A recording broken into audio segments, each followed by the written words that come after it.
Well, good morning, all.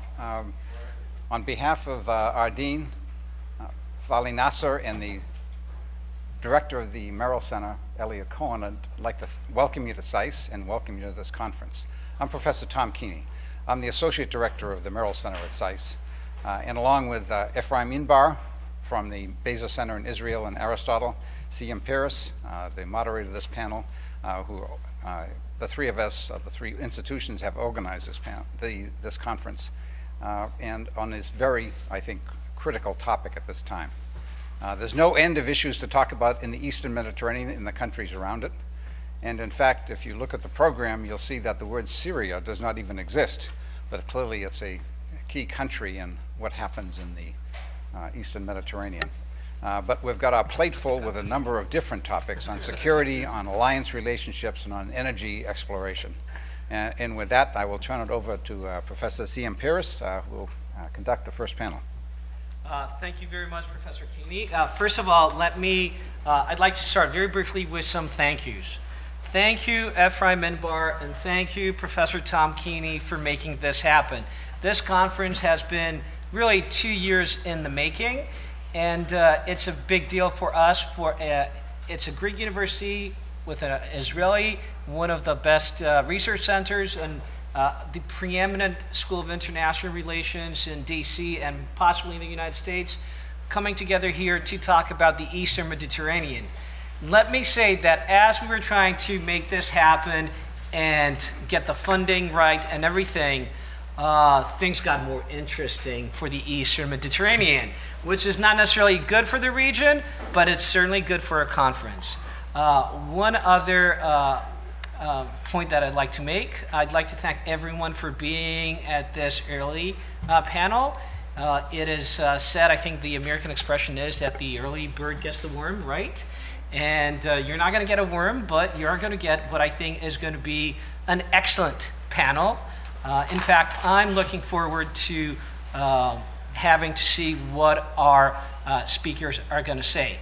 All our speakers have options because it's still a free country here. They can give their presentation either sitting down or they can go to the podium. It's either or choice. 15 minutes is the maximum allowed, and I'm supposed to exercise my full authority to say 20, that's it. Otherwise, we're even going to explore, let's say, other possibilities. Two notes, again, Dr. Camille Pakistan and Dr. Svante Cornell have to teach classes. See, we left Greece, so we don't have to teach today, but they do have to teach their class. And so if right before the session ends, they actually, during the Q&A, they actually depart. This is not, or at least I'd like to think it's not because something was said here, or it's not them voicing their disapproval, but it's actually them doing their job teaching a class. So without further ado, let me introduce Professor Ephraim Inbar, a good friend. In many ways, Professor Inbar doesn't really need an introduction. You have his CV in front of you. Where do you start? Where do you end? But he is one of the... We all know where we start and where we end. Well, that's true. That's very true. But this is the middle, so it gets interesting. Let me just say that when Professor Inbar speaks about the region, and he just published what I consider one of the best essays about recent developments in the East Med, we listen. You may agree, you may disagree, but you better listen. And I'm definitely looking eagerly, waiting to hear what you have to say. 20 minutes maximum. Thank you. Yeah, we are a violent region, so I have to remember that. Well, I'll define shortly what is East Mediterranean. It's the east of Meridian 20, which includes the following entities: Greece, Turkey. Not all of them are countries or states: Cyprus, Syria, Lebanon, Israel, Gaza, Egypt, Libya. It's diverse politically, religiously. There are two choke points, Bosphorus and Suez Canal, and historically the meeting place of East and West. And I'll say a few words what's happening and what are the implications. First of all, we see the decline of the United States. It started, of course, with the wars in Iraq and Afghanistan, but also the Arab Spring. You didn't do very well. You ousted a friend, Mubarak, Gaddafi, also you led from behind. I don't know exactly what that means, but basically he's gone. He was a guy that was playing with you. He was selling oil and giving up his weapons of mass destruction. And now the message in the region is you don't give your weapons of mass destruction, because if you do, you'll be invaded by the West. You engaged your enemies, which is appeasement in Middle Eastern parlance, Syria and Iran. You know, the oscillations vis-a-vis Syria are well known. You know, red line, no red line, you need approval, eventually you don't do anything. With the Islamic State, you have no strategy. Afterwards, you have a strategy, and now I'm not sure you are implementing a strategy with 5 to 10 sorties a day. Policy to Egypt is disastrous. You are pushing the Egyptians back into the Russian hands, and the US allies are bewildered by this administration. Same complaints, by the way, are not only in our region, but also in Delhi, Seoul, Tokyo, Warsaw, anywhere you go. US probably seems less interested. Maybe it's energy independent. It's pivoting to China, which of course it's important, but again, I don't see much pivoting. In the East Mediterranean, the Sixth Fleet is almost inexistent, and Europe definitely cannot replace the United States because it's not a strategic actor. There is a clear breakdown of several security arrangements that the US was central to them. First of all, the US-Turkey-Israeli relationship, which is no longer existent, despite that Erdogan is Obama's best friend. And a similar type of relationship is no longer existent because US, Egypt, and Israel, because Assisi is not Obama's best friend. So we see important regional actors distancing from the US. We see also a growing Islamist presence in the East Mediterranean. We almost have an Islamic lake. In Libya, we have a strong presence of the Islamist parties and militias. It's not really a country anymore, it's a failed state. In Egypt, we had for years the Muslim Brotherhood, and when Assisi saved Egypt, you are not very pleased, but the Muslim Brotherhood is still a very potent political actor in Egypt. In Sinai, the Egyptians have difficulties enforcing their sovereignty, and it's roaming with Salafist jihadist groups that are attacking primarily Egyptian soldiers. In Gaza, if you go along the coast, Gaza is in the hands of Hamas, a radical Islamist organization. Afterwards, Israel, it's a Jewish state, not radical. Lebanon in the hands of Hezbollah, which is an extremely important actor in Lebanese politics. In Syria, it's a country during a civil war in which Islamists are playing an increasing role. We don't know exactly what will happen in Syria, but whatever will happen there, we'll see a growing presence of the Islamists. In Turkey, you don't like to say it and to recognize it, but Turkey is an Islamist state. Erdogan is a Turkish version of the Muslim Brotherhood, and it's gradually distancing itself from the West, from NATO. I don't want to go into a long history. I'm not sure it should stay in NATO. They like to stay because they get benefits. I'm not sure you get any benefits from Turkey in NATO. They rule northern Cyprus, and they can go south easily.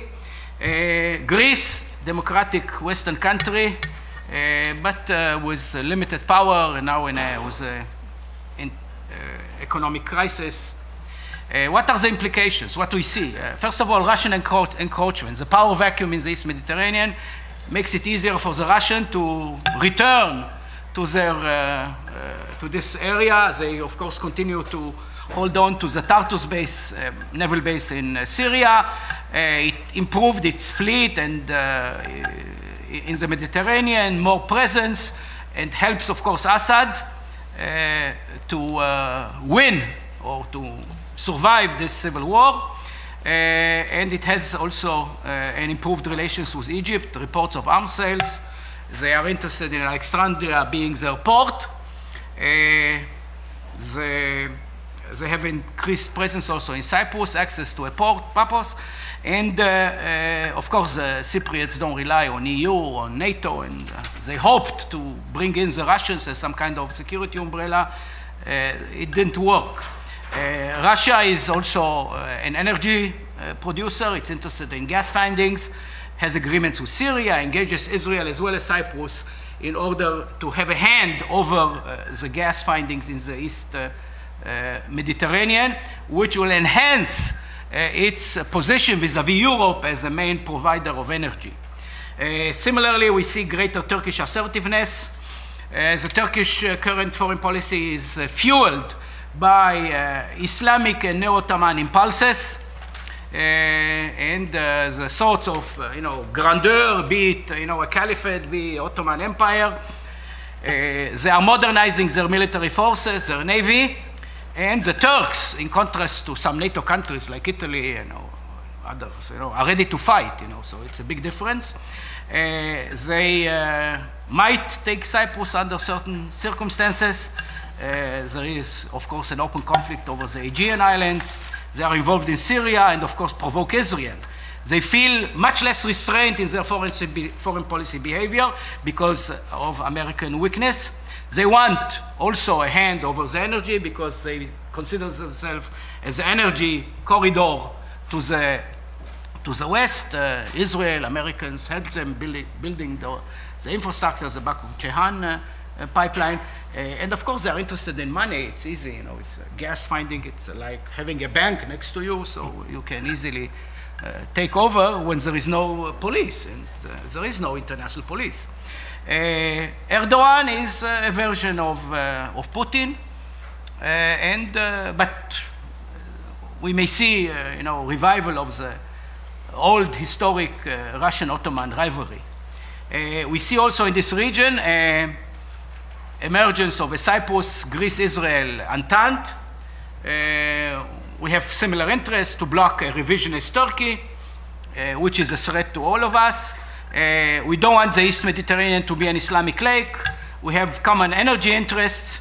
And of course, we are, Greeks, us, Cypriots, of course, are interested in the future of Cyprus to remain independent, as well as the Balkans. The Turks have a presence in the Balkans, as well as the Iranians, and due to the great strategic wisdom of the Americans, we have now 3 Muslim states in the Balkans. The 3 of us will try to educate, a little bit, as much as possible, the Americans about the true realities of our region, as well as the EU, which is even in worse shape conceptually than the current Americans. And Israel wants a greater integration with NATO, primarily for political reasons. We really don't think that NATO is going to fight for us. I hope we'll never need it. And we also are interested in greater understanding in the EU, where Greece carries 2 votes, Greece and Cyprus, in order to attenuate, to some extent, the animosity of the Europeans against Israel, particularly on the Palestinian issue. And we see indeed an intensification of those ties, of the trilateral ties, at all levels, be it economic, military, diplomatic. And this is probably the only good news I can tell you in this region. We see also, we see already greater terrorism in the East Mediterranean, primarily for 2 reasons.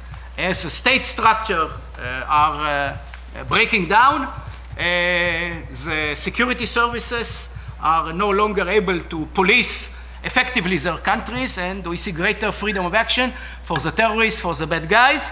Not only that, as those security services are no longer effective, they cannot defend the national arsenals, and we see greater access of the terrorists to weapons.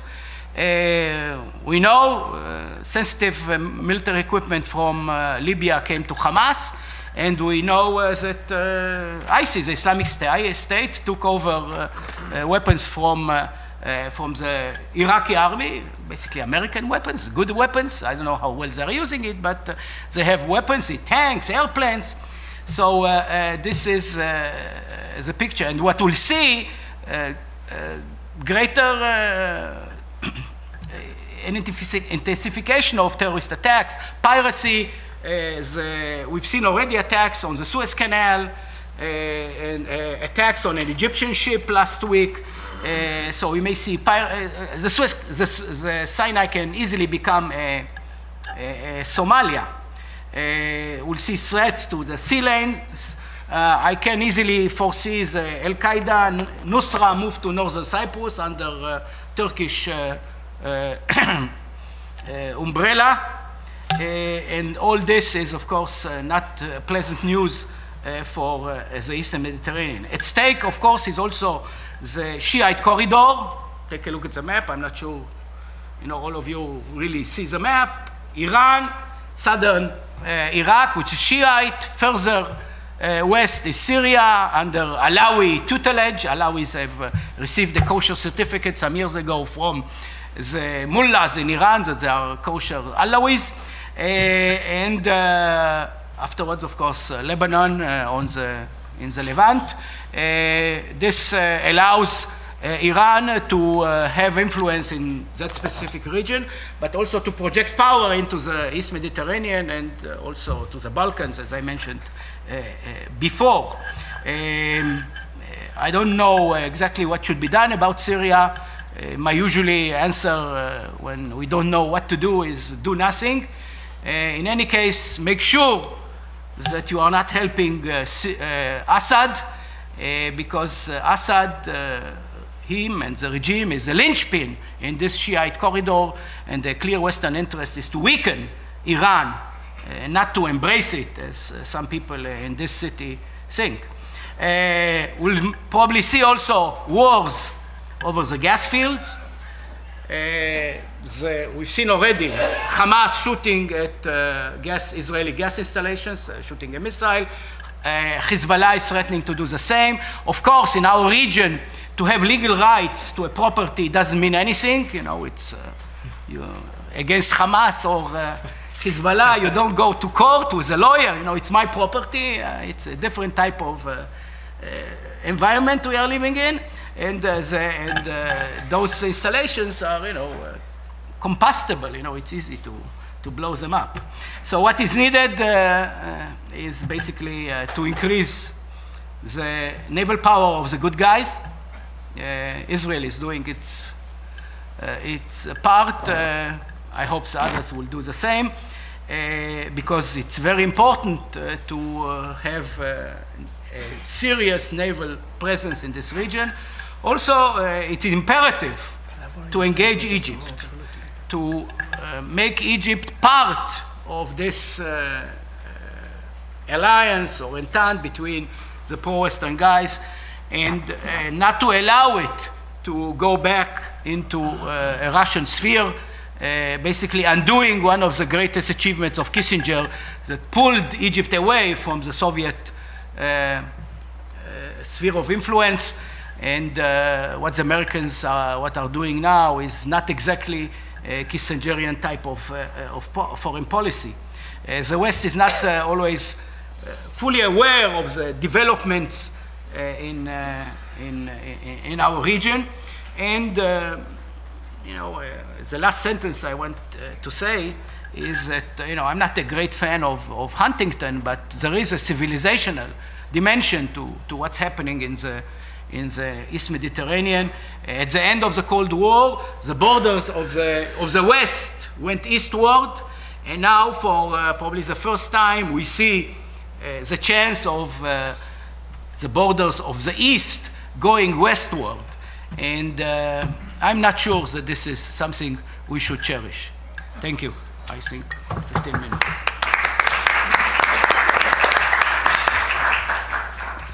Ephraim, thank you, first of all, for being doing all this on time and for also giving us this very optimistic overview of regional developments.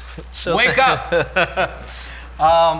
Now, before we move on, let me also acknowledge the presence of 14 of University of Piraeus graduate students who have made it almost on time for today's session. They're Greeks. Well, yes, but they also made the long trip pretty much on their own. They paid their own way to come here and attend this conference, and then they're off to New York for further educational experiences, I'm certain. So acknowledge them. Thank you for being here. Now, well,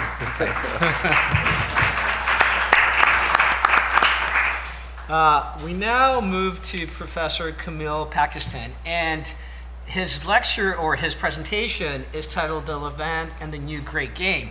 But let me say something. I was looking at his CV, and you can do this since you have it in front of you, and it's so interesting and so fascinating and a little bit unclear to me that I was thinking, have I studied the right things?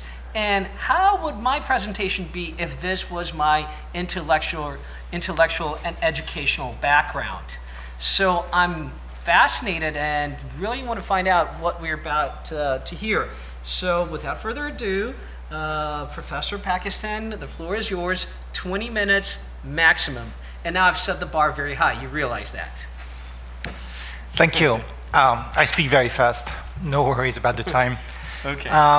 I'm not going to focus on the short term. Short term is very volatile in the region, so what applies today may not apply next month, definitely will not apply next year. I'm going to talk about the long-term trends and possibilities. You said when we just met half an hour ago, you were interested in the title. Of course, the title refers to the British-Russian relations in the 19th century when they were looking at drawing the map between essentially what was the British Raj, India, and the Russian sphere of influence in Central Asia. So that's what I mean by the Great Game, is about really the map of the Eastern Mediterranean and how it's changing right now. Which takes me to my first point, which is Sykes-Picot. Essentially, the Sykes-Picot order has collapsed. It goes back to almost 100 years. It was in 1916, so essentially if it really died 2 years from now, it would be a nice poetic kind of anniversary. Interestingly, it's only a partial collapse of the colonial order of the Europeans in the Middle East. If you look at the Gulf in particular, the Gulf boundaries are more recent. Those states acquired independence in the 70s, and they were far more unlikely to survive. They were far more artificial even than the Levant. But those are doing actually very well, quite well. And they have a vision for the future, and they are going there, unlike the Levant, which is really just has fallen apart. So the reason of why this collapse of the territories that were covered by Sykes-Picot, well, there's a number of them, but I just mentioned really have selected reasons today. One is demography and the lack of an appropriate developmental model. And within the developmental model, I want to focus on one particularly big issue, which is excessive reliance on strategic rent, meaning foreign aid to the region. The general trend over the last few decades has been a relative decline of the strategic rent in relation to the rapid growth of the demographic pressure. More and more people, more and more demands on the states who could rely to less and less support from foreign countries and could not generate resources internally, and eventually they all collapsed. The floor caved in, and that's what we have now. Iraq, Syria, Jordan is not far behind, Egypt definitely, etc., etc. And again, those have really collapsed are Syria and Iraq, but those who are still going along, you mentioned Egypt, Lebanon, Jordan, are still receiving strategic rent. And if you pull the plug on strategic rent, it's likely they would collapse as well. Jordan would be the first one to go. So that brings me to the broader question about that region, which is sustainability and self-sufficiency. And since Greece and Israel, or at least some institutions of Greece and Israel, are the hosts of this conference, this is also a warning for the other countries of the region. You mentioned the American partial withdrawal from the region, not total, but partial.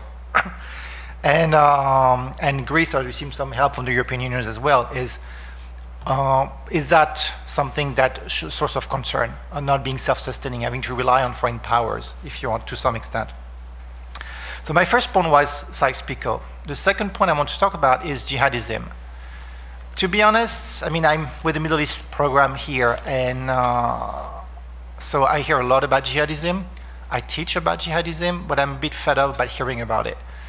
Everywhere, there's not one newspaper, one news channel, any day that doesn't speak about that, and ISIS in particular, this obsession about ISIS. And it's becoming absurd the way what jihadism is and how jihadism is presented as the next big threat. ISIS is not on its way to become a superpower. ISIS is not going to be the Soviet Union of the future, okay? It is what it is. And it doesn't deserve the coverage that it gets. It doesn't deserve the hysteria that it gets. And this is really, again, I just said absurd. Now, having said that, that doesn't mean it's not interesting. Obviously, since I write about it and teach about it, it would be difficult for me to say the contrary. But it should be interesting for the reasons that are actually meaningful. One of which is that jihadism is socially structuring in deprived area from where states are absent, or from which states cannot support themselves. And this is a pattern that we've seen repeatedly, and this is a pattern that is actually becoming really quite consistent. Where states cannot operate for lack of resources, that includes big chunks of sub-Saharan Africa, and also, you know, north of the Sahara as well, East Africa, Somalia in particular, Yemen, and obviously now the Levant, those arid areas of the Levant.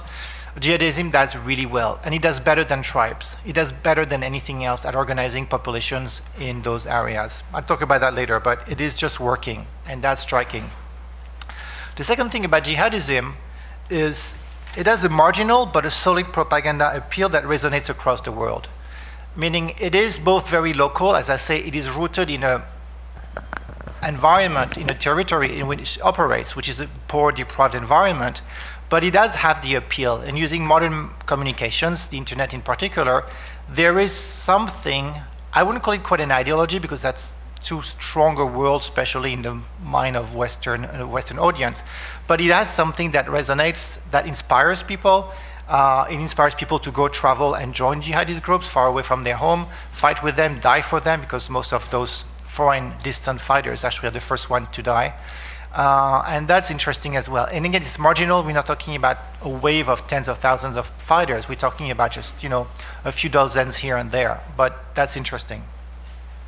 Another thing about jihadism is its grand strategy. It's absolutely inept, and it's self-defeating in the long term. By that, I mean it quite consistently, not always, but quite consistently provokes a superpower. By that, I mean he does things, and he does things very publicly to irritate the Americans, including beheadings, of course, of Americans, including statements that, you know, we want to fight the Americans, we want to kill Americans, etc., which are, again, absurd. But they have the desired effect, which is the media are going to pick up on it. The media are going to echo that, amplify that manyfold, and then the American government will feel compelled to do something about it. And that's going to essentially cost a lot to the jihadists to make those statements. I never quite, it's difficult to understand that paradox. Why would we do something so self-defeating? Because it's going to impose on them self-destruction. It seems really absurd as well.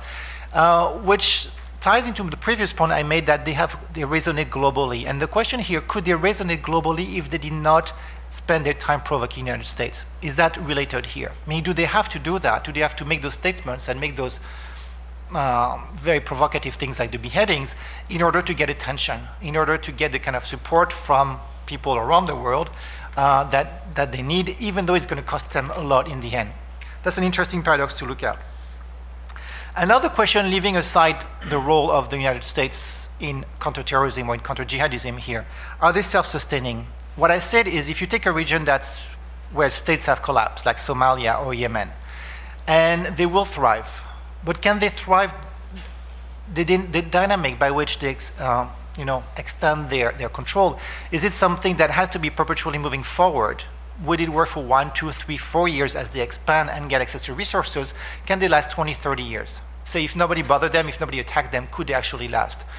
Can they stabilize in that sense? That's also very questionable. Okay, there's the matter of efficiency. At some level, they are more efficient than other forms of on other social structures or political structures like tribes or states. Clearly, that is the case. But is there an efficiency that lasts? I'm not really sure. You have to look at the expenditures. What do they need? Weapons, ammunitions, which are actually quite pricey. If you look at the price of those things, you know, RPGs, small arms, etc., they're readily available but quite expensive over the long term. They need communication. This is important for them. And then at another level, they need social work. By the time they are involved in social work, it gets quite expensive. What are the receipts? Well, tax extortion, okay, but it's tax extortion from an economy that's not very developed, so that's low by nature. The natural assets, something like, you know, oil refinery, that's difficult to operate. You need technical skills, and also it needs that nobody blows it up, otherwise you will lose those assets. So there's not much resources that are reliable there.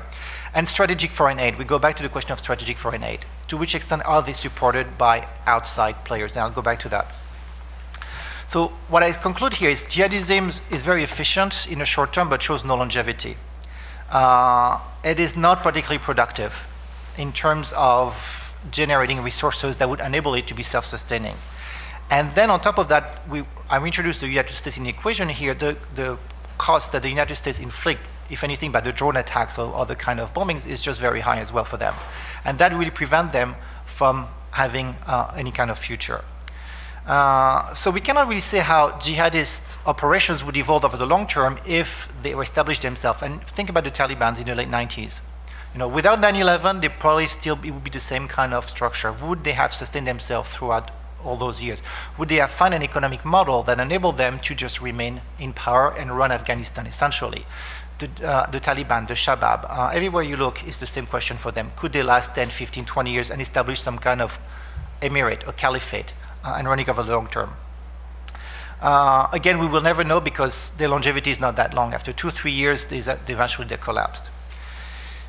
The third one then is the great game. And here I want to talk about the issue of strategic foreign aid. All the conflicts of the region are subsidized and sustained by strategic foreign aid. Okay? And the paradox is that aid delays, in some cases, they have delays for decades. The self-sustaining economic development. Egypt is a case in point. Egypt has been milking foreign powers from the beginning, from the 1950s, and as a result of that, Egypt has never really developed internally in a self-sustaining way. This lack of self-sustaining development makes the state vulnerable to crash, and we've seen Egypt crash over and over again until we had the sort of the Arab Spring Revolution. And crash attracts new form of strategic foreign aid because people start to worry when it's Egypt, say, oh my God, we should help Egypt, so they take out the checkbooks and they give money for Egypt to put itself back together. And that's how the system really perpetuates itself. And when it does stabilize, and sometimes it does stabilize more often than not, it is always at a suboptimal level. And the problems are still there. Those countries are still not self-sustaining in the long term. They're still fragile in the long term. So who are the people who are bringing this support, who are subsidizing those conflicts, who are subsidizing those suboptimal equilibria in the Eastern Mediterranean, in the region? Of course, the United States. I've been doing that since the beginning of the Cold War. We know who the United States is helping. We know why the United States is helping them, so there's not much to say here. The Gulf Arabs also. The Gulf Arabs are more shifty in their support. Sometimes they support the Palestinians, sometimes they don't. Sometimes they support Jordan. Actually, they support Jordan quite consistently, with a few exceptions. Lebanon, Syria, Iraq, again, it really depends on the ebb and flow of the relations between those countries and the Gulf Arabs. But by and large, they've been quite generous with the checkbooks, and the last 2-3 years, we've seen the same, especially with regards to Qatar, who has subsidized a bit left and right, probably too much, more than they could afford. Iran, you talked about Iran in your remarks, and you mentioned Iran has been very close to the Assad regime going back to the early 80s, and with that, Hezbollah and the Palestinian Islamic Jihad. The support of Iran for other groups, other players is less evident. It is often alleged in the media and by the countries who want to demonize Iran. It's not clear that they would support, for instance, the Houthis in Yemen. Russia, you also mentioned Russia. Russia, that goes back to the Soviet Union. I won't say much about Russia because you said so much about it already, but definitely Russia's role and Putin's role in the region is particularly nefarious. I don't even think they have strategic interests. I think it's just Putin wants to be obnoxious, and he's very, very successful at it. but that has poisoned everything. And this is a source of concern, especially that the response to Russia is very meek. The European Union, as I agree with your assessment, the European Union is not a big player anymore. It provides some cash to the Palestinians, for instance, a little bit to Jordan as well, a little bit to the Lebanese. I mean, it's sort of helping subsidize this suboptimal equilibria that we see. International organizations also play a role. The UNHCR, the UN, the UNHCR by helping all the refugees, the IMF by extending loans to the region. I mean, all this adds up to money, and those monies allow the states to live another month, another few months, another year. Private entities. Private entities is interesting, meaning it's individuals, either individuals or corporations who are sending money to the region to support this or that particular cause. There's a lot of that as well. With regards to jihadism, in particular, the role of private entities is rather obscure. You will read a lot about that ISIS is supported by donors from Kuwait or from the Gulf, etc. Again, there's no proof, there's no real data, it's just reports. I don't know if it's somewhere between rumors and reports that they are financed by supporters around the world. Those networks, which were quite well established during the Afghan war in the 1980s, have been hit very severely after 9/11 because the US paid a lot of attention to international financial flows. So again, there's still reports about those donations, but states are monitoring very carefully how money is being transferred from private entities towards conflict areas, and in particular Islamist groups. Now, to finish, so there's a lot of players in this new great game that are subsidizing that. I want to talk about those who are not real players. The two big elephants are China and India. Now, they really have no presence in the region. They could have. In particular, it would not be directly in the Levant, but they could have in a sense that we start to see the beginning, and I insist on beginning, okay, it's really small and it's not really a factor yet, of a relationship between the Gulf countries and Asia, particularly China and India in some other forms, so some Indian communities and some other forms. And to the extent that the Gulf countries are interested in the Eastern Mediterranean and are getting involved in the Levant, as they really are now, I mean, because Saudi Arabia, Qatar are involved in Syria, then their Eastern partners, China and India, will be to some extent connected to that. For instance, if China sells weapons to the Gulf countries who then send those weapons to the Levant, this is how you will have this axis being created. So they're not real players that they could be in the future, especially as the US role, or if the US role withdraws. And Saudi Arabia has made those noises before, saying, you know, if the US doesn't help us, then we will ask others, and like the Chinese, to help us take care of the Levant. Then there's the question of Turkey. Svante is going to talk about Turkey, so I'll say nothing. Obviously, Turkey is a non-player. Loud voice, a lot of words, no actions. That's my take, but Svante will talk about that. And then there's the question of Greece and Israel, of course, that I leave for last. I don't think Israel is much of a player. What you said is, you know, if you don't know what to do, do nothing. I think that's really the policy. Nothing is done, and nothing has been done so far. And Greece is not a player either. I mean, to be honest, I've been working on the Middle East for many years, but I don't talk about Greece after 1921 to 1922. That's sort of the time in my mind or in my classes where Greece stops to be involved in the Levant and in that part of the world. So maybe things will change in the future, but I don't see Greece as a player as of yet, anything like that. Now, to conclude, I want to talk about the end game in the region. Well, there's 4 different scenarios. The one scenario is the return to Sykes-Picot, a thriving Sykes-Picot where Syria is Syria and Iraq is Iraq and Lebanon is Lebanon and everybody's happy and economies are sort of growing nominally. This is extremely unlikely, okay? If not impossible, as I say, I think Sykes-Picot is gone. And we'll never see Syria and Iraq again in a foreseeable, probably we'll never see them again. The second one is contagion. Doesn't stop to Syria and Iraq, but you have Lebanon and Jordan next. This is possible. I think it's unlikely in the short term because there's going to be strategic rent divested to Jordan and Lebanon to keep them going. That's what we see, but it is a possibility. The third one is a new distribution of states and territories, meaning redesign the region or let the region redesign itself, new states, new boundaries, new regime. The Kurds are the most advanced in that directions. The KRG is by and large a state, and the KRG is now moving to occupy a bit of eastern Syria. That's interesting. That could be the new things to come out of that. But the problem here is their version of international community to change. And they're going to do everything they can, those players, they're going to do everything they can to oppose any change to the Sykes-Picot borders. Especially that if you want a real transformation of the region, Jordan would have to go. You would really have to use Jordan as a basis for like a new state that would include Damascus, maybe Aleppo. And everybody will freak out in relation to that. I think Israelis would freak out, the Saudis would definitely freak out. And well, that could have some interesting dynamic, including with regard to the Palestinians. I really don't see that happening because everyone's going to oppose it. People would prefer the suboptimal equilibrium than have a new state created in the region with new boundaries. So the greatest likelihood is frozen instability. It's a long-term temporary arrangement backed by foreign aid, subsidized by the foreign powers. Yeah. If you want to draw a parallel, it would be Cyprus, going frozen since the 1960s in this non-solution. The Golan, which is neither here nor there. The Israeli-Palestinian stalemate, which also is neither here nor there. And it's not, those situations are all very, very stable. They have been there for decades. They're probably going to be here for another few decades. Okay, this is not changing. Again, because it is subsidized. The problem here is those are suboptimal. Cyprus is suboptimal. The Palestinian-Israeli conflict is suboptimal.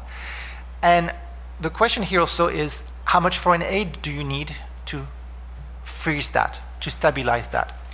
And what we have now, okay, Cyprus is sustainable, but now if you freeze Syria and Iraq in some kind of suboptimal equilibrium, how much would the OECD country, which is the US, the EU, will have to pay to maintain that? Maybe they cannot afford anymore because they have fiscal difficulties.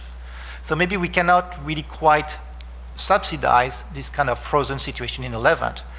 And if that is the case, is someone else going to subsidize it? Russia? I don't think so. So you will have to learn, essentially the world, and that's my last, I'm good, I'm 2 seconds. The world we have to learn to live with those areas with a vacuum of power and figure out ways to accommodate that. Thank you very much. I think that in all of Tom Keeney's wisdom, who suggested that the first panel be titled Assessing Regional Instability, I think we're succeeding in doing precisely that, assessing the various aspects of instability.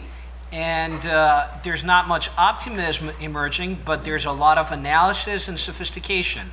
So I think you added yet more to the discussion, and I cannot really wait for the Q&A. But before we get there, I'm into something of a conundrum right now, because as chair, I have to introduce a senior colleague and mentor, Professor Athanasios Platias.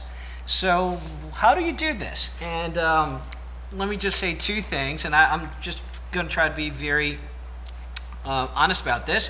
First of all, if you look at his CV, it's a collection of Ivy Leagues, Cornell, MIT, Harvard. So for a Greek, education-wise, doesn't get any better.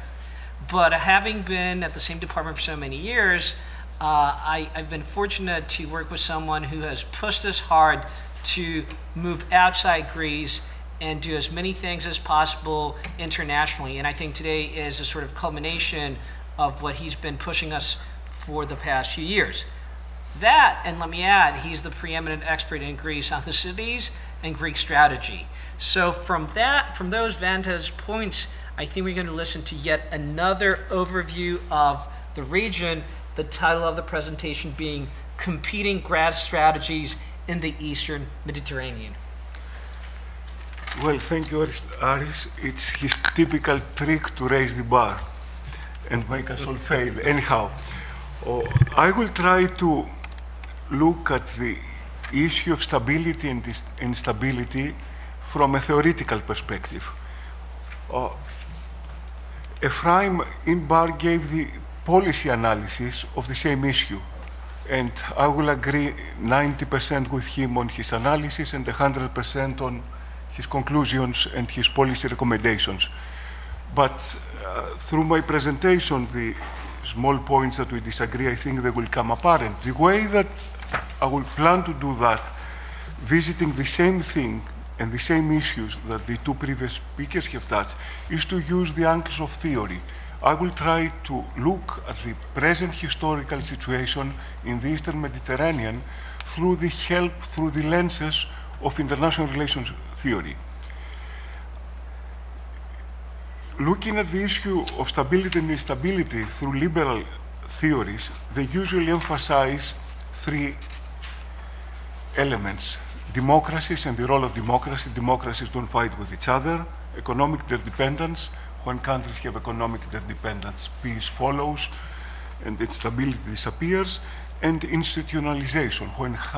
When you have high institutionalization in an area, stability follows.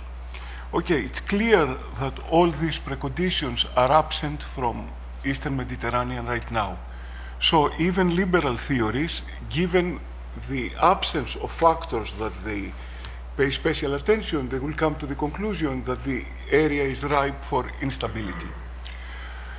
In fact, some factors like democracy, it can be used as an instrument to bring Islamic parties in power, as we saw in Egypt, for example.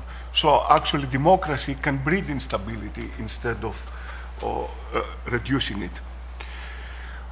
So using one of the very popular international relations theories, liberalism, we come to the conclusion of stability. Things come worst if we use the dominant theory of international relations, which is realism. Realism look usually at power transition and balances of power and distribution of power, and trying through the structural analysis to predict stability and instability. Okay, let's look how realism will approach this area. We observe right now power transition at three levels: at the global level, at the regional level, and within countries. And actually developments and power transitions at all these levels, global, regional, and country-wise, they lead to instability. Let's start with the global one. If you look at the global level, in these coming years, and it's happening right now, there is the rise of China. The possibility of having a G2 world, a global two, the United States and China cooperating, I think it's not in the cards. Historical analogies, the so-called Thucydides trap, suggest that when there is a rising power like China, the predominant power like the United States, it's going to have some kind of friction, conflict, whatever. So structurally, the United States has to deal with the rise of China, which it's bound to bring instability. We have seen that not only in the Peloponnesian War, but also in World War I. The same historical analogy is happening. So it's very natural in my mind, the US to focus on China and rebalance. So what you suggested, it's structural imperative here. I mean, they couldn't do otherwise. I mean, that's their basic problem. Of course, this immediately implies that in other areas it will be less attention. And of course, Europe as a whole will receive in the years to come less attention, and also Eastern Mediterranean. So the so-called rebalancing will affect stability, in the area. Of course, the United States has not withdrawn completely, it's partial withdrawal, but the trend is that this withdrawal will continue, and I think Ephraim is right to say that that's the perception of the local actors.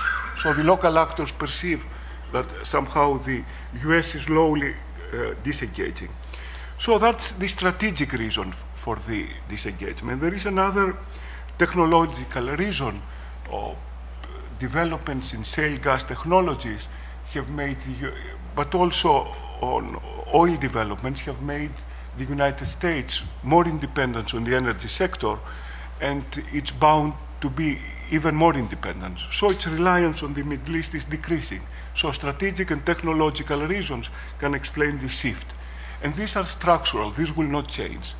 On top of it, there are some other issues like domestic politics. You see more emphasis on domestic issues than playing the world policeman, or psychological disappointment for so many years of involvement in Middle East that no solution comes, and the US gains more enemies than friends. These, the last two, the domestic politics and psychology, of course, can change. I mean, with a new administration, for example, which can set new priorities. But the other two aspects, the strategic and technological factors, mathematically can make an argument that the US will diminish its presence in the area. Given that the US is the dominant power there, this creates a power vacuum. And of course, international politics hates power vacuums. Is any great power going to fill that vacuum? The analysis that has been done so far by the two previous speakers, and I will agree with them, suggests that none. China and India are not yet players, and even if they become players, they are not going to replace America on a stabilizing factor. Now, Russia, here I will disagree with my friend Ephraim. It's an energy player, and of course tries to play a destructive game. Any kind of diversification that can do to the United States is helpful, but it's not going to replace US on being a predominant power. And this leaves us with EU. EU has an interest in the Mediterranean, but the Western Mediterranean, not the Eastern Mediterranean. Eastern Mediterranean was an American area. EU, naturally, because of immigration, issues of soft security, development, inequality, will look at Western Mediterranean, that after all, immigration will influence important, great European powers like France, like Italy. So the focus goes there. East Mediterranean, it's not in the picture. And I think the best evidence and the best indicator is the way that the Europeans are treating the Turks. I mean, the Turks have an accession process for over 50 years. I mean, they are talking 50 years for the possibility of becoming EU member. And there is no prospect for that. The usual accession talks take place 8 to 9 years. So the Turks for 50 years. So the EU is not interested in Eastern Mediterranean. And after all, we are not sure that we are going to have EU in the future the way that it is right now. I mean, yeah, if you look at it's happening at the great power level, the UK is more or less ready to exit. Even if there is no EU disintegration, the normal scenario will be that the same situation will continue, a muddling through scenario. I don't see EU deepening integration, and I don't see EU becoming a global power trying to share responsibilities that the US has in the area. So, EU is out. This means that it's a complete vacuum, or it's coming a complete vacuum with regard to the great powers. And that's the first source of instability. This creates a superb precondition for local powers to try to fill the vacuum. And if you look at local powers, we see there also a power transition at the regional level. Before it used to be Arabs and Israelis. Now somehow the Arabs are still in the picture, but the key players that are emerging are two non-Arab countries, Iran and Turkey. Turkey in particular has ambitions not only to become a regional superpower and this reviving Ottomanism, but try to become great power and to influence events the way that India, for example, will influence global developments. I mean, their aspiration is much more the region, it's the world. So having,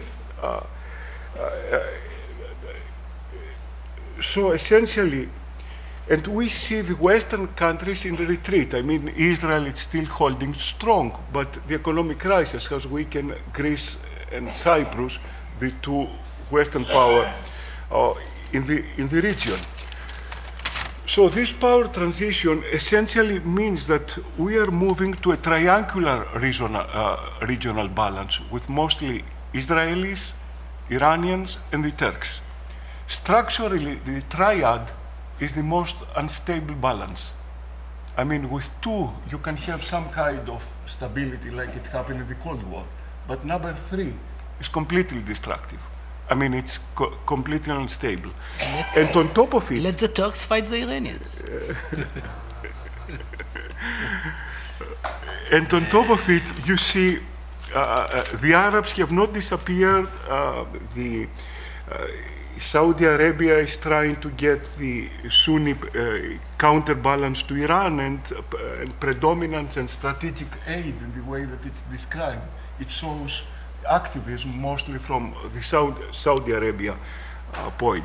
Now, these three countries are not going to compete only conventional. Of course, they're going to compete at a higher level, which is the nuclear. And this is precisely what's happening. I mean, the Israeli nuclear deterrents are being coupled by two ambitious nuclear countries. One is having attention, which is Iran right now. The other is on the back burner, tries slowly to bring a nuclear option. So my prediction is that sooner or later, we are going to have a trilateral nuclear balance in the area, which could be a great source of instability, because the time before nuclearization, it usually breeds instability, at least according to international relations literature. So we have power vacuum at the global level and increased regional competition at the regional level. The third power transition that I described is taking place within states. And the most important is the breaking down of Leviathan in many of these states. It's breaking down of the state the way that we knew it. Look what's happening in Iraq. Iraq is not a state anymore. Libya, Syria, Lebanon, parts of Egypt, the way that you described it, Sinai, and what is happening in West Bank and Gaza, and potentially in Jordan. So there are already geopolitical black holes, and the possibility of having even bigger geopolitical black holes are here. I mean, Egypt was on the verge of becoming a failed state as well. It has been saved from now, but the verdict is still open. What's the future of Egypt? And personally, I'm not very optimistic. Now, the geopolitical black holes, this failed state, the problem is not only this line of communications and piracy. It's state versus citizens, civil wars, it's terrorism on mass scale, and it's essentially becoming a Hobbesian world, anarchy, anomy, and chaos. So chaos is really the predominant word to describe what is happening in the area. This has theoretical implications because we see competing and overlapping authorities. Take Syria, for example, or Iraq. See how many authorities are competing there. State, community, religion, alternative governing places, multiple loyalties, and competing universalism, mostly on the religion front.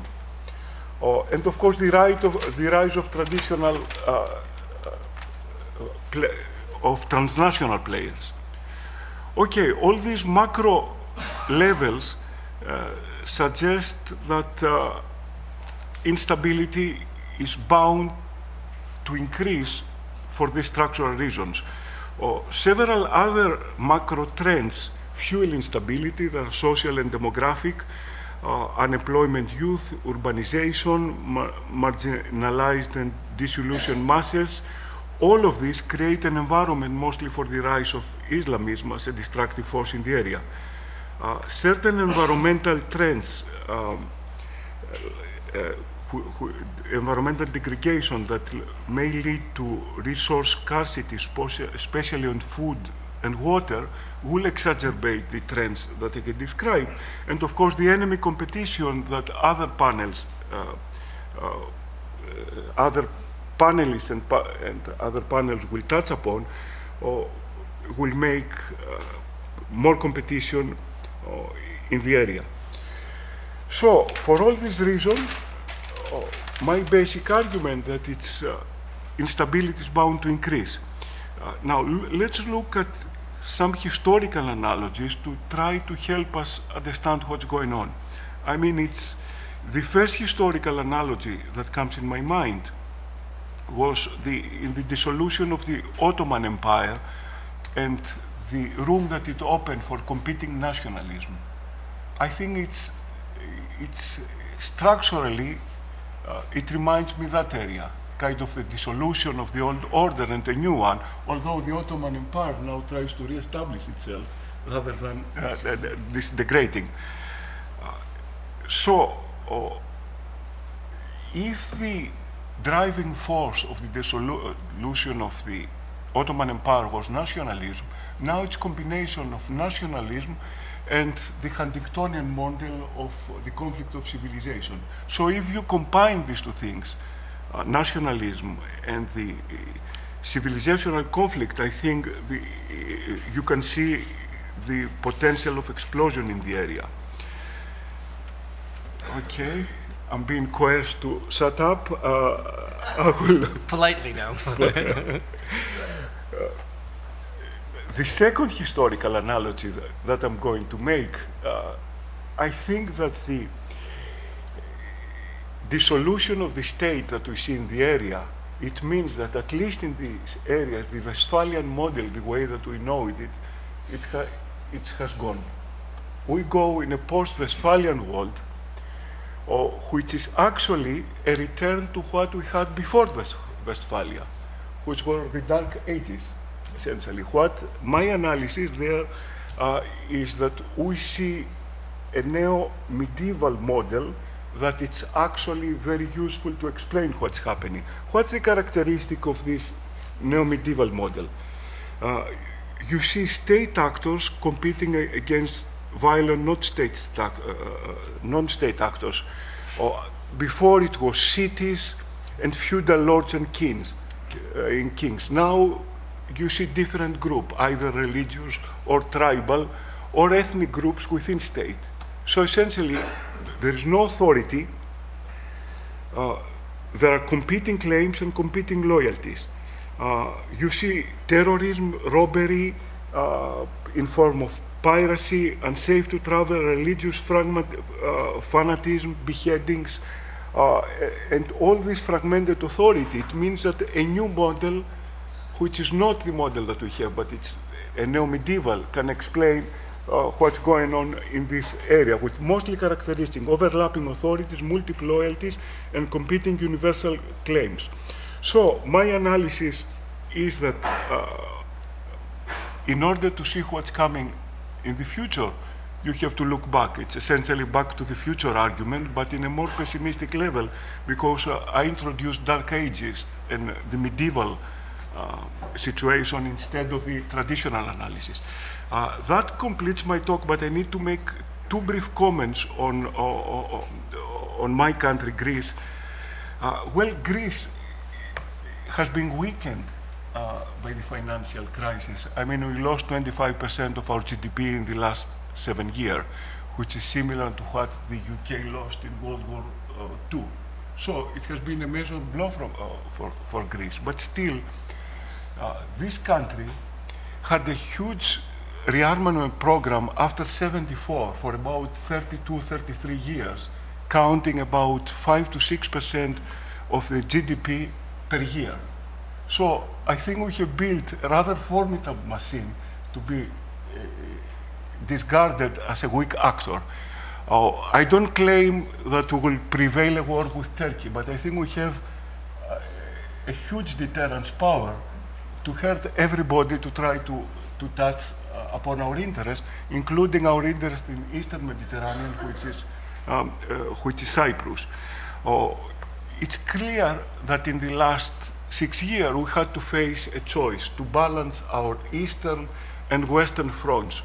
To be part of the core of Europe, we had to meet certain economic targets, which essentially meant that for the first time after 33 years, we reduced our defense budget from 6 to 7% to close to 3%. But even 3% is double than what the European NATO countries are doing. So there is a relative weakening, but Greece is not out. Thank you.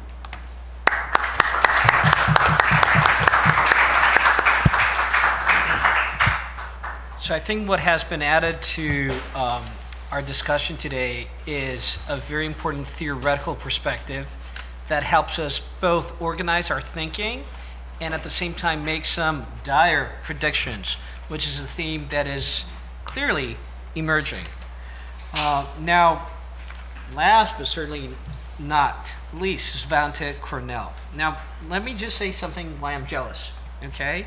And not just because you're here at SAIS, but we have an institute at our department. We call it the Center for European and International Studies. Okay, fine. But you're the director of the Central Asia Caucasus Institute and Silk Road Studies program. I mean, that's poetic. That's inspired. I'm jealous. But in addition to that, you're going to be... It's also a bigger region. It's also a bigger region, too. Well, international and European. Of course. Now, when we were thinking about this conference, we thought we need to have at least one presentation on Turkey. Is Turkey a reliable NATO ally? The Wall Street Journal recently, a couple months ago, was saying no. Is it a rising regional power with global aspirations? Is it neo-Ottoman?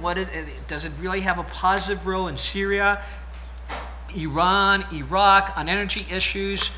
Does it have or aspire to have zero problems with its neighbors or zero relations with its neighbors? And finally, did Turks really discover America before Columbus? I mean, these are all issues that have pretty much dominated the world media. But we're in good hands because Professor Kornel is actually going to address perhaps not everything that I mentioned, maybe not the Columbus thing, but his presentation will try and decide the issue of whether Turkey is part of the West, part of the East, or as I'm suspecting, based on the actual title, between East and West. So the floor is yours, 20 minutes. Thank you, and unfortunately I have a class to teach at 10:15, just like my colleague Camille, so after 20 minutes I'm unfortunately going to have to leave, not only to end my talk. So the question specifically about Turkey, I'd like to preface that with alluding to some of the more, shall we say, broader themes that have been addressed earlier, and that is the issue, of course, what's happening in Turkey is also part of the greater change in the region, which is a function to a great extent of the very strongly perceived American disengagement, which you see everywhere in this region. It's been talked about, but everywhere in Eastern Europe and the former Soviet Union, you have American allies talking about precisely the same things. And I think this has a lot of implications for the future, because depending on whether you assume that this is a new normal or this is an aberration, the whole region will change a lot as a function of that. And what I really mean to say is that we talk about pivots and so on, but the importance of a pivot really depends on what the total level of attention and resources that the United States is ready to put towards the international arena. And I think in that sense, there is an open question whether after a almost decade now of a very strong focus on internal concerns, on also both the United States and Europe with serious domestic crises in the economic and social arena,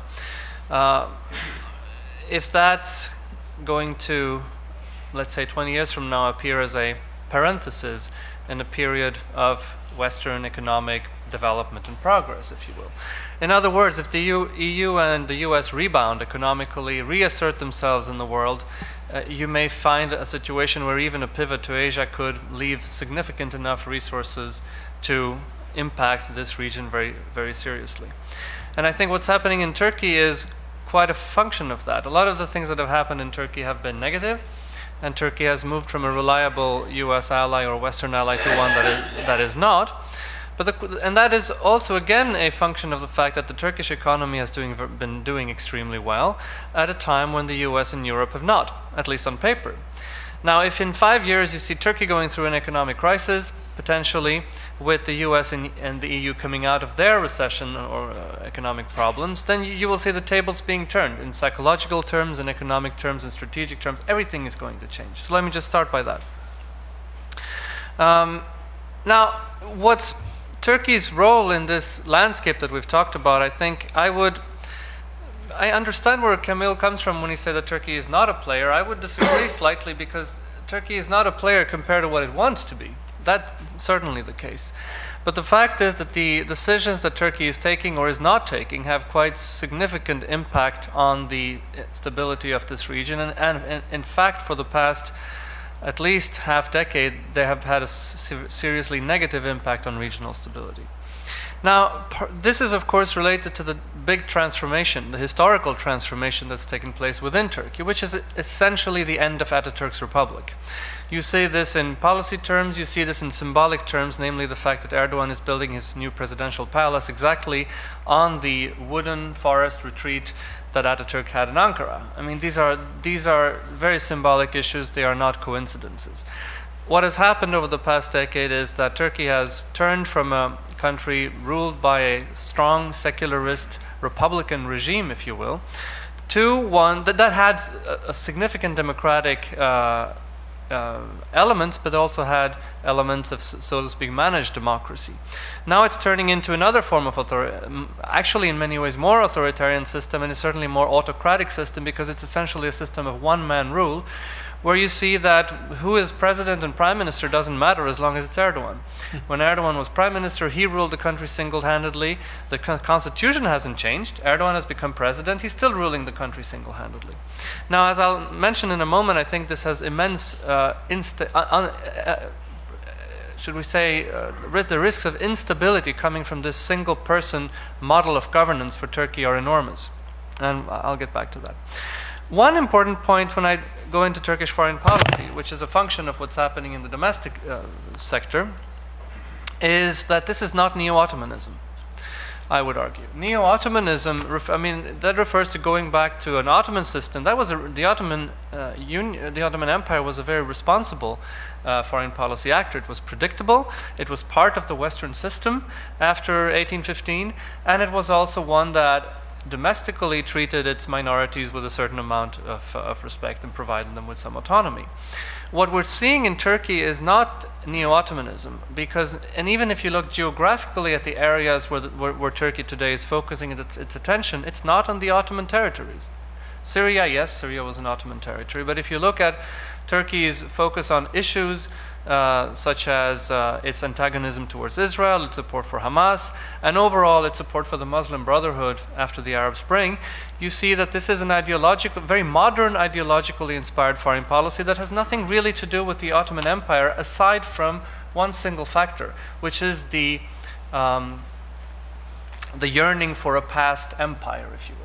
That's the only Ottoman aspect of this. The content of this policy is anything but Ottoman. It's a very activist, irresponsible, adventurist, I would say, foreign policy that's inspired by modern political Islamic ideology. Now, let me also say that Turkey as an ally is a reality in terms of the Cold War history, but that is also because Turkey was locked into the Cold War, if you will. It is important to remember that while Turkey was a reliable, in practice, a reliable ally, the way that Turkey looked at the West, even in this period, was hardly as necessarily as a friend.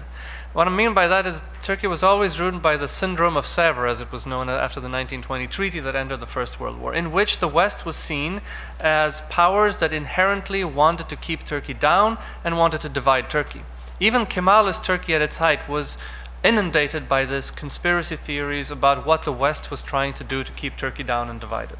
And we should remember this, because that means that once the Cold War was over, the relationship in terms of with the West was kept by Özal's pragmatic policy, but once that policy disappeared, you saw a slide away from this, and in which you had the inherent suspicions and negative feelings about the West re-emerge both in Kemalist official circles as well as in other nationalist circles, leftist circles, as well as Islamist circles. So everywhere across the Turkish political spectrum, you have this resentment or suspicions about the West and its intentions. And in this sense, what we have is a combination of the fact that the nature of these suspicions and these resentments has changed from one that was Kemalist and nationalist in orientation to one that is much more Islamist in its character. And this is in the context in which we see the emergence of a new foreign policy. And I would say that if you want to understand this foreign policy, together with Ambassador Edelman, who is here, we and the Bipartisan Policy Center, we did a report last year that looked exactly at the origins and the nature of Turkish foreign policy in the Middle East. And, you know, the notion is that you have a fundamental reorientation of Turkish foreign policy towards the Middle East, which is based on a pan-Islamist ideological background, if you will. That is very easy to access. You can read the works of Ahmet Davutoglu, who is Turkey's prime minister and was its foreign policy and was the architect. And I'm sure that when Erdogan talks about issues like the Muslims, by the way, not the Turks discovering America, and that's a very important, it makes a lot of sense, and it's very important to our topic, because when Erdogan's, it shows the changing identification of the Turkish elites away from a nationalist Turkish identity to a more Islamic identity, appropriating what is Muslim to be Turkish, if you will, since it was obviously not a person of Turkic origin that he was referring to. But if you look at the writings of Mr. Davutoglu, you find that a simple statement such as the end of the Cold War doesn't mean the victory of the West, because communism and capitalism, you know, East and West are essentially two coins of the same thing. And the collapse of communism is just a precursor to the collapse of European domination of the world. This is the worldview that animates the Turkish elite, and that's what we have to put at the center of our understanding. Now, then you have different iterations of this policy. For a while it was under the cover, if you will, of zero problems with neighbors that you alluded to, which essentially meant giving up the Kemalist, nationalist Turkish aversion to entanglement in the Middle East and to allying with Middle Eastern powers. At that time it was pan-Islamist in the sense that Turkey was moving equally to, or actually put even higher priority on some of its non-Sunni ally neighbors such as Iran and Syria. That, after the Arab Spring, really led to a boiling down of this into a more sectarian Sunni foreign policy that really saw this as a historic chance to help the Muslim Brotherhood rise to power and to cement the control of the Muslim Brotherhood over the Middle East. And Turkey, of course, has been alluded to here. The Turkish ruling party is essentially a Turkish version of the Muslim Brotherhood. This is the ideological background that we're talking about. So, in this sense, I think, again, I come back to the 2008 crisis. Because of 2008 financial crisis, if you look at it from the point of view of an Islamic ideologue, it confirms this anticipation that you have, not only that the Sykes-Picot Agreement, which is inherently imperialist, is collapsing, that something new, something more genuine is emerging in the Middle East, but also it anticipates, it fulfills, if you will, your expectations that the West is collapsing. And that's why I think you see a direct correlation between the 2008 crisis and in certain ways and the rise of this Turkish imperialist, adventurist policies in the Middle East, in which they no longer seem to pay attention to Western priorities, no longer feel a need to align with American interests and priorities in the region. And that's why I think, again, the future of Western economies, contra Turkish economies, and regional economies is going to be so important. This means that the Turkish foreign policy today, and you can see it in action in places like Syria and Iraq and elsewhere, in Egypt for a while very significantly, is one that Turkey will, as I think Ephraim said, reaps benefits from NATO and will continue to be in NATO. And after all, just because you have an ideological motivation doesn't mean you can't be pragmatic. And in other words, this means that if you want to establish a role for yourself as a regional leader in the Middle East, if you want to therefore also bring the Muslim Brotherhood to power in the Middle East, if you can do that under American cover, all the more better. And since the Obama administration at times have been toying with similar ideas, much of what you see Turkey doing, reaching out to Assad and then countering Assad and then going against Mubarak, I mean, these were exactly much more pronounced and heavier, if you will, but the same kind of things that the US administration was doing. And in that sense, there was a sense in Turkey we could probably do this we could have it both ways. We could have the cake and eat it too, in a way. We could help Islamism dominate the Middle East, but we could also do this without ruining our relationship with the Americans, and maybe even getting the Americans to endorse this as the most stable and under quote-unquote democratic trend across the region. Now, what we've seen, however, is what happens when that policy runs into trouble, which is what happened in Syria, obviously, where, you know, announcing that you would bring Assad down, it didn't seem to work that way. And then you see, as we know, and there is evidence out there, nobody's really pulled it all together in detail, but there is enormous amounts of evidence of Turkey facilitating the rise and assisting the rise of jihadi elements, various types of jihadi elements, from local ones to the Nusra Front and others across Syria and Iraq, in order to use them as tools both against Damascus and against their Kurdish opponents and PKK-aligned groups in Syria. And that is where Turkey's policies come so much diverge from American ones, because where you see here is a fundamentally different view of Sunni jihadi forces. And I think if you want to understand where Turkey comes from in approaching Sunni jihadi forces, well, you have to look at their ideological origins and look, for example, at somebody like al-Qaradawi, one of the spiritual leaders of the Muslim Brotherhood, and the way he and people like him talk about jihadis. They don't like them, they don't support them, and they say, well, these are wrong but misguided people. But we should never condemn them, we should never fight them, because they are part of the Ummah, and they are part of people which we should bring into our realm, if you will. And therefore, you see, just like the Muslim Brotherhood and Qaradawi and such leaders will put a certain amount of distance rhetorically between themselves and the jihadi forces and Al-Qaeda's and others, they will never fight them and they will never outright condemn them. And this is exactly what you see happening in Turkish foreign policy. The West is trying to get, you know, Davutoglu and others in the Turkish leadership to condemn ISIS, to call it a terrorist organization, but they refuse to do it. And they don't only refuse to do it because of their 49 hostages that have since been released, or for other reasons that they are stating, but this is because there is a fundamental ideological divergence in which these are seen as perhaps misguided, perhaps young and rash elements, but still forces that are better than the Shia-aligned Iranian regime, and certainly forces that are better than the imperialists and than the Israelis, the Zionists, of course. And that's the context in which you see that the Turkish leadership today diverges completely from the understanding of what goes on in the region. Let me close on a few comments on where this could go. And I think one of the questions that's not being raised is how bad could it get in Turkey? Nobody is asking that question, and I think that's very important. It should be asked, it should be discussed perhaps at another conference.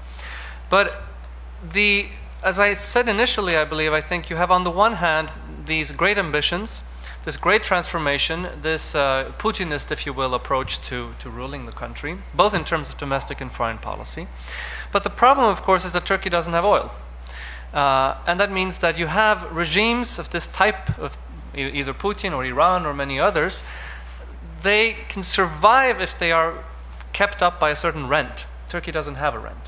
And in fact, you see the economic indicators by IMF and others who warned that among the emerging economies, all of which have, of course, been living on cheap American credit, and who can no longer do so, the ones that are most at risk are, Turkey always is in the top two with Brazil. Which means that you have a political system which is unstable. It's a personalized political system in which also that thrives on polarization, which means polarizing internally against religious minorities, against ethnic minorities, and against imagined foreign enemies with their imagined or real domestic connections. You have already seen both over the Alevis in Turkey being negatively branded, just like the Kurds have, and there's a fundamental divergence between the Turkish government and its Kurdish population on its ambitions in the Middle East. This has already created serious internal rifts. You also see economic populism, which is likely at some point, we don't know what the trigger is, but at some point to generate a very serious economic crisis for the country.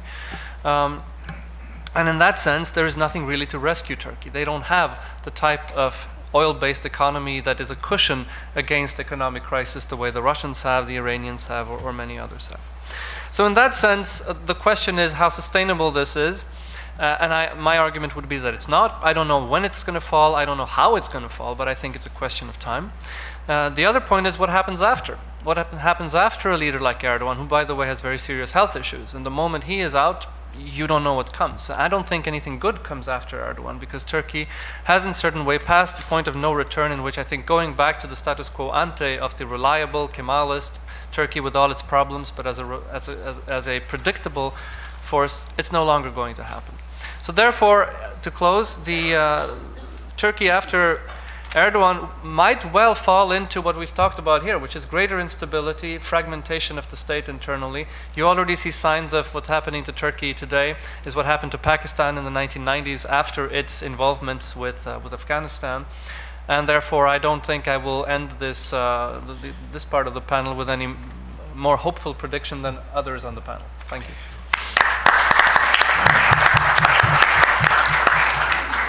Thank you very much for this excellent presentation. Let me say that at any moment that you feel you have to leave, please do. But we have 20 more minutes for Q&A. I was wondering if there's, and your class begins in 15 minutes, That's correct? Right. So, and yours as well. So if there's any quick question directed to any of the two of you, if we can take that from the panel. Our students, our graduate students, are more than welcome. In fact, they're expected to ask questions. So don't be shy. Is there any question? And then we can open it up for discussion. We've got 20 minutes. Yes, could you identify yourself as well, please? Sure, if you'd be kind enough. Thank you. Dr. Andrew Nova with National Defense University here in Washington. To Professor Cornell, in terms of the position of the Erdogan regime, do you think that it has effectively sidelined and negated the security apparatus and the military from providing any sort of opposition to it? Or is that something which you think the head of that issue is yet to come? Well, there are signs of both. On the one hand, there is quite significant signs suggesting that the military establishment has been co-opted. And in certain ways, I would say that the instability of the region has sped up that process, if you will, of the military trying to act in unison with the political leadership. On the other hand, there are also signs that the Turkish military, which was quiet in political terms for a number of years, has now begun to express its positions independently on especially everything related to the Kurdish issue. So I would say that issue is still a wild card. Over time, obviously, you know, and you see, last week there were news about religious education being included in the military curriculum, so you're seeing over time that the military as a separate entity able to maintain its autonomy from the political system is going to, disappear. But we're not there yet. Any other question relating to our two soon-to-teach course? We can relate to that. Panelists? Any disagreement? Any agreement? Neither. Neither.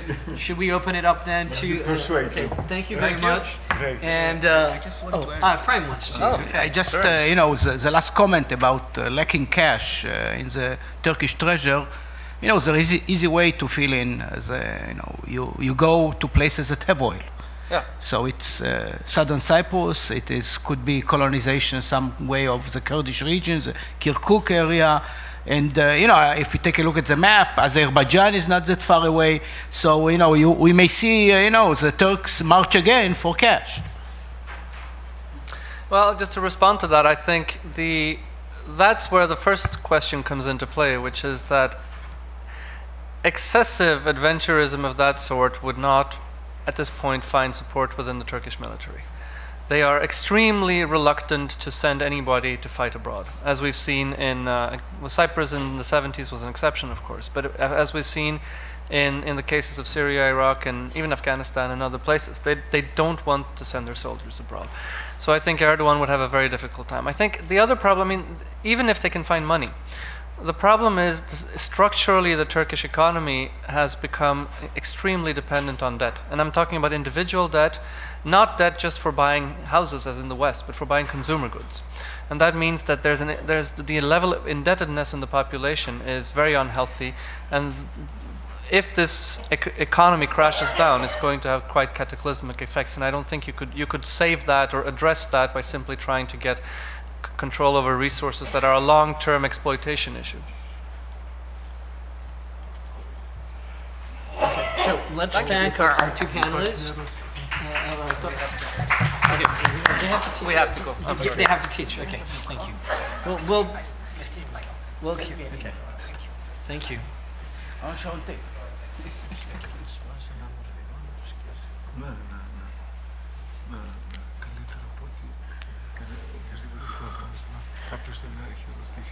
Yeah, if we can please take the question. There's one question. Well, it's sort of directed to the governor, but I can probably ask the question now. Okay.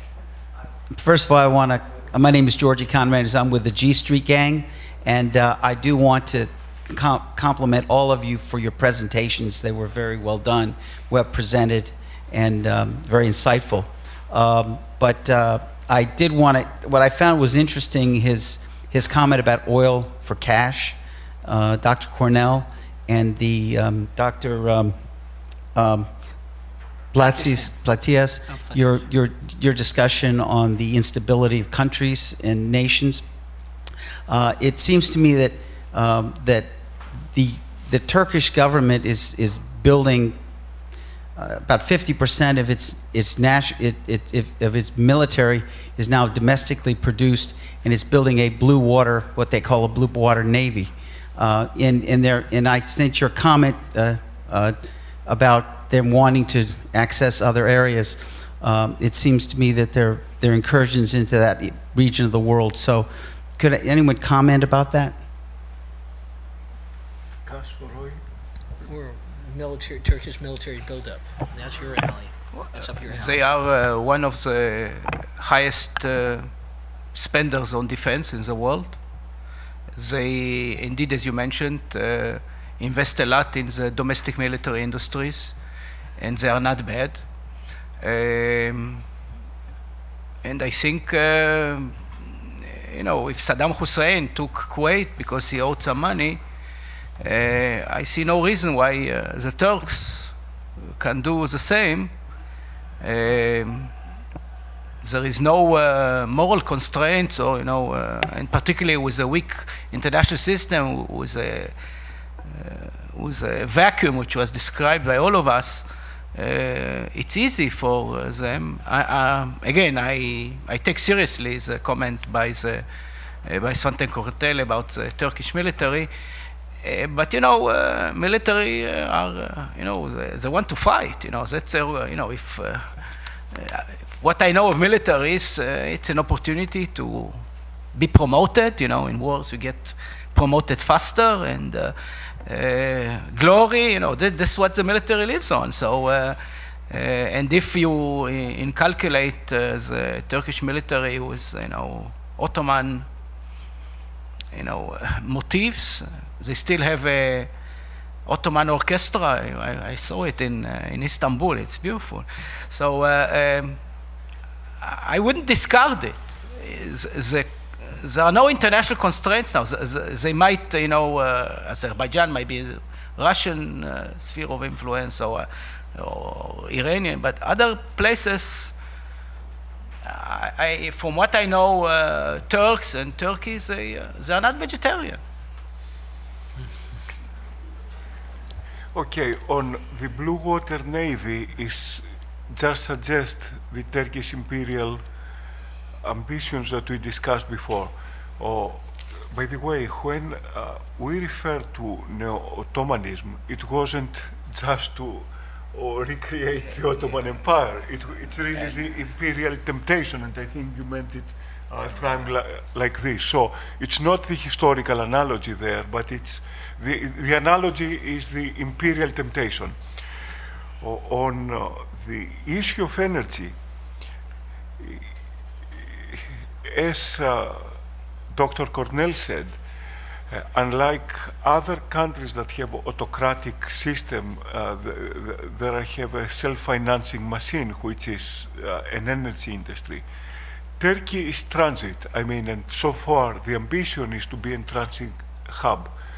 The developments in the Middle East Syria and Iraq and Eastern Mediterranean, I think it's on their minds provide the opportunity of becoming an energy producers. In my mind, it's crystal clear.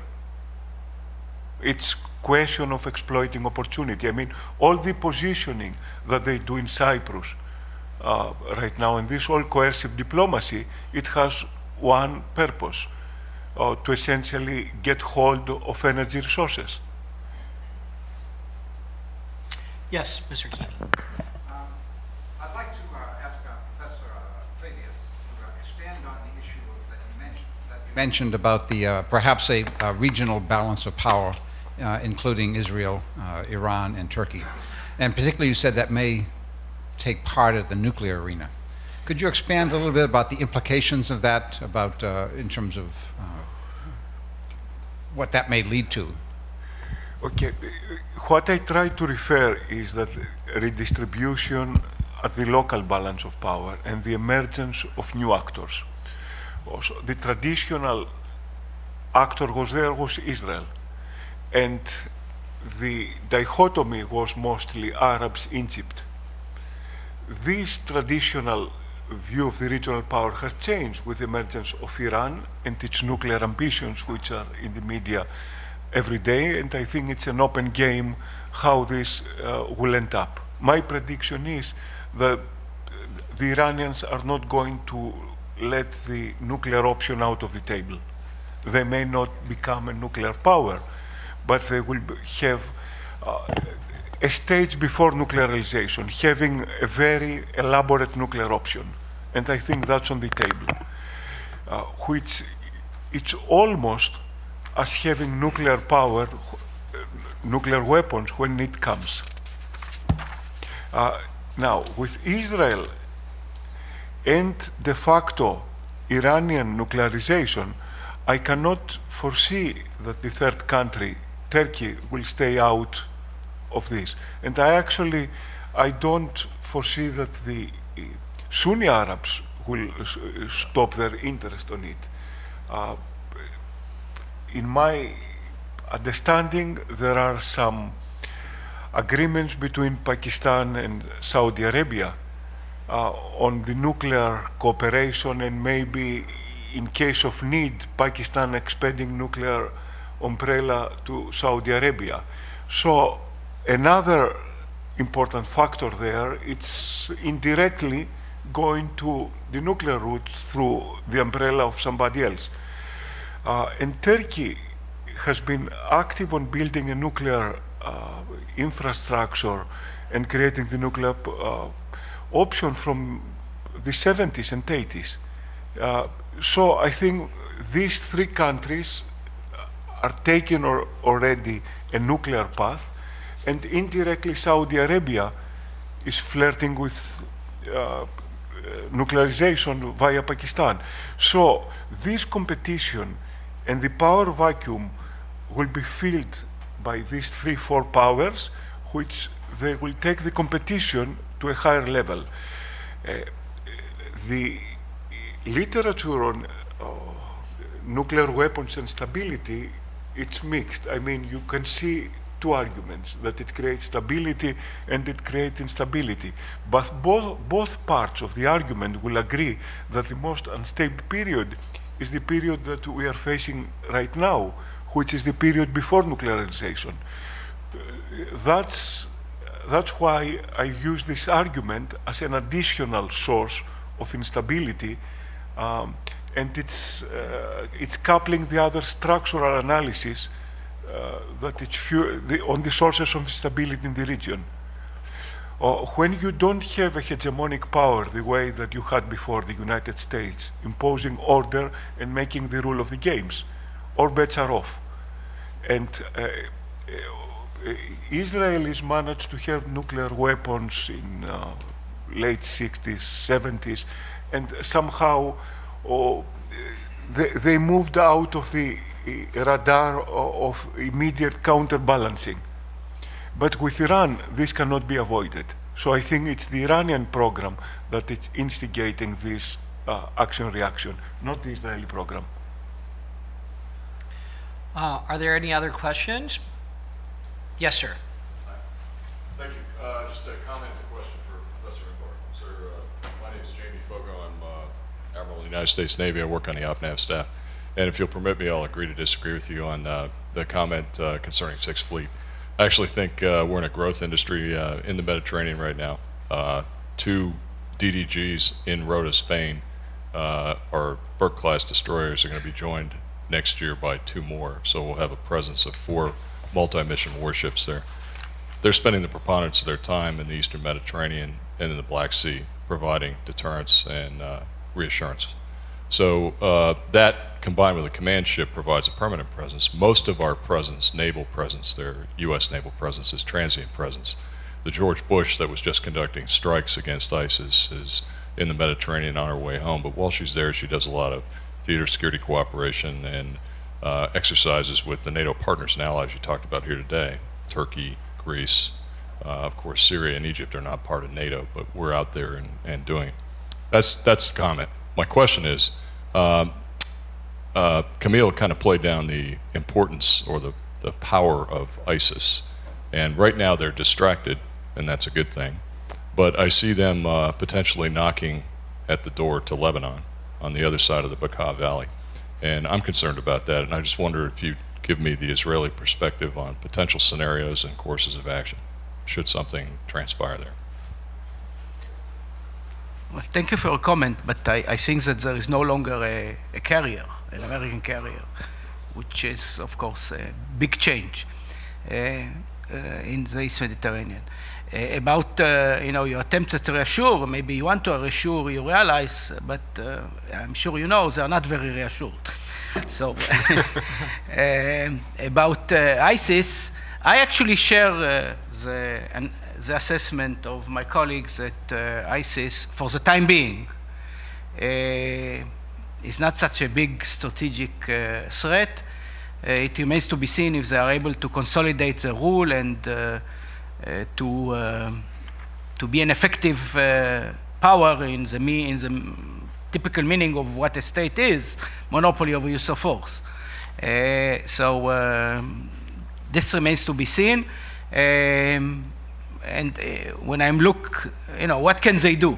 They can do very little, basically, and they are successful because they are operating in a vacuum, in failed states. So this is why, this explains to some extent their success, although I must say they have, they have good tactical leadership and a lot of esprit de corps, which is important, and they attract volunteers, and they were successful also in getting hold of assets that pay their activities. To what extent there will be, I doubt very much. The capacities are limited. And in my view, it is distracting because the main problem in this region is Iran. And I think that we should focus on the real strategic problem and let the local actors deal with ISIS,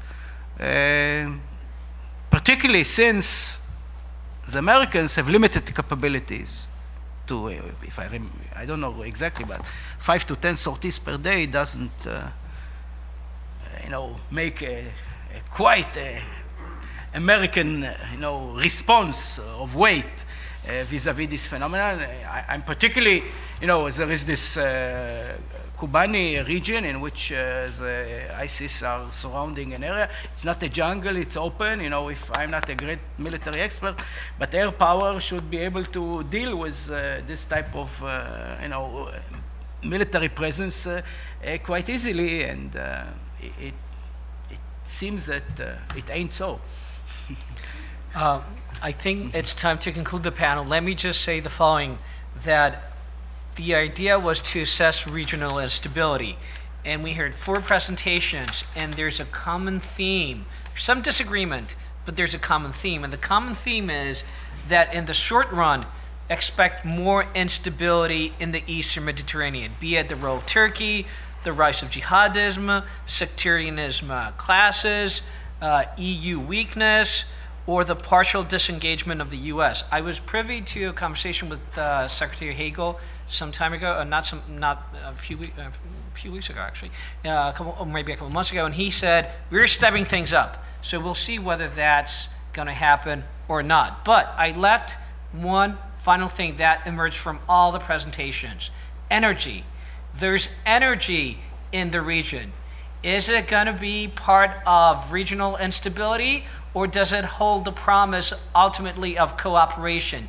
Stay tuned. It's going to be discussed in the next panel. Thank you very much. You've done a wonderful job. Thank you. Thank you. And we can reconvene in 15 minutes at 10:35?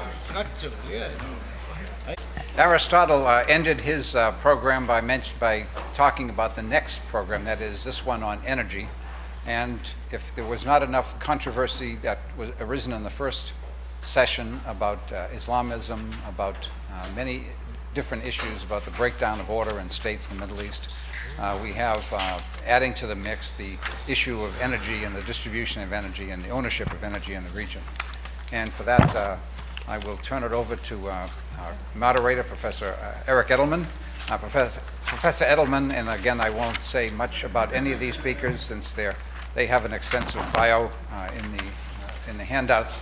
Professor Edelman he has a position both as a senior fellow at the Center for Strategic Budgetary Analysis and here at SAIS as a professor and also distinguished practitioner in residence.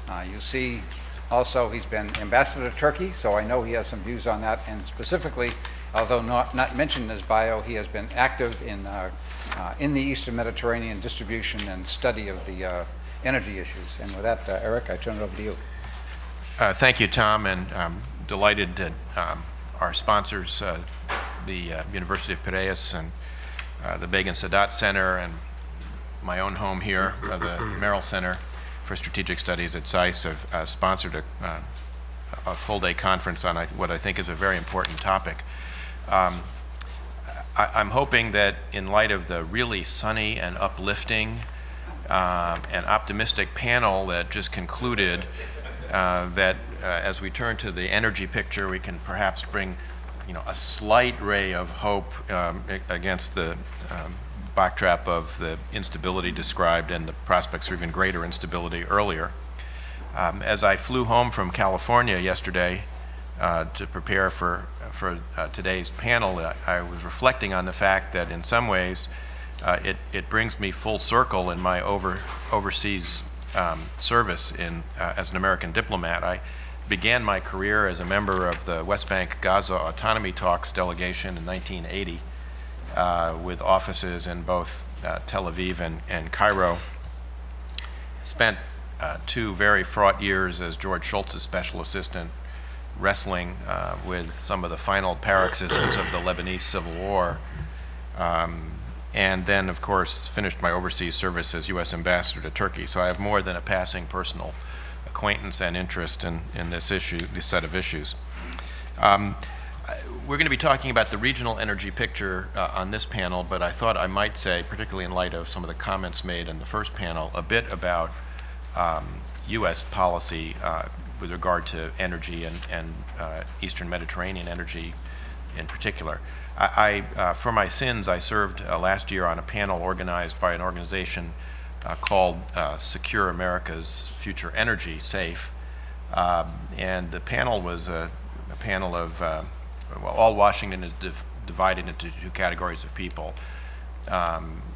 Wannabes who are looking to some future government career and has-beens, and I fall definitely into that latter group. And so this panel was made up of a group of distinguished has-beens co-chaired by former Director of National Intelligence Denny Blair and former Commandant of the Marine Corps Mike Hagee.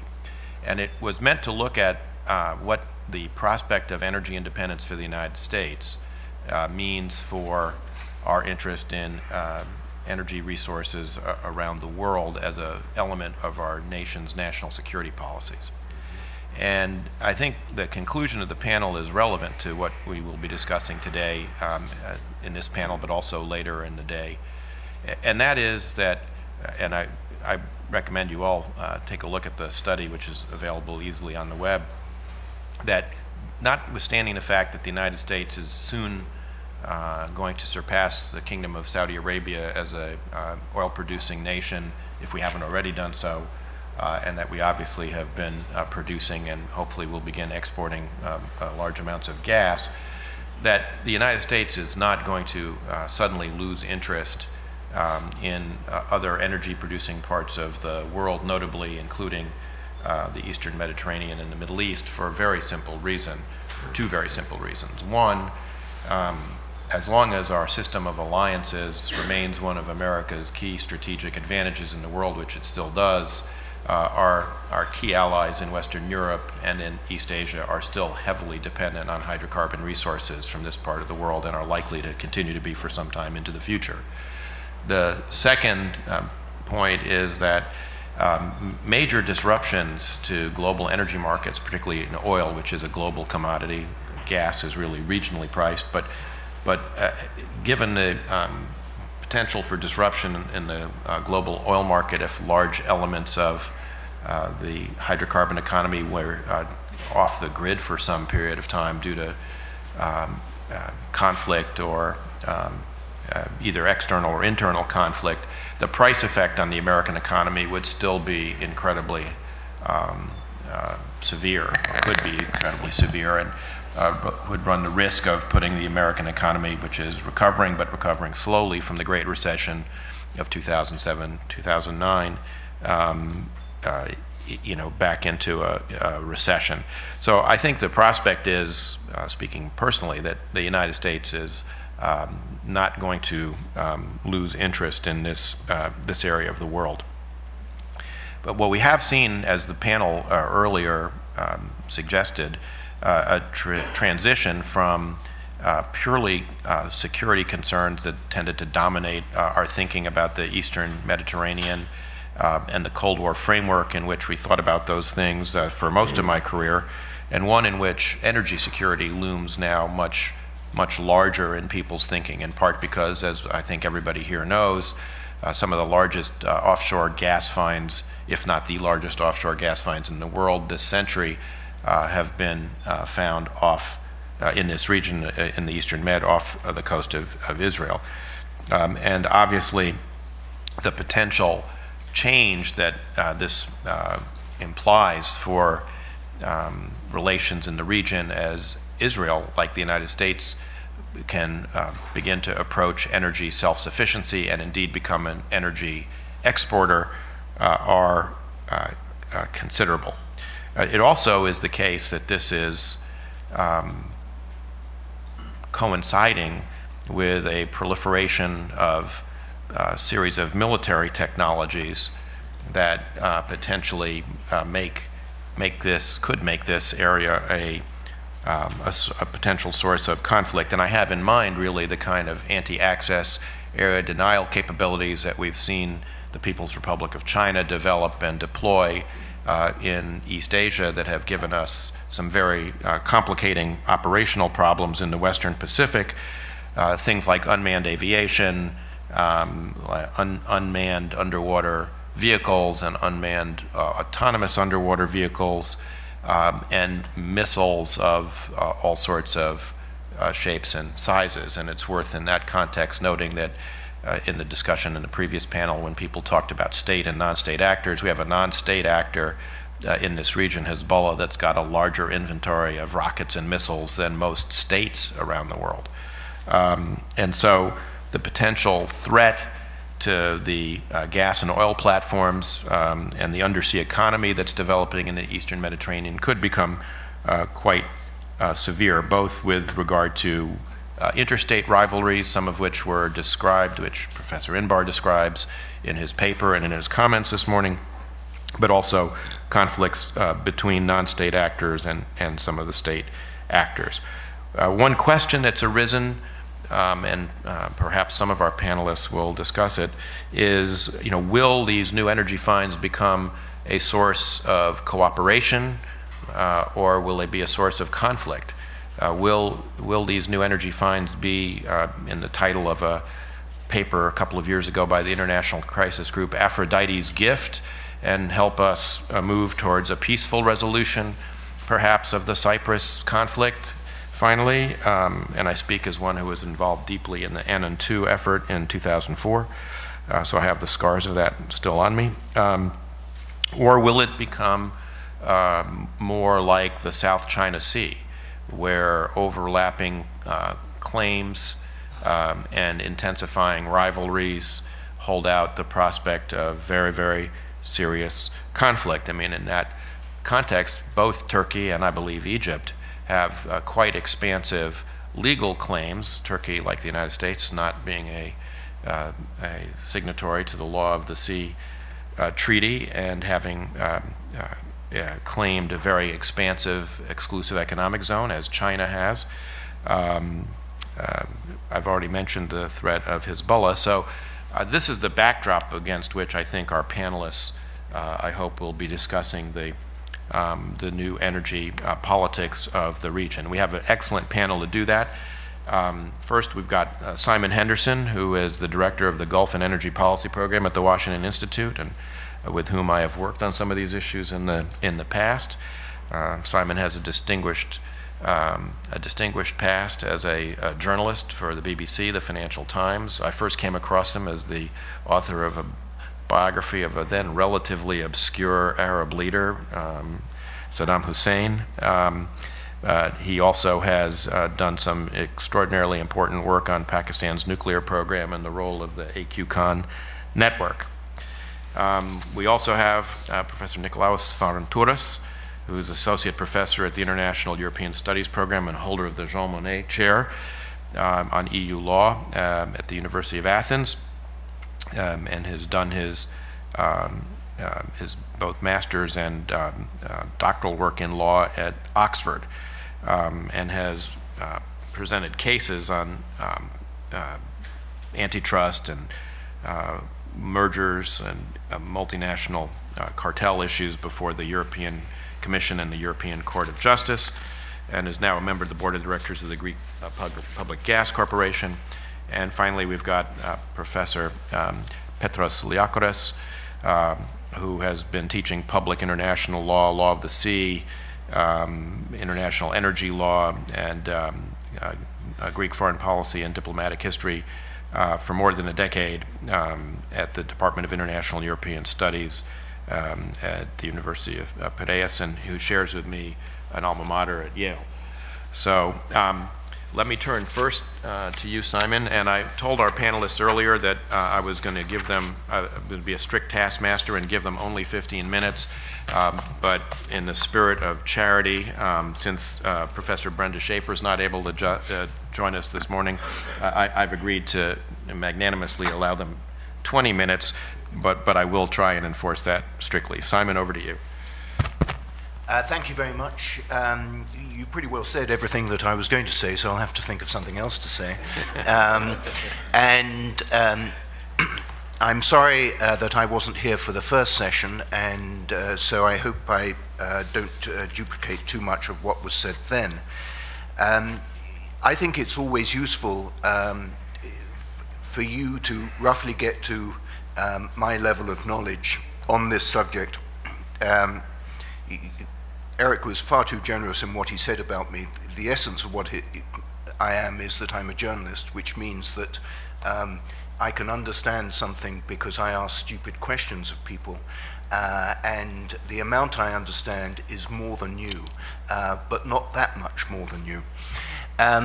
Anyway, I think there are three basic concepts that you need to be aware of when considering the whole of this issue. In no particular order, these gas finds are offshore. There used to be a time when a country's territorial limits was 3 miles, because I think that was, so the rumor goes, that was as far as a cannon could fire. It has since become 12 nautical miles, but countries then can assert up to 200 nautical miles out from their coast in terms of an exclusive economic zone. And if you're British, you say it's an EEZ, and if you're American, you could say it's an EEZ. And it's a tribute to my length of time here now that I prefer to call it an EEZ. The trouble, a nautical mile is a bit more than a mile, an ordinary mile. The trouble with the Eastern Mediterranean is that if you try to go 200 miles from anybody's coast, you hit somebody else's coast or hit somebody else's EEZ. And so the convention is that you split the difference. This is fine if you are, it's two countries facing each other, and they are, for example, 300 miles apart, so you split the difference at 150.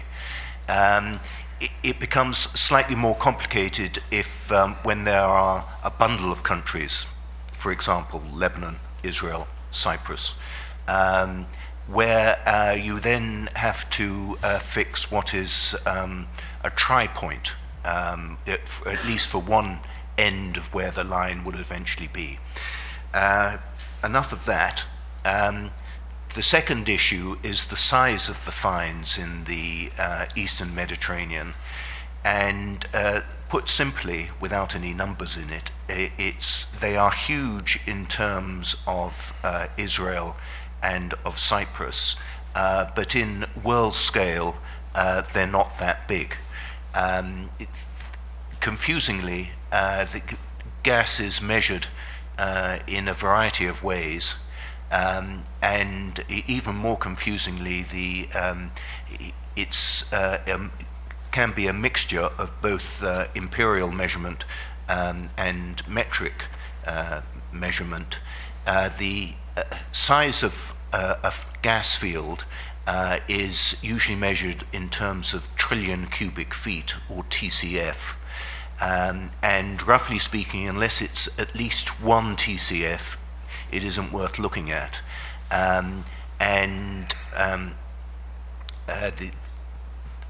But then in terms of volumes per year, it's usually measured in terms of billion cubic meters, in terms of, say, Israel's demand for gas. Currently, Israel's demand for gas is about 10 BCM, and is projected to head towards 20 BCM. And even more confusingly, there's an issue of price, which is measured in billion, million BTU. And a BTU, it's a capital B, small t, small u, is a British thermal unit, which is a notion of the amount of calorific value in the gas. But I mentioned these in passing because I expect that I will refer to them a bit more as I go through. The other issue about the Eastern Mediterranean is that the big fines, whether it be Leviathan or Tamar in Israel's EEZ, or Aphrodite in the Cypriot EEZ, are a long way from the shore. And being a long way from the shore, in the case of Leviathan, it's about 80 miles, 85 miles off Haifa.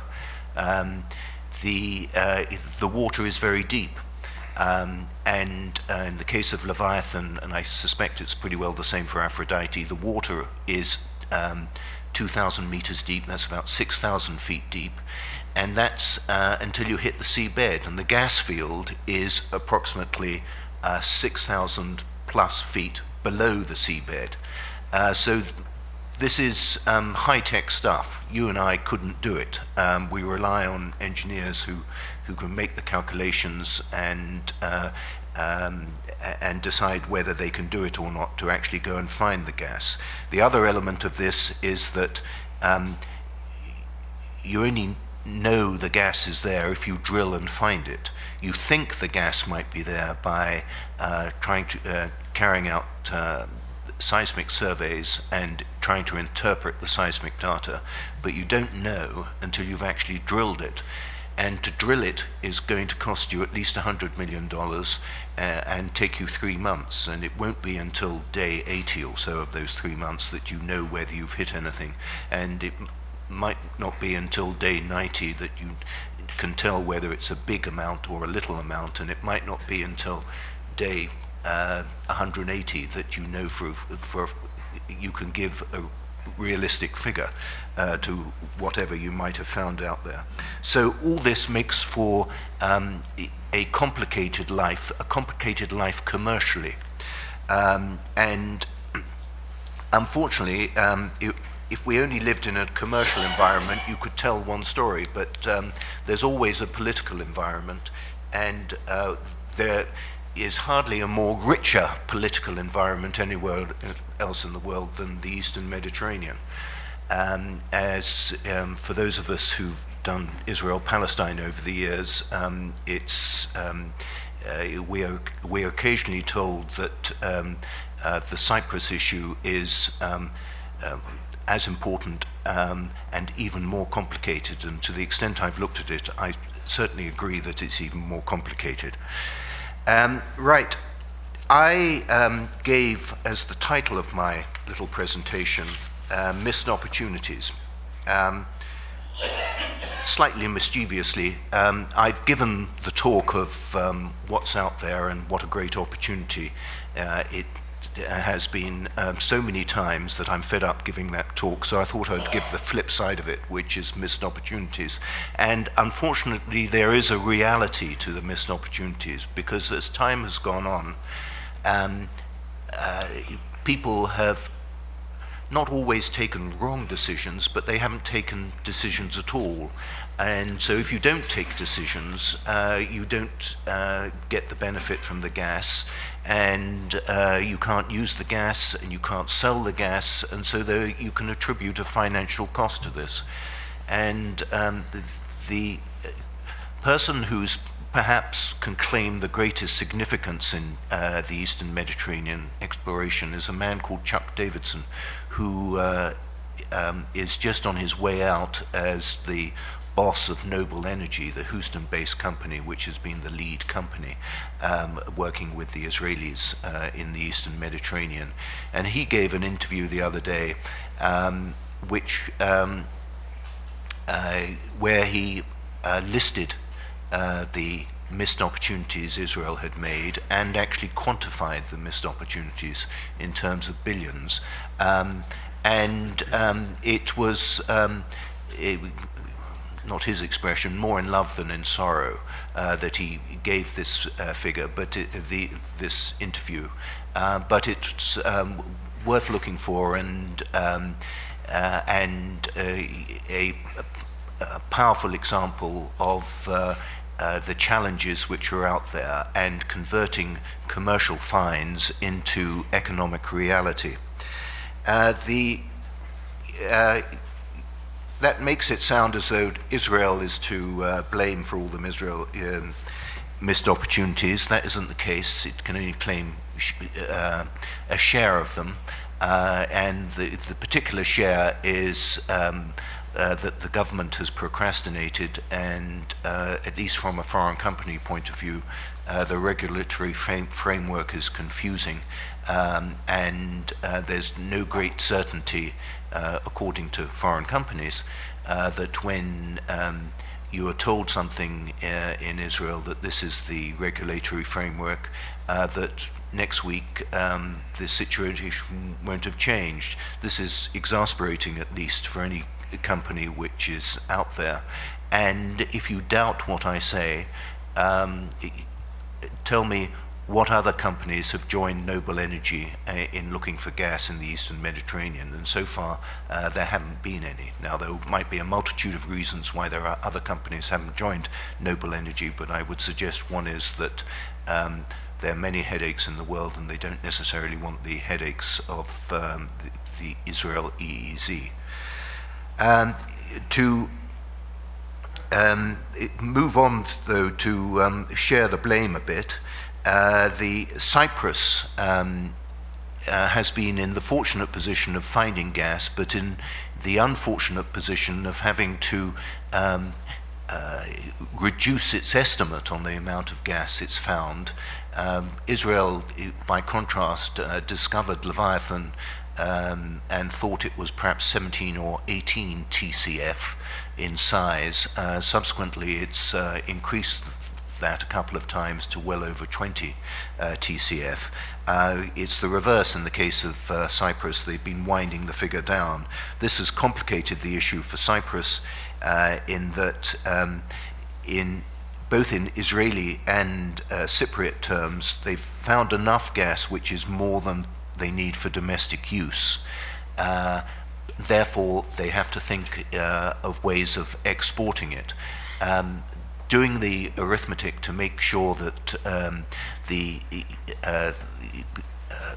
everything is profitable becomes much more complicated if the size of the field is not as big as you thought. The good news there is that Cyprus has convinced another company, in this case it's Eni of Italy, along with Kogas of South Korea, to drill as we speak in another sector in the Cypriot EEZ, and so things might change. The real prize for disappointment in the Eastern Mediterranean, though, goes to Lebanon, which may or may not be a country but does have a constitution. And the constitution means that it has a parliament and a law, and the confusing state of the politics in the country is that the parliament is not in a position to pass a law to delineate offshore fields and give licenses to foreign companies to look for the gas there. Without being a geologist, I have no idea whether there's gas there, but the Lebanese are hopeful of it, and I think it's probably a reasonable hope. I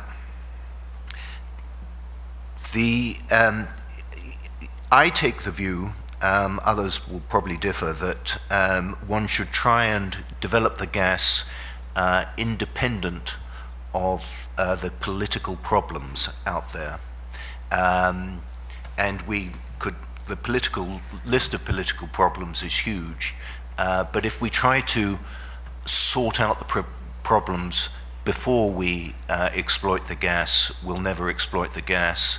And if we think that exploiting the gas will contribute to the resolution of the political problems, I think we're deluding ourselves. I was asked to speak for 15 or plus minutes. I think I've probably got to that far point anyway, but I will finish by just identifying what I regard as the particular energy challenges out there in the political aspects of those energy challenges. One is that the Cyprus EEZ is not recognized by Turkey, and I get rather confused on this because my understanding is Turkey doesn't recognize that Cyprus has anything more than a 12-mile limit because it is an island. However, the Turkish Republic of North Cyprus has asserted an EEZ which is greater than a 12 nautical mile limit. So I'm not quite sure how this makes sense. Somebody will perhaps clarify it for me. But the net result is that the Turkish Navy is operating in what it regards as being the northern Turkish EEZ, and which Cyprus regards as its EEZ. This is at best provocative and at worst dangerous. There's also much talk of the differences between Lebanon and Israel, and that they can't agree on where their maritime border would be. It's not helped by the fact that they're notionally both at war, and it's complicated by the fact that Cyprus agreed a southern point for its maritime border with Lebanon, and then considered that that point would become the northern point of its maritime border with Israel in a matter of a few words, although the discussion could be much longer. This has led to all sorts of problems. Fortunately, in the pizza-shaped piece of sea, which is notionally contested, there's yet to be any gas to be found, and indeed nobody has actually looked in this area for gas. So this particular problem has been not come to full life yet. There's one other term which I'd like to mention in passing when I finish, which is the technical term used in the gas industry called collection. Collection means paying, to you and me would mean paying our gas bill. And if you're a gas company, it means being paid for the gas you deliver to your customer. And if you're exploring for gas, as Noble Energy and other companies are in the Eastern Mediterranean, it means that you can supply gas to a customer with reasonable expectation that you will get paid for it. Now, as far as I know, in Israel, if you don't pay your gas bill, you get cut off, as you do here. In the Palestinian areas of Israel, it's more complicated, and they often don't pay their gas bills. Israel simply takes the money from notional Palestinian custom receipts, which it then transfers the lesser amount to the Palestinian Authority. But in countries like Lebanon, I was speaking to a Lebanese parliamentarian a few months ago on the gas issue, and he says our problem is going to be to export it. And he said, so I said, well, can't you use it at home? There must be sufficient domestic demand at home. And he said, yes, but nobody would ever pay for it in Lebanon. And if you wonder how this happens in practice, it's you supply gas to somebody's home.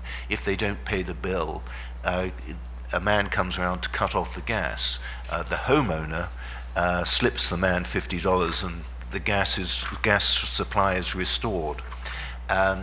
Anyway, on that small but important note, I'll finish. Thank you.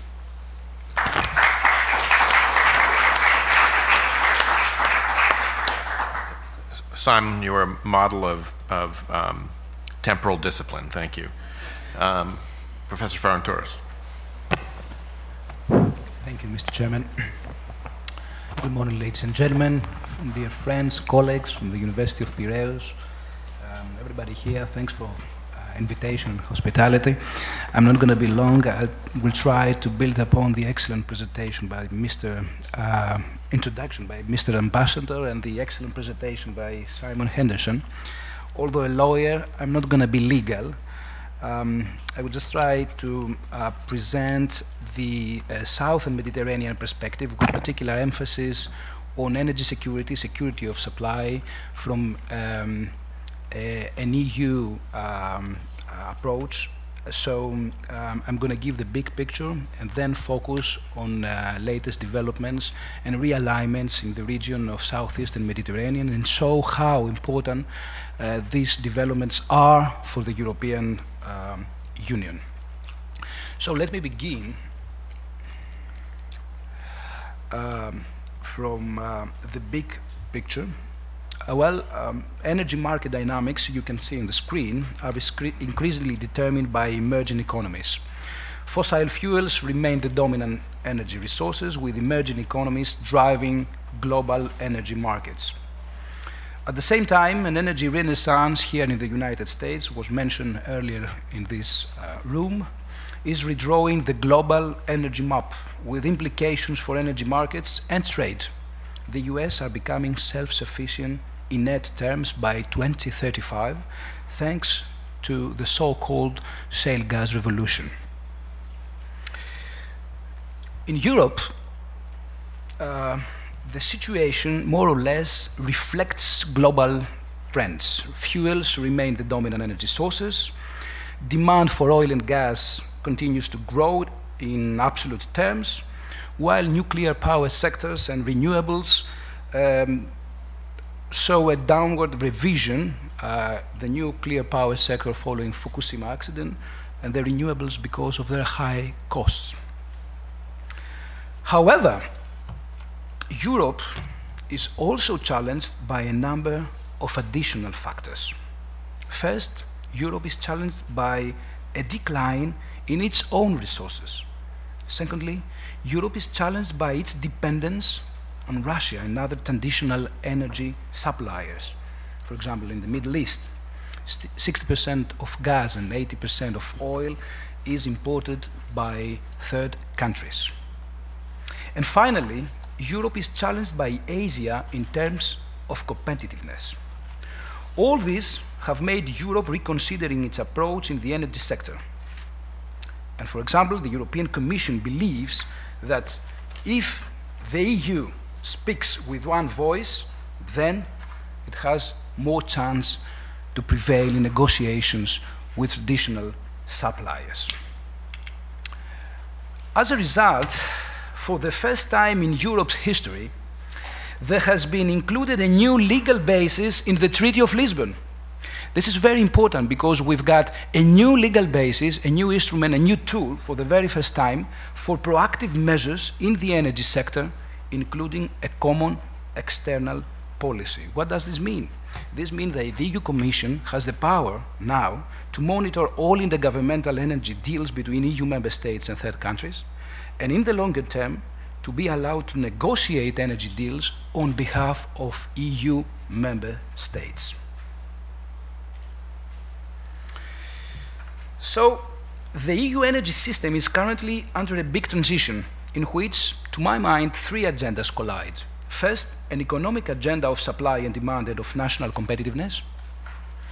A security agenda reflecting strategic dependence on trade in oil and gas. And a sustainability agenda focusing on the search for a low-carbon energy mix. And I believe that governments may play an essential role in setting priorities among these three objectives and in making decisions that greatly influence the creation, the design, and at the end of the day, the functioning of energy markets. Speaking about markets, I have tried to put together in this chart and show you the growing supply-demand balance, actually the imbalance in gas in Europe. Europe faces a supply-demand gap by 2020. This will grow further by 2025. Around 20 billion cubic meters of this supply gap stems from the growth in the southeastern Mediterranean and the Balkans, which is the most dependent region energy-wise in Europe. This is also reflected on this map. The lack of diversification, the rising cost of energy, and as a result, the lack of competitiveness is currently a core issue in the EU energy agenda. And this, even more acute, for less liquid markets, especially those of Southeast Europe, which depend predominantly on long-term oil-linked contracts, basically Gazprom contracts from Russia and from companies from Northern Africa. You can see with the yellow color on the map.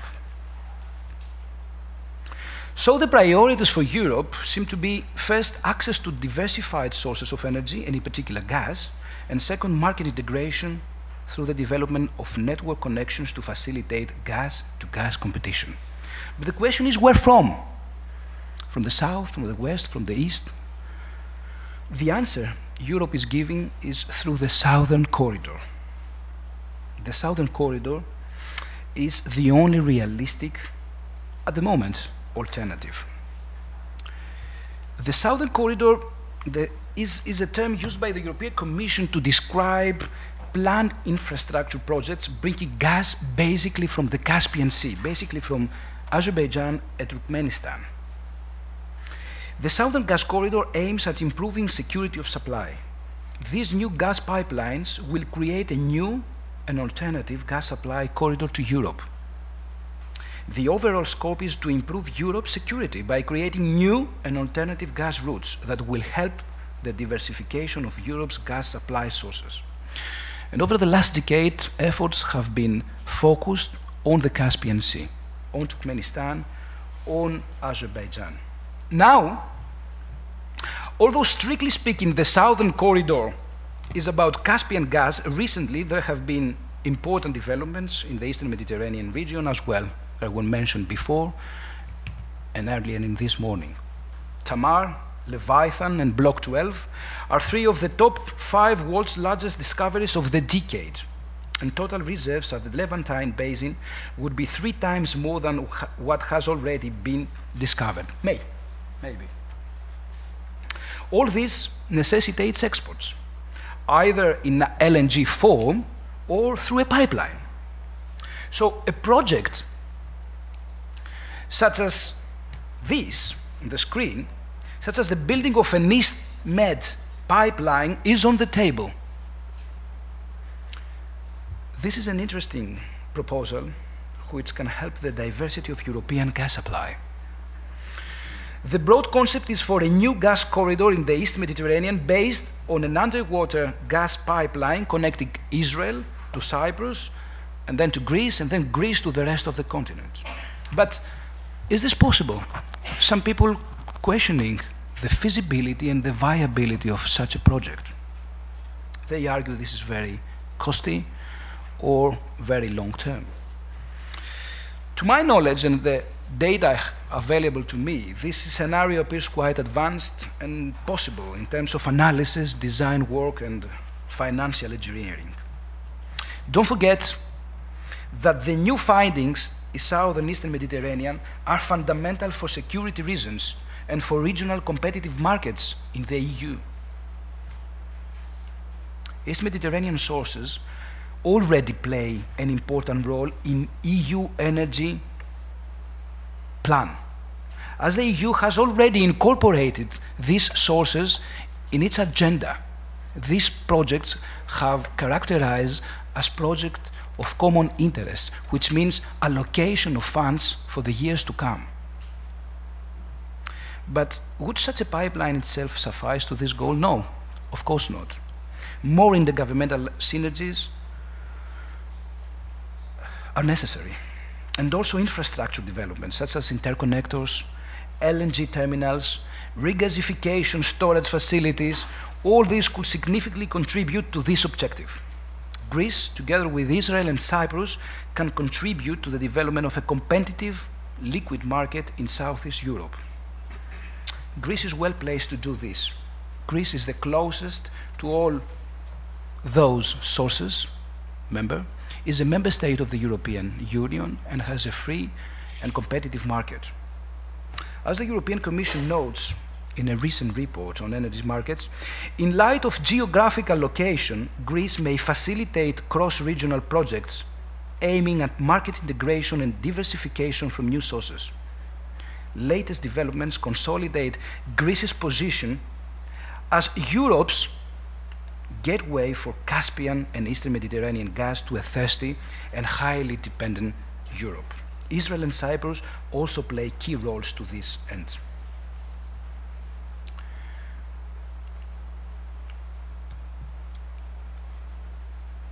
This is the big picture of existing and planned energy infrastructure in the region. If I may conclude, I would propose that efforts should indeed be focused on diversification on energy sources, not only on routes, but chiefly on sources, on maximizing the potential with due attention to overcome the existing bottlenecks in the region. But this, I'm afraid, cannot be achieved without synergies, but also without international legitimacy, Professor Liakouras. This cannot be achieved without full respect of international law. International law of the sea, public international law, full respect without asterisks and without prejudice in a very sensitive and critical area for Europe's security. Thank you.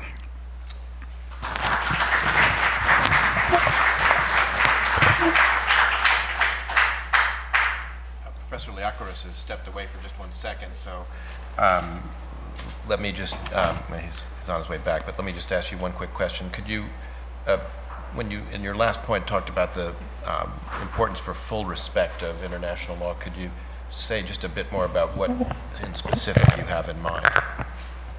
In the chaos Professor Platias and the other analysts commented upon earlier in this morning, we need the rule of law and international legitimacy in order to avoid other undesirable situation in the region. But the most competent person to speak about international law and international legitimacy is Professor Liakoras, sitting next to us. Thank you.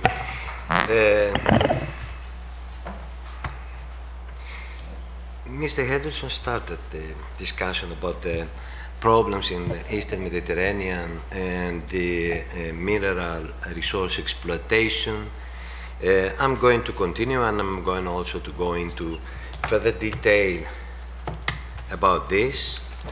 First of all, we have to present the current situation to clarify some of the legal concepts that surround the topic, like the difference between continental shelf and exclusive economic zone.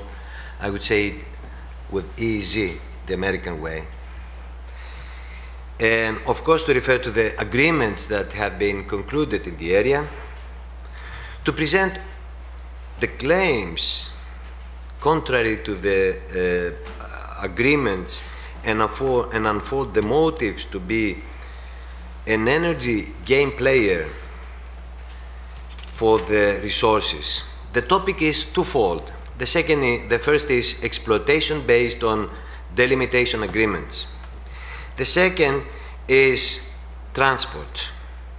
We're going to unfold all of them and say just from the beginning that states are categorized.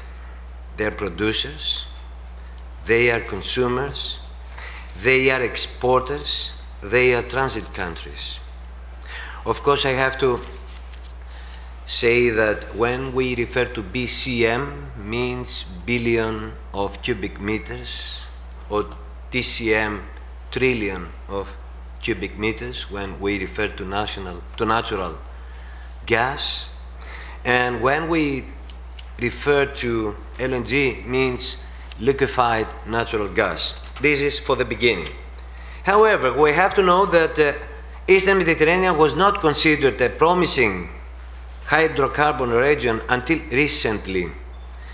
Countries like Cyprus, Lebanon, and Israel were heavily dependent on import of energy.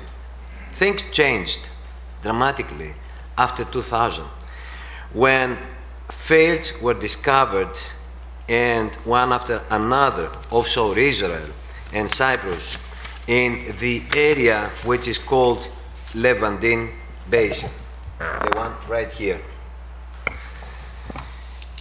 The estimates show that the region could have oil and gas reserves that are comparable to the prolific oil and gas exporting to Nile Delta, which was the area very famous even before that. Exploration and development of these reserves will be challenging, not only from the technical and financial point of view, but mainly because of the conflict-laden geopolitical landscape of the region. And I will show. First of all, clarify some of the legal concepts. How could these mineral resources be exploited? The main regime is continental shelf. Continental shelf is provided in United Nations Conference on the Law of the Sea, the so-called UNCLOS, concerning coastal states sovereign rights and their exercise upon delimitation. Delimitation is imperative, is required. Until mid-2000, most of the agreements in the Mediterranean had concerned delimitation only of continental shelf. States seemed reluctant to proclaim exclusive economic zone. Within the EEZ, which is according to the new law, a coastal state enjoys, in addition to continental shelf sovereign rights, exclusive jurisdiction of the water column with regard to fishing, energy development and exploitation, marine scientific research, and pollution control. The two zones, continental shelf and exclusive economic zone, correlate. Actually, their delimitation coincides, but are autonomous, are different. However, delimitation of exclusive economic zone includes exercise of continental shelf rights, but not the vice versa. Although it is possible that the continental shelf rights exist without exclusive economic zone, it is not possible to say the opposite, that exclusive economic zone exists without the corresponding continental shelf. Continental shelf rights are inherent and ab initio, but rights over the exclusive economic zone exist only in so far as the coastal state chooses to proclaim exclusive economic zone. And of course, when a state delimits with other states exclusive economic zone, seabed and subsoil mineral resources are exploited in conformity with the continental shelf provisions. This is the legal architecture. In 2003, Cyprus and Egypt concluded their first exclusive economic zone delimitation agreement. Cyprus continued with the 2007 agreement with Lebanon and in 2010 with Israel. The agreements with Egypt and Israel are in force. Lebanon has not yet ratified. The above agreements concern principally the exploitation of reserves of mineral resources in Levantine Basin.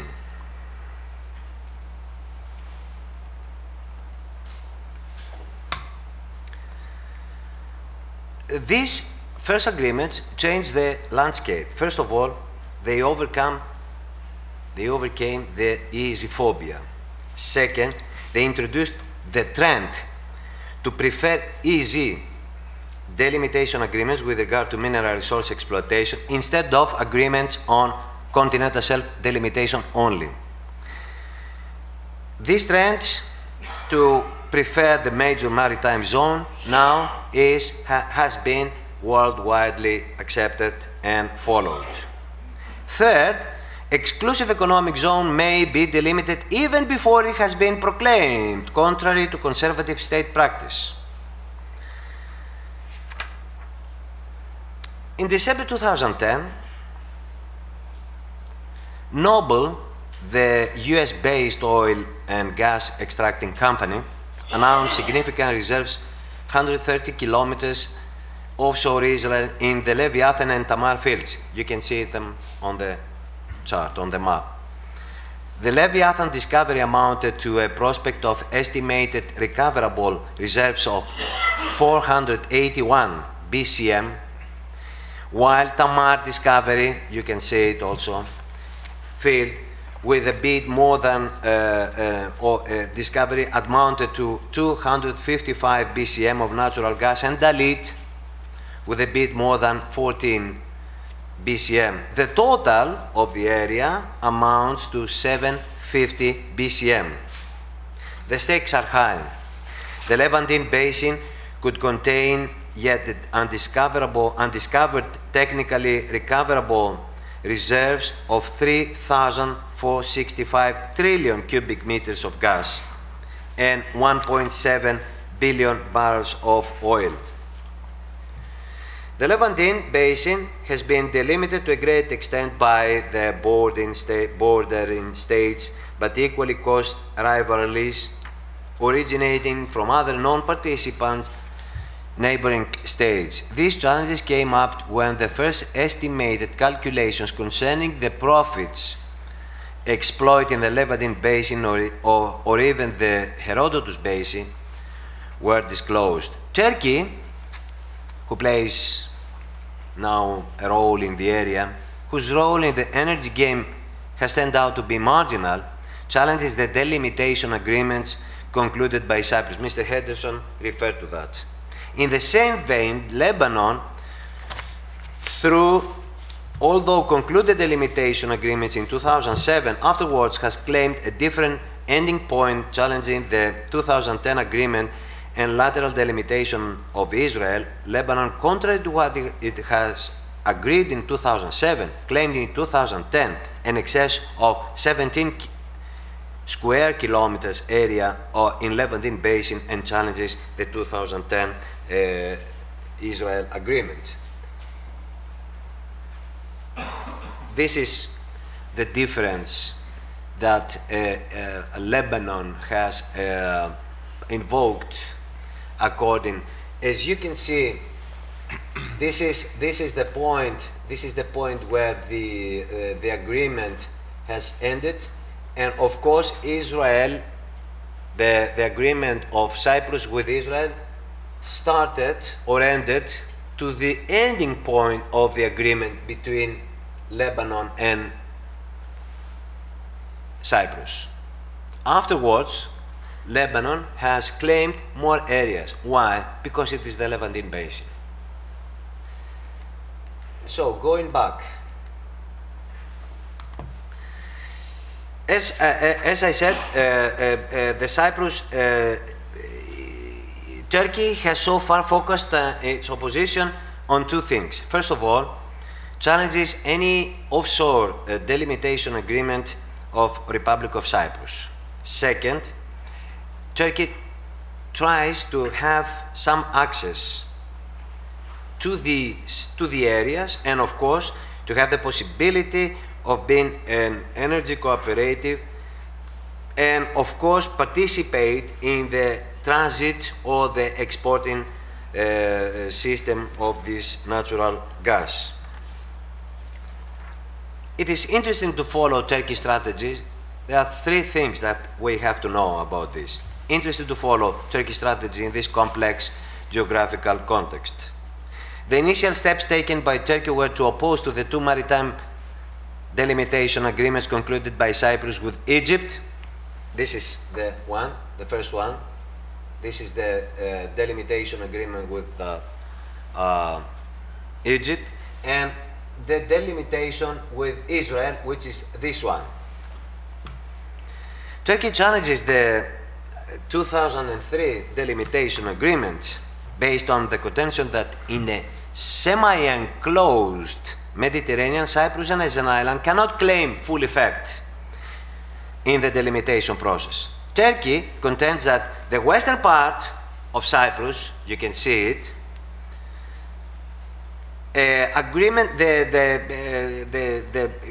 the island cannot claim full effect, and of course contends that the western part of 2003 agreement overlaps with the continental shelf areas to be allotted to Turkey according to its own method of delimitation. In this sense, Turkey challenges quarters of number 1, you can see it, number 1, number 4, number 5, 6, and 7 of the blocks that have been defined according to the agreement. Equally, Turkey makes unilateral claims to the southern and southeast side of Cyprus, claiming access to Levantine Basin. When drilling in Block 12, you can see it, Block 12 right here, started in fall 2011, Turkey concluded agreement with the self-proclaimed Turkish Republic of Northern Cyprus. The line is right here between the illegal Turkish Republic of Northern Cyprus. Why I say illegal? Because it was the creature of the 1974 invasion.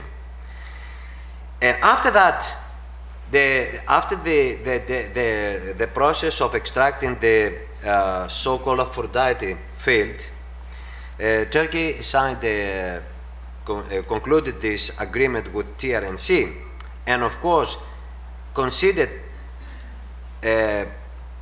agreement, conceded upon agreement rights to the company Shell to cover areas offshore southern provinces of Antalya and Adana. Antalya is right here and Adana is right here. Their costs projection could approach Levantine Basin, which is right here, you see. But this projection overlap with already delimited by Republic of Cyprus area, and of course they overlap blocks 1, 2, 3, 9, 13.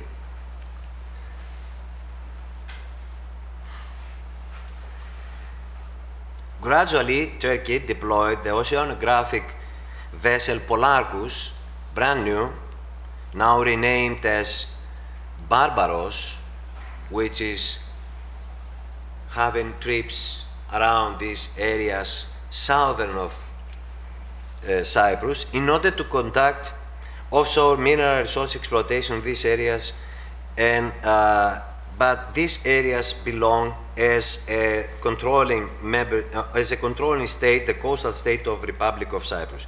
Tension nowadays has escalated. Turkey intends, through these activities, to gain access to Levantine Basin and contends that it is acting on behalf of and upon authorization of the Turkish Republic of Northern Cyprus. Turkey's activities run contrary to international law. First of all, because in exclusive economic zone, only navigation is free. Research conducted with regard to resource exploitation must have the permission of the controlling state, the coastal state, which is the Republic of Cyprus. Second, Turkey cannot be entitled to claim any areas southern of Cyprus. Why? Because there is, according to general principles as developed by the International Court of Justice, the presence of Cyprus produces a cut-off effect to any projection of Turkish coast to the south. So no claim, no overlapping can ever be invoked. And on the other hand, according to the same ICJ jurisprudence, International Court of Justice, Cyprus' southern coast cannot be cut off from any entitlements generated by these coasts of Cyprus that are not opposite to the Turkish mainland coastline. In this sense, there cannot be any legal dispute at this point. Further, Turkey has said that has concluded an agreement and has the authorization of the Turkish Republic of Northern Cyprus. One word only. First, no one can represent any part of Cyprus besides the Republic of Cyprus, because only Republic of Cyprus is recognized internationally as representing the whole country. So, neither Turkish Republic of Northern Cyprus, as null and void declared by the Security Council resolution of 1983 and 1984, nor Turkey, which is an occupying state, an occupying force, can act as sovereign for any part of Cyprus. Finally,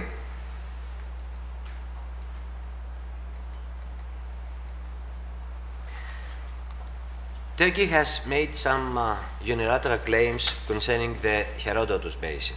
Herodotus Basin is the one that is bordered by Greece, Turkey, Cyprus.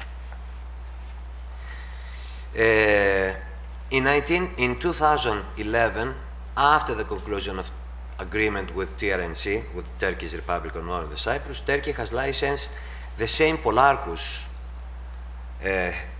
Barbaros oceanographic vessel to conduct exploration activities in the region.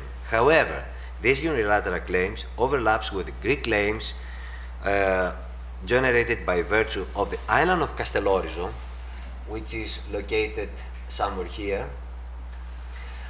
The coasts of Rhodes, Carpathos, and Crete, and of course, with this Turkey tries to have access to the south, to the western part of Cyprus, to make better, to have a better agreement with Egypt, and of course, mainly, of course, to neutralize any effort to have a delimitation between Greece and Cyprus.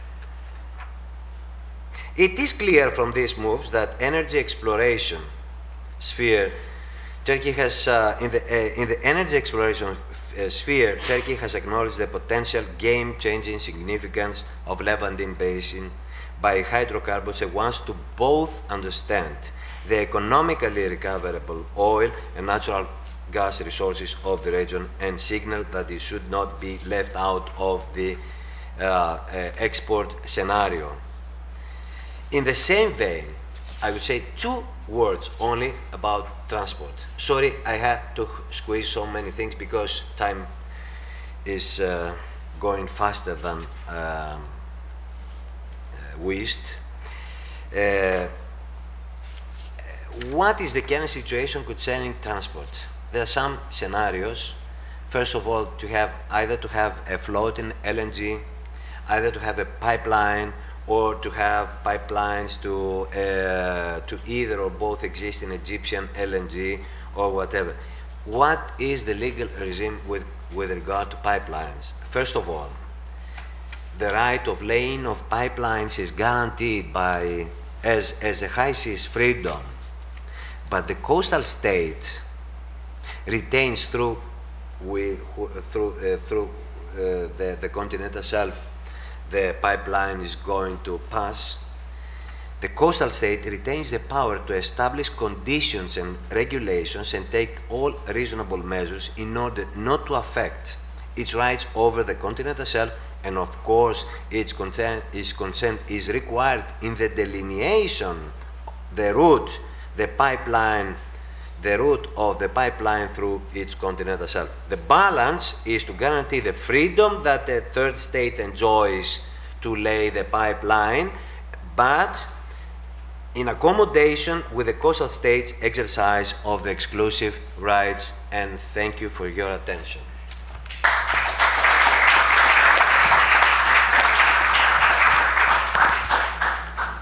Well, I want to thank all our panelists for their extraordinary time discipline, because having done this many times, it's not always the case that you can get the panel to actually end on time.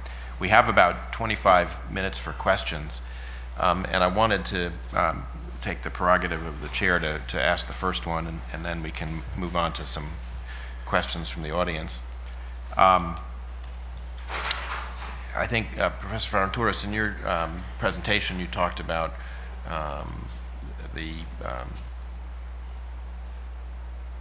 the reasons why having a lot of these hydrocarbon resources flow to Europe makes so much sense for Israel, for Cyprus, since the amounts of gas, although as Simon points out, you know, the volumes we're talking about here are dwarfed by what are believed to be the reserves in the South China Sea.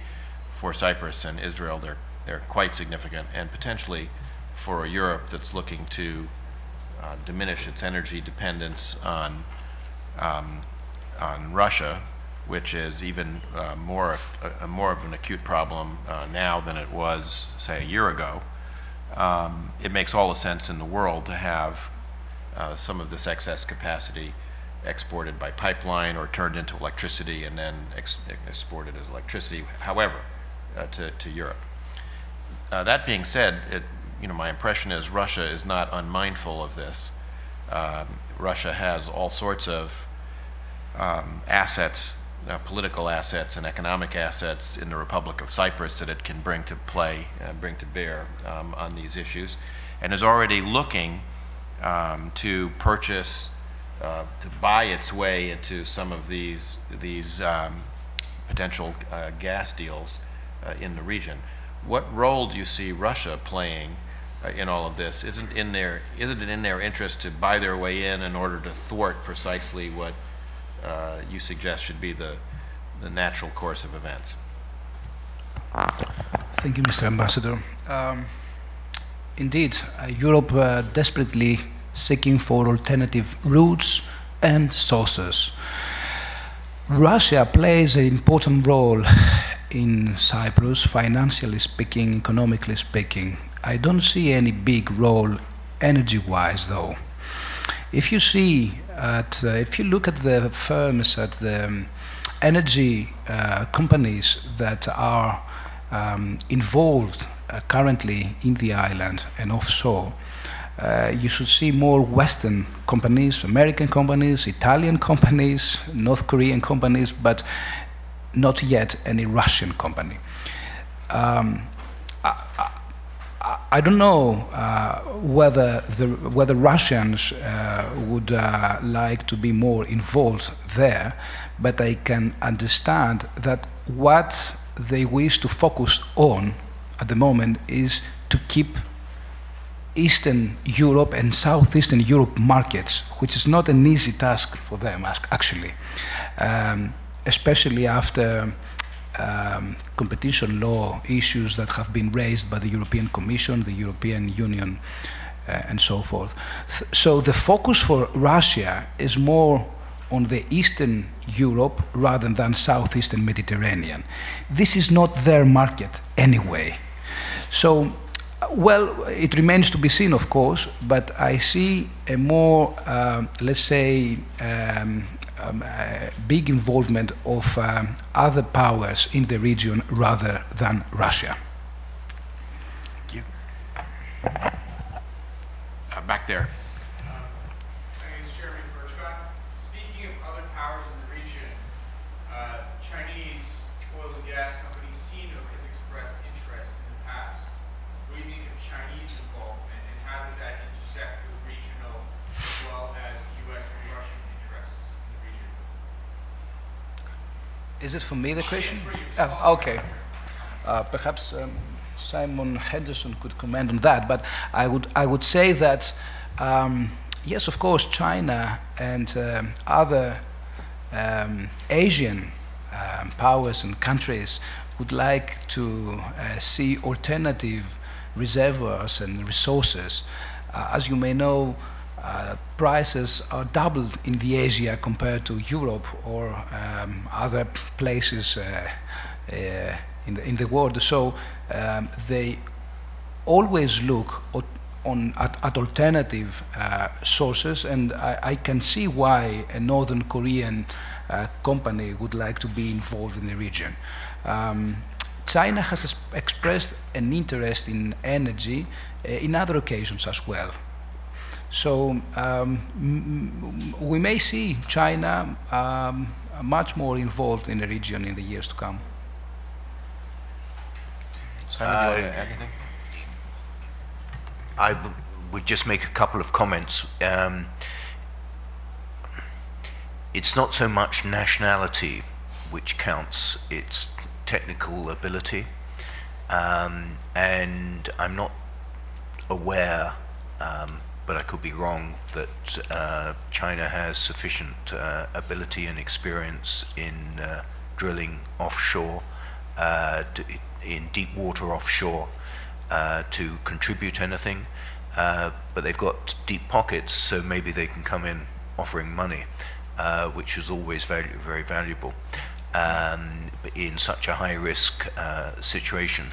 The other point I would make is that we're talking slightly merrily about pipelines, seabed pipelines and LNG. All these things cost money. The cheapest sort of pipeline is a pipeline on land. A pipeline on the seabed is difficult to put there, but people know how to do it. It rather depends on what the seabed looks like. And if it's flat and sandy, that's fine, but if it's rocky and goes up and down, that's complicated, if not impossible. And on the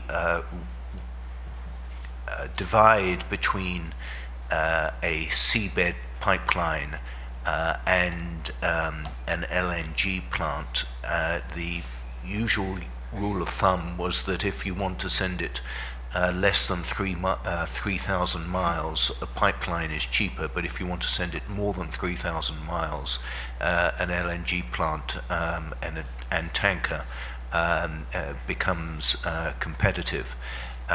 You will note that Europe is, whichever way you look at it, is less than 3,000 miles from the Eastern Mediterranean. So this suggests that LNG is not going to be commercially profitable to send to Europe. The price for LNG in Europe is currently of the order of $5 per million BTU. As I mentioned earlier, that is the way of prices calculated. Frankly, unless you can get $10 per million BTU, it's out of, or unless you can charge $10 per million BTU, it's not profitable to send it by LNG to Europe, although it might be to Asia. The other aspect of this, and I know it's tedious and commercial and all to do with making money as opposed to grand thoughts about grand strategy, but these projects have a 15 to 20 year lifespan, and you've got to do the arithmetic to make sure it's profitable for that length of time. This is challenging to do, especially in energy markets as we have today, where it's very difficult to work out what the price is going to be next week, never mind in 10 years' time or 15 years' time. Thank you. Simon, what about taking the gas, having it power electric plants, and then transmitting the electricity? Isn't that an option as well? There is the option of, and within an East Mediterranean context, this option has been already mentioned, that Israel generates, uses the gas to generate electricity, and it goes by an undersea cable first to Cyprus and then across to Greece and then into the European grid. I understand it's under examination. I used to think it was complete nonsense. I've since recalculated my estimate, and I just think it's nonsense. But at least it's heading in the right direction. For some context, I changed my view, but only slightly on this, because I realized that there was a scheme to generate electricity in Iceland and supply the electricity to Britain from Iceland, and there's also a scheme to generate electricity in Spain and send it across undersea the Bay of Biscay, also to Britain. And so if you can consider those sort of projects as being commercially feasible, then who knows, it might be possible in the Eastern Med as well. Gentleman over here in the red jacket.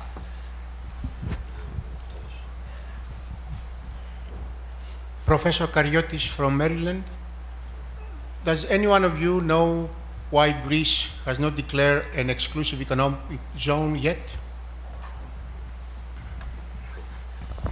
I suppose only the government, the Greek government, knows why has not declared so far exclusive economic zone.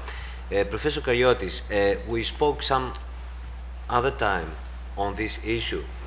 I always take the example of Cyprus. Cyprus has done something very different, something very smart, very intelligent, and of course strategically very effective. First, the Cyprus government in 2003 delimited the exclusive economic zone and declared afterwards retroactively. That means that if you would like to guarantee that you have the rights exercised. Exercise of rights is dependent upon delimitation, not declaration. So in that sense, if delimitation precedes over declaration, and if it is effective, first you have to secure that you have the delimitation to exercise the rights without any dispute from any other country.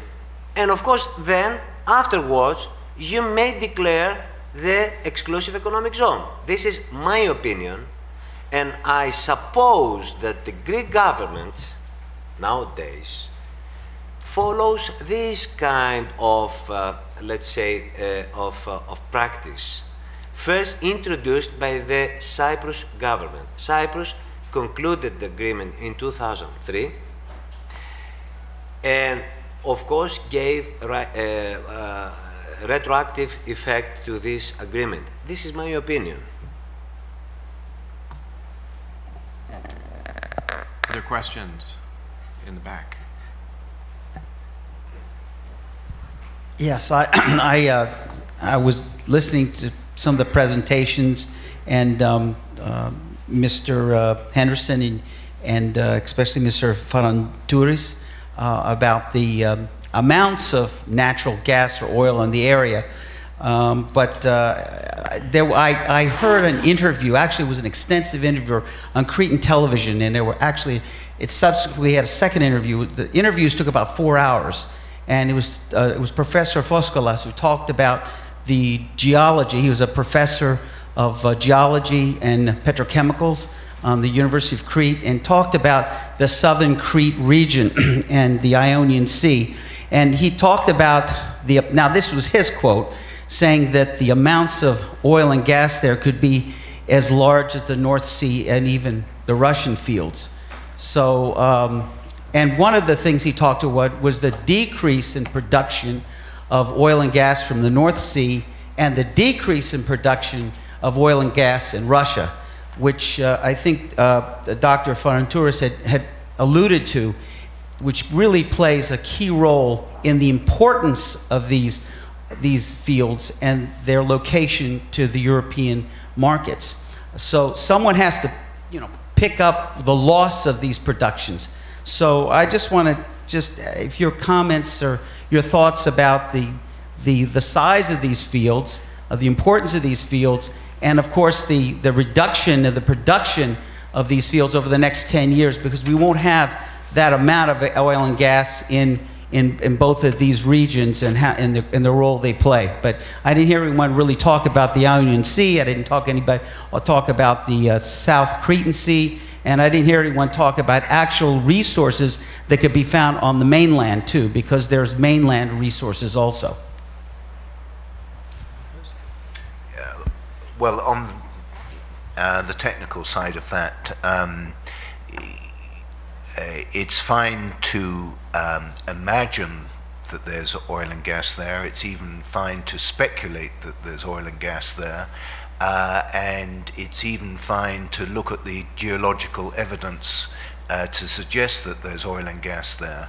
But there's a step or two further on from that, is to find somebody to do the seismic data so that they can be more confident in that, and then take that seismic data and analyze it so that you know where to put your drill ship, and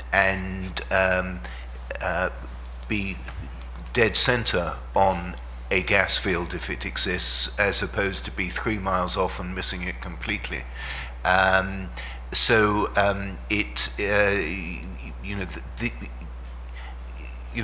willing to be surprised, but people out there need hundreds of millions of dollars in order to finance such things. And commercial companies don't invest that amount on a prayer. Governments sometimes do, but that hasn't been a terribly successful way of doing things in the past. I hear what you say, but I'm not sitting on the edge of my seat for the moment about it. I mean, Simon, correct me if I'm wrong, but I think the one thing that could change the picture, and you adverted to this earlier because you talked about the fact that we have not seen any of the majors come in and do this. It's been Noble, it's been independent operators who've been doing the exploration and exploitation so far. The next step really, as you were saying, is going to be very, very capital intensive, expensive projects. The one game changer, I think, would be if there was a major discovery of oil, which might then bring other majors in. I personally think just on the Eastern Mediterranean side, what the whole situation requires at the moment is a kick of the sort of kick which would be the current drilling ship in the Cyprus EEZ finding a big field, bigger than Aphrodite, on par, say, with Leviathan. This would certainly surprise Cyprus and please Cyprus. It would. Israel would then realize it probably wasn't it didn't have the biggest reserves in the Eastern Mediterranean, and so would be kicked into looking for extra reserves. And another aspect of this is that Noble Energy, which is the firm which found the gas for Israel, has plans to look beneath the Leviathan and Tamar and some other gas fields to see if beneath it there's oil as well, as they think the seismic might indicate. And if people start finding oil, which even when the price is falling is still a much more valuable commodity than natural gas, then there will be a fresh bout of enthusiasm to go and look. Absolutely agree with Simon Henderson. You never know unless you drill. And one has also to pay attention on the current situation in prices and the volatility in prices. How can this may affect future development and investments in the region? One of the reasons companies didn't come earlier in the region, I believe, were the low prices in hydrocarbons in the last decade. So it remains to be seen. Professor Keeney. I have a question particularly on the economic aspects of these, or more correctly, the geopolitics, not just the distribution of these energy sources. On one of the slides that, two things in relation to the question that Ambassador Edelman mentioned about the competition that the Russians may see.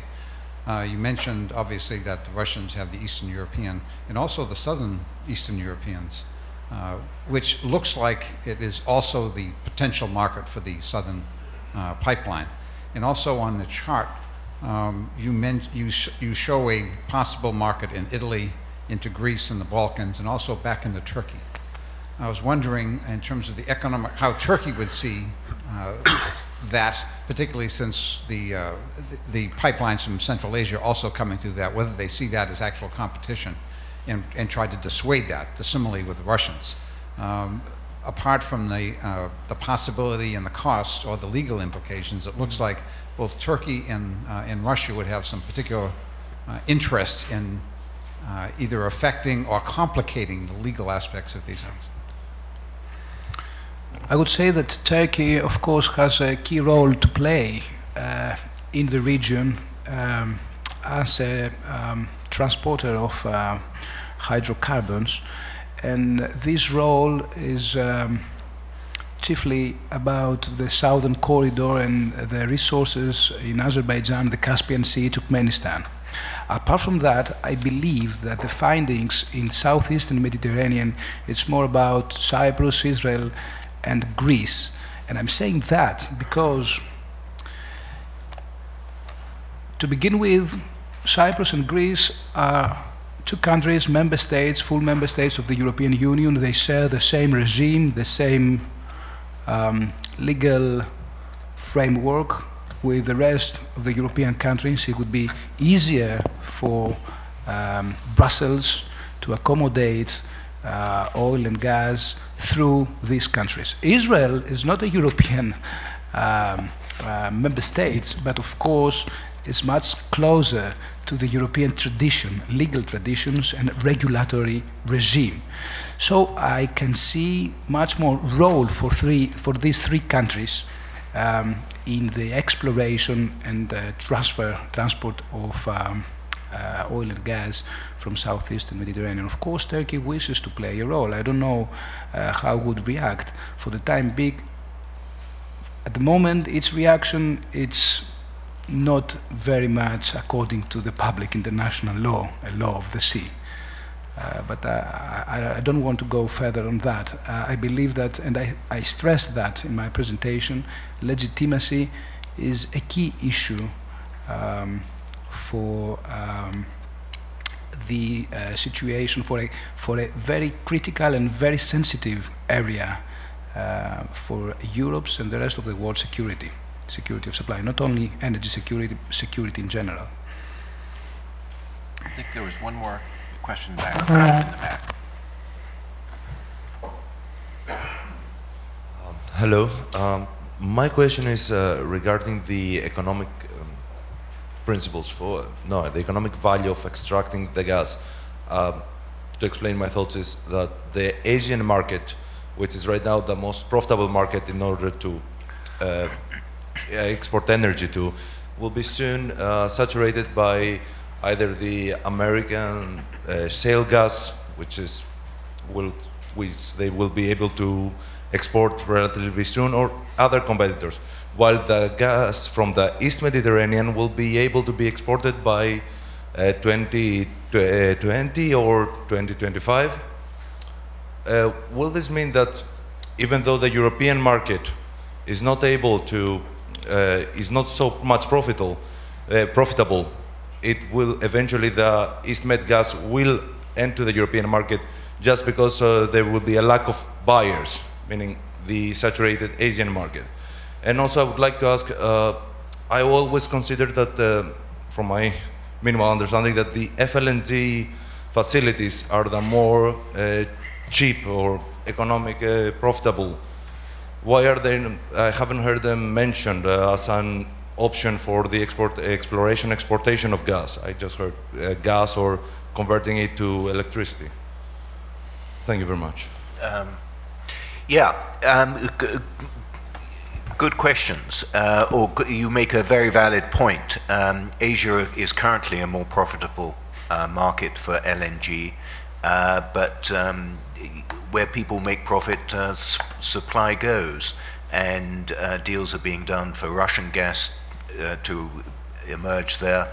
Australia is coming much more on stream, is going to be a more significant LNG exporter than Qatar even is. And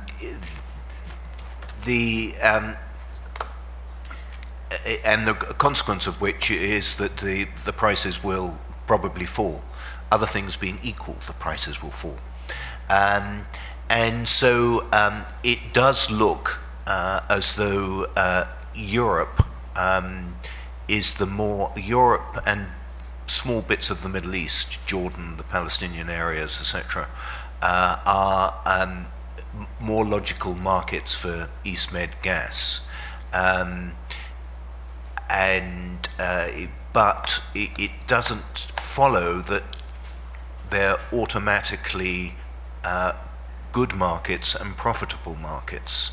And if they're not profitable, the gas won't be exploited. So it's to do with it's all to do with price. On FLNG, which is floating LNG, I think you used the word cheap in your question. Whatever it is, it isn't cheap. This is an LNG plant on shore is of the order of $5 billion.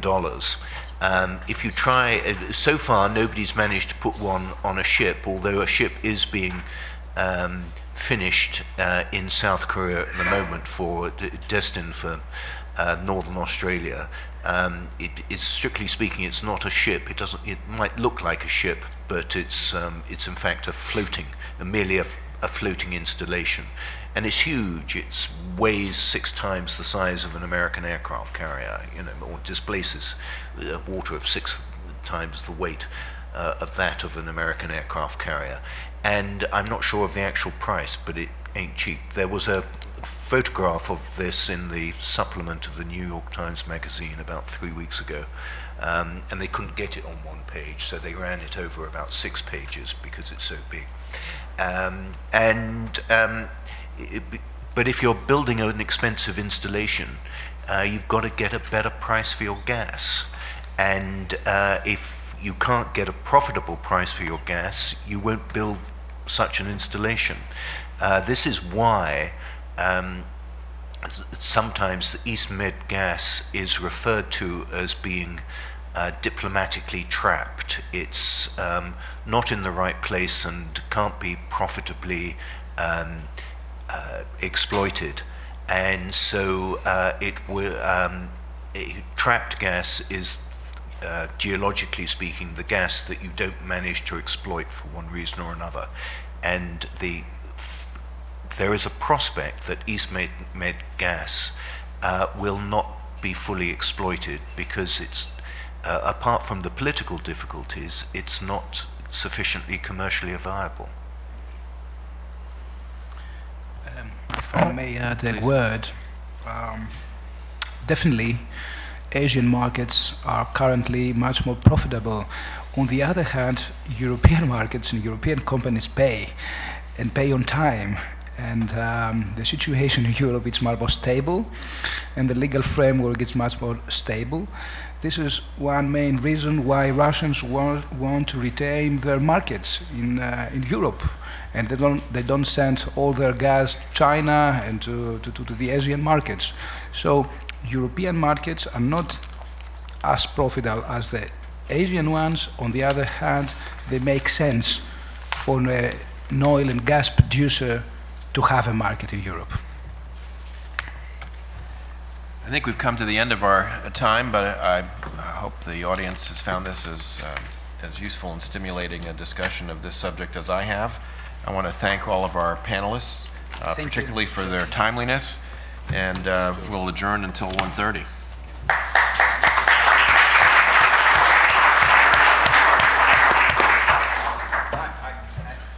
For the audience, thank you very much for your patience. We will break for lunch now. I don't have my schedules. 1:15 or 1:30? 1:30. 1:30. See you back here hopefully at 1:30, and at that time we'll take a look at, we'll talk about international or worldwide issues. We'll look very much at the regional security arrangements and the threats to that. Thank you. But I'm involved in strategy, long-term. We have a mutual acquaintance that you're praised very highly. אני לא בטוח שמייקל מאותה משפחה, מייקל מג'ינסר, מאותה משפחה. לא ידעתי. דיוויד חמוד.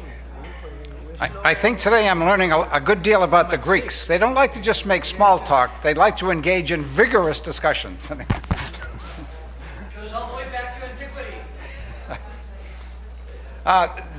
As I mentioned just before lunch, this session today sort of narrows the scope from the worldwide focus into the different regional issues, that is, regional security alliances, and some of the problems that will come from that. And the moderator from this panel is someone who needs no introduction, simply because he was introduced this morning. Professor Ephraim Inbar from the Beza Center. Ephraim? Okay, thank you very much. This is usually the most difficult panel just after lunch. In the East Mediterranean, some of us take a siesta. I miss it, but I'll stay awake. And our first speaker is Major General in Reserve, Yaakov Amidror. He has recently retired as National Security Advisor to the Prime Minister of Israel. Not so recently, it's in Israel. That's recently in the Middle East. Have a long history. And the head of the National Security Council, and in March 2014, he joined the Bessa Center as Anne and Craig Rossandler Senior Fellow.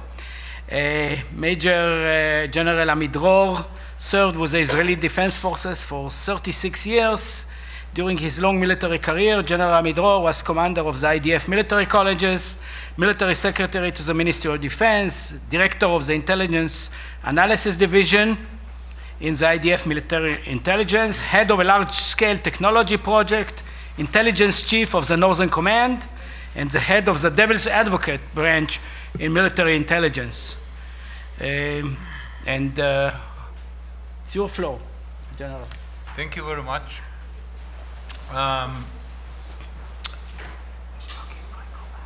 If we will look at the threats to the security in the Middle East, we can see in the eastern part of the Middle East, we can see three kinds of threats. One is about stability. I understand that they was mentioned a lot in the morning.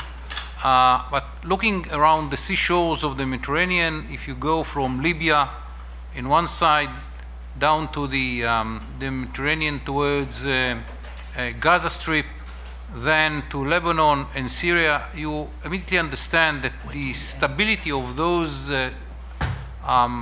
states are either there, Libya and Syria are disintegrating, in a process of being disintegrated, and it might happen tomorrow in Gaza, one way or another, and of course in Lebanon, which is the greatest surprise of the Middle East, that it is still there as a state. But some pressure from ISIS or others, and you can see the same phenomena. So we are living in an area in which the disintegration of states is a known phenomena. Even states which today look more stabilized, like Egypt, think what happened in Egypt in the last 3 years, from Mubarak to Morsi, from Morsi to Assisi, and ask yourself the question, okay, what next? And you understand that the whole area is under the threat of destabilization, and the meaning of destabilization in areas like Libya, which is no man's land, is well understood. And if someone didn't understand it in the past, look what happened in between Baghdad and North Syria, in area which was Iraq and Syria. You understand that this vacuum is kind of a force, of a strong emptiness which bring in other negative forces. ISIS is only one example. There are so many others. The other threat mainly in the Mediterranean is the differences of views about the EEZ boundaries. It was mentioned here between first and the most problematic one between Cyprus and Turkey. The second one is between Israel and Lebanon. The third might emerge in the future between the Palestinians who control Gaza and us, and maybe between the Palestinians in Gaza and Egypt, because the area is more related to what the Egyptians see as their own economic interest area. And today, all those differences are not such a big problem, maybe a little bit in Cyprus versus Turkey. I believe that if Hezbollah will not interfere, a solution to the Israeli-Lebanese friction might be a solution. The Americans tried to work out an agreed solution. They didn't succeed because Hezbollah objected it, and the Lebanese government is not strong enough to overrule the Hezbollah objection. And with the Palestinians, it's a question for the future. It might be not, depends on the agreement that we will have or will not have with the Palestinians, and the relations between the Palestinians and the Egyptians, that today with Hamas it's very bad, with the Palestinian autonomy it's relatively good. But I think that the notion that we should examine all the relations between countries in the Eastern Mediterranean through the gas issue is a huge mistake. There are so many other problems in the area that might influence the gas, but the root of it is not the gas. The friction between Turkey and Cyprus is not because of gas. This is the result of the friction which exists there for decades. The same is about us and the Palestinians. It will not be solved because of the gas, or between us and Lebanon. The gas is not there. It's the result of existing friction between us and the Lebanese, between us and Hezbollah, between us and the Palestinians, between the Turks and the Cyprus, between Greek and Turkey. The gas is only one angle of these problems which exist anyhow. So even if we find some solution to the gas, it will not solve any real problem in the Middle East. If we find solution to the problems which exist in the area between those countries, we might find solution to probably to the gas issue, on the contrary. So, but anyhow, when we found the gas, Israel understood that we have a new challenge in the Mediterranean. The area which is now the EEZ of Israel is as big as the whole Israel. Something which was new for our Navy, and we had to introduce new system to be sure that we can give the security which is needed to those who wants to explore the gas and to use it in the future.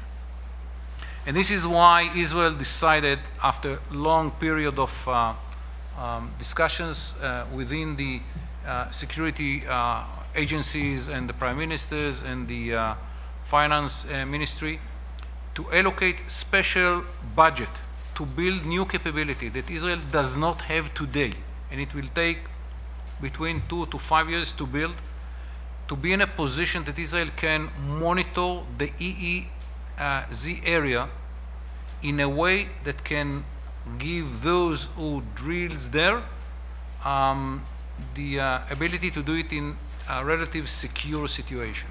It will be a combination of air surveillance, ships on the sea, sensors in the area, and new headquarters that will control the whole issue of the EEZ. When we understand that the threats to the facilities on the Mediterranean are coming from 3 different directions. One is mainly organizations like Hezbollah, Hamas, and so on and so forth. Second, states which are in the area and might be in a war with Israel, either Lebanon, Syria, and others. And the third are forces from outside the area that might come to threat the Israeli facilities on the sea. We prepare ourselves to defend those facilities from underwater threats. Some of the facilities are, as you heard, are under the water, deep under the water. It's not so easy to get there. It's not so easy to harm them when it is 2 kilometers under the sea level. Some of them might come from air forces and so on, and some of them might come from missiles which exist in some of those countries. And some of them might be provided by those countries to organizations. And Hezbollah is number 1, but it's true also about Hamas. And the third and the most easiest way to damage the facilities is by using fast boats and so on to get into the facility and to explode. So we intend to defend those facilities from all directions. responsibility for each facility for itself will be on the companies. The responsibility to monitor the whole area will be on the Israeli Navy. And of course, there will be kind of cooperation and coordination between the companies and the Navy, and the professionally judgment of the needs of each facility will be on the hands of the Navy. So we are building a new capability which we don't have today, only to deal and to secure the EEZ area. And this is a new, the money is there, and now we begin to build the forces and the capabilities. It will take, as I said, it will take time. No question that the new energy facilities and the relations, what was found in the Mediterranean and what we expect to find in the Mediterranean between us and Cyprus is huge opportunity for the State of Israel. And we really believe that new relations should be built between Cyprus in the middle, Greek on one side and Israel on the other side. What kind of relation? I think it's premature to say exactly how it will look like. But I remember once a prime minister of Israel calling his counterpart in Greece. Then there was a need in Israel for help from Greece. It was, you know, kind of an historic change in the relations. It was so natural that this prime minister called the other prime minister in Athens and asked, "Can you help me in this case?" And before that or after that, I don't remember who was the first. The prime minister from Athens called the Israeli side and said, "Mr. Prime Minister, I need your help here and there. Can you do something?" And the prime minister said, "Let me see." Came back and said, "Yes, I can help you." And within a few hours, it was implemented. The Israeli prime minister called someone to try to help the Greece authorities to do something that without this help will be much complicated. And so on. I remember once that I got a phone call from someone in Cyprus saying, "We had an accident. We lost our capacity to produce electricity in Cyprus. Can you help us?" And within 8 hours, the first machines came from the Israeli electricity company, which was in Israel stored for emergency, went to Cyprus. And within 3 days, that allowed in Cyprus to reproduce the electricity for their needs. I think that we have to slowly build those relations. Don't look at it as a coalition against the Turks. It would be a huge mistake. But to look what interest can be served by both sides, by the three sides of this triangle, and slowly to build something which will be stronger in the future.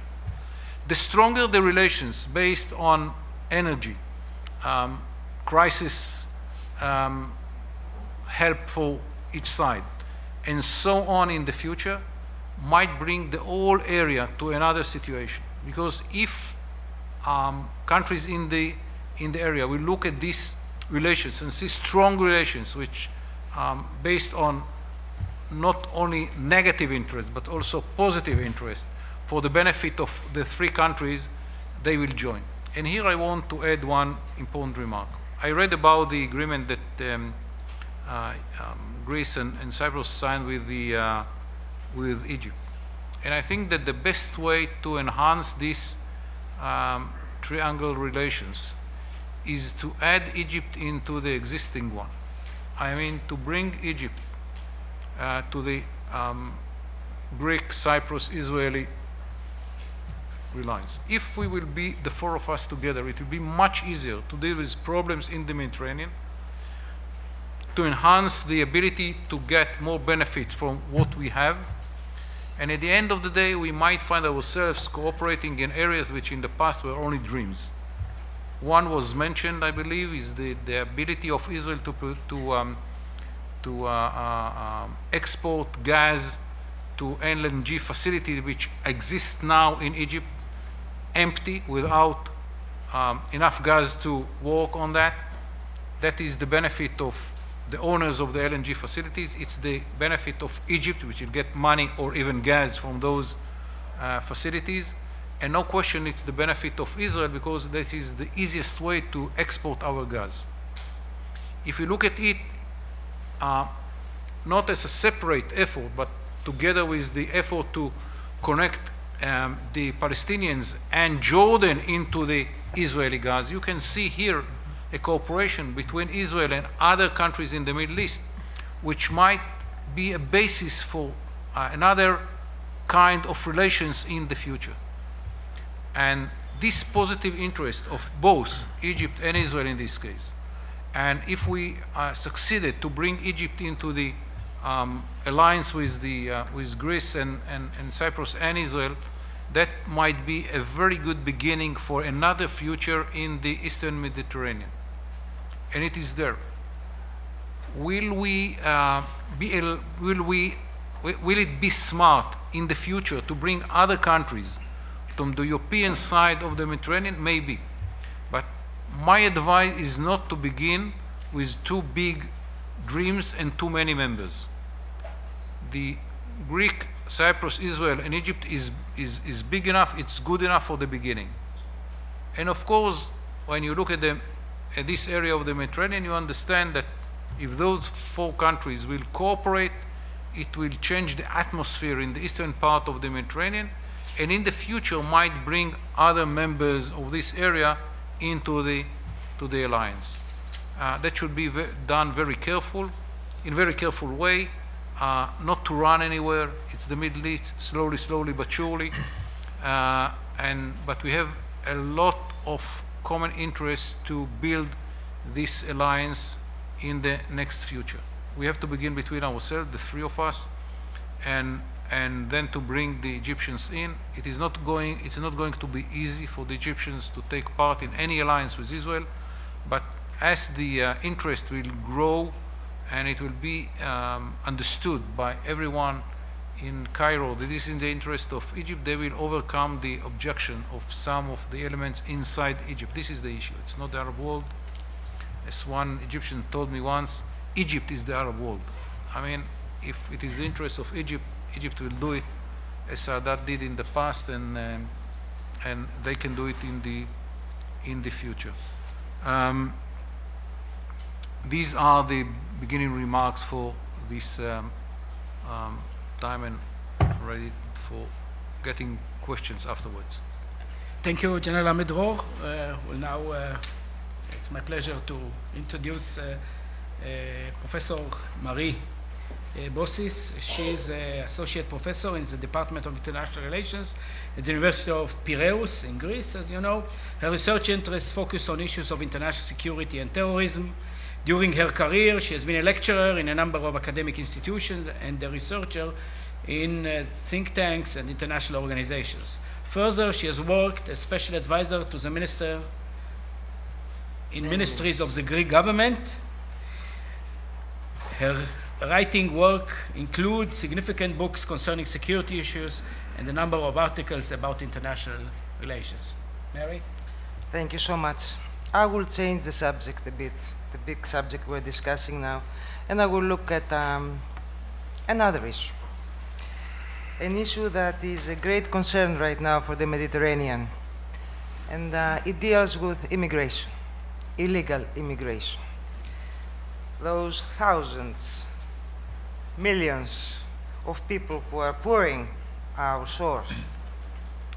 But let me start a bit from the beginning.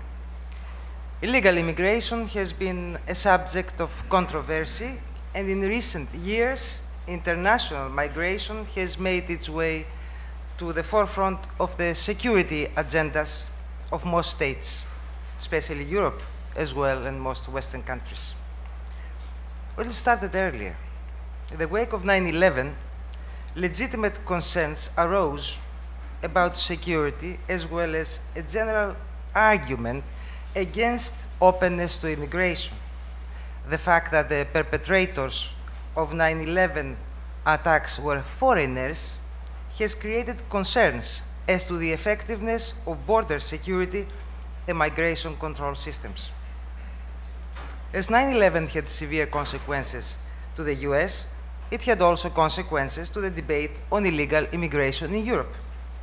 The terrorist events in Spain, train bombing in 2004, Britain, London bombings in 2005, opened up the case to correlate terrorism with immigration. Immigrants and asylum seekers became labeled as the enemy. Following the startling terrorist attacks, and especially in the US and the EU, there has been a dramatic increase in the perception of foreigners and ethnic minorities, both as an internal and external threat. Within the new threat perception, both foreign or immigrant population settled inside the country and those coming from outside constitute risk factors for the national security. The notion of immigration as a threat to internal security has been present since the 80s, but the Schengen Agreement and the Convention of Dublin connected immigration to terrorism, international crime, and border control.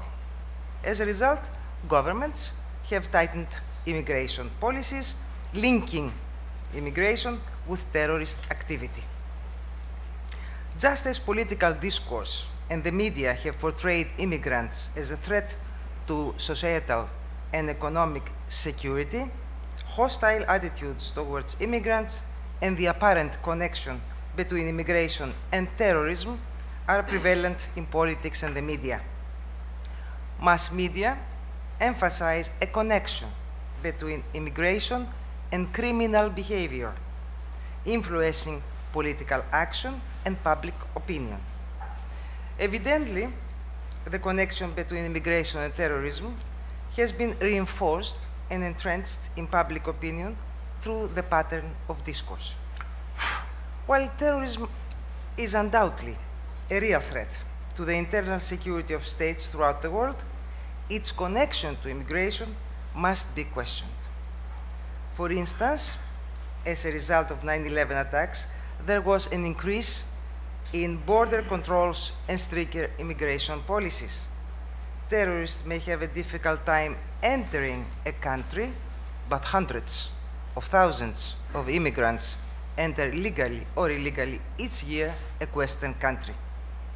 A study of immigration and terrorism in Spain maintains that the connection between illegal immigration and terrorism is a constructed rather than objective reality.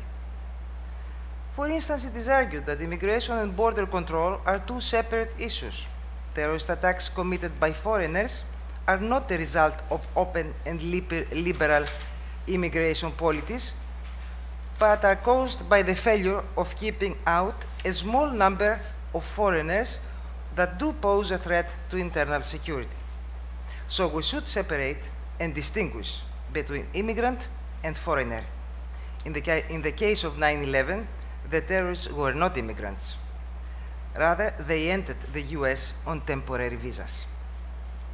Forming a correlation between terrorism and immigration is problematic, as it has led to the alienation, exclusion, and racial profiling of immigrants, particularly those who identify as Muslim or Arab, which has a much more tangible effect on society. The same applies to how immigration has been related to increased criminality, resulting in the perception that immigration is a threat to public security. Certainly, it cannot be denied that in some countries there has been a connection between increased immigration flows and increased crime rates. There is indeed a trend showing that cities and countries that have a high crime rate tend to have a higher immigrant population, while widespread public opinion holds that immigration is a threat to public security, in reality, it is a constructed threat not founded upon empirical facts. Undeniably, illegal immigration poses a number of challenges to receiving states. Keeping in mind that expansion of security to include societal, economic, internal, and public security, it is expected or inevitable that immigration, legal or illegal, should be viewed as a threat to society and the economy, as well as to the internal security and public order. The portrayal of a terrorist as a foreigner from a disadvantaged, marginalized country striking at Western values from abroad is slowly fading with the latest increase of Western citizens joining the ranks of terrorist organizations. Radicalization of youth, especially in Western Europe and North America, is becoming one of the most important threats of international terrorism in the world today.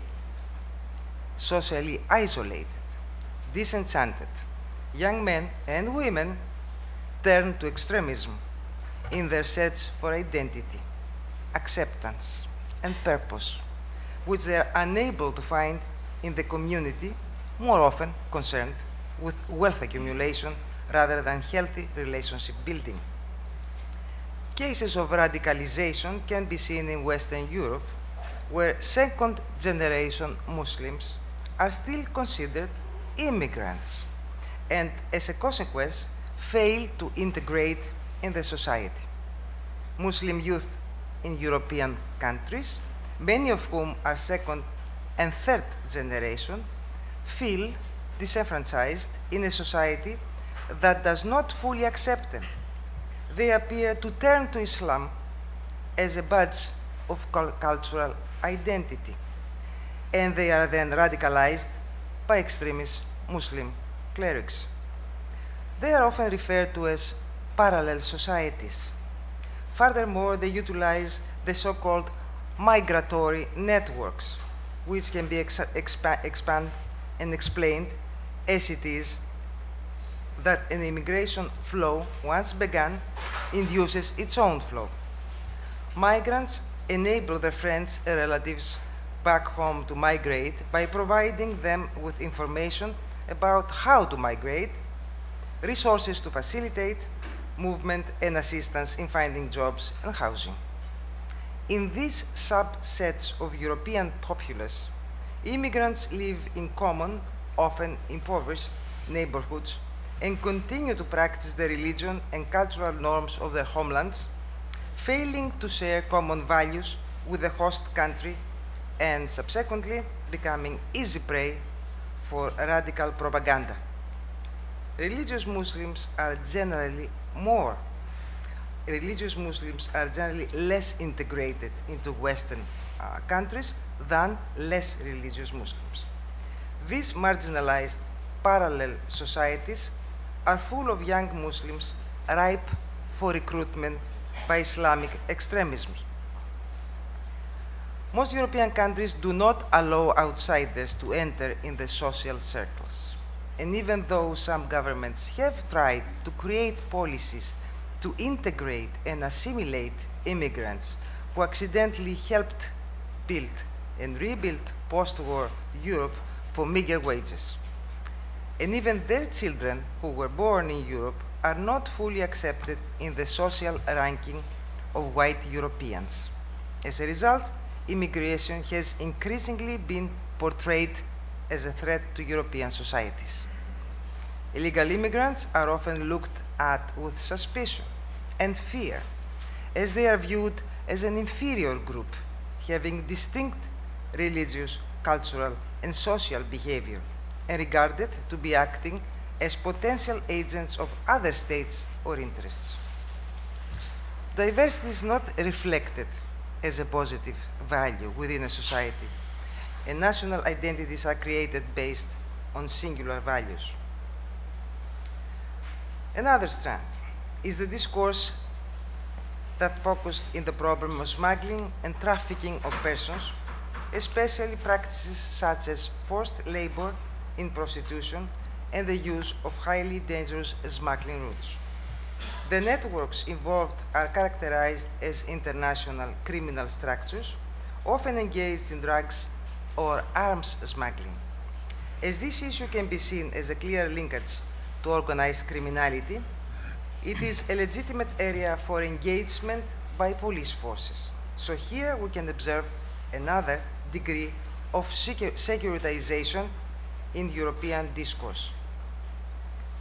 However, the linkage between terrorism and illegal immigration was difficult to sustain.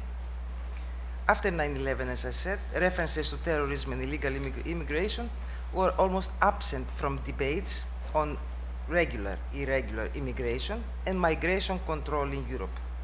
The few isolated cases or the sleeper cells operating in Germany, as well as the radicalization of few Muslims, were not linked to the issue of legal or illegal immigration in Europe. Terrorism is increasingly becoming more transnational due to its causes, sources, operations, and targets, and not only limited to a single territory. Although it is not possible to confirm a natural link between terrorism and international immigration, it is nevertheless true to say that checks and controls exercised at the border or prior control of movement of people across the borders may help to monitor and prevent possible terrorist activities. Any government has a right and a duty to control its borders, aiming to keep out threats and dangers and deny entry to anyone with terrorist connections, a criminal record, or any other ties that would indicate a potential to commit a terrorist act. Although measures increased, a number of terrorist acts took place.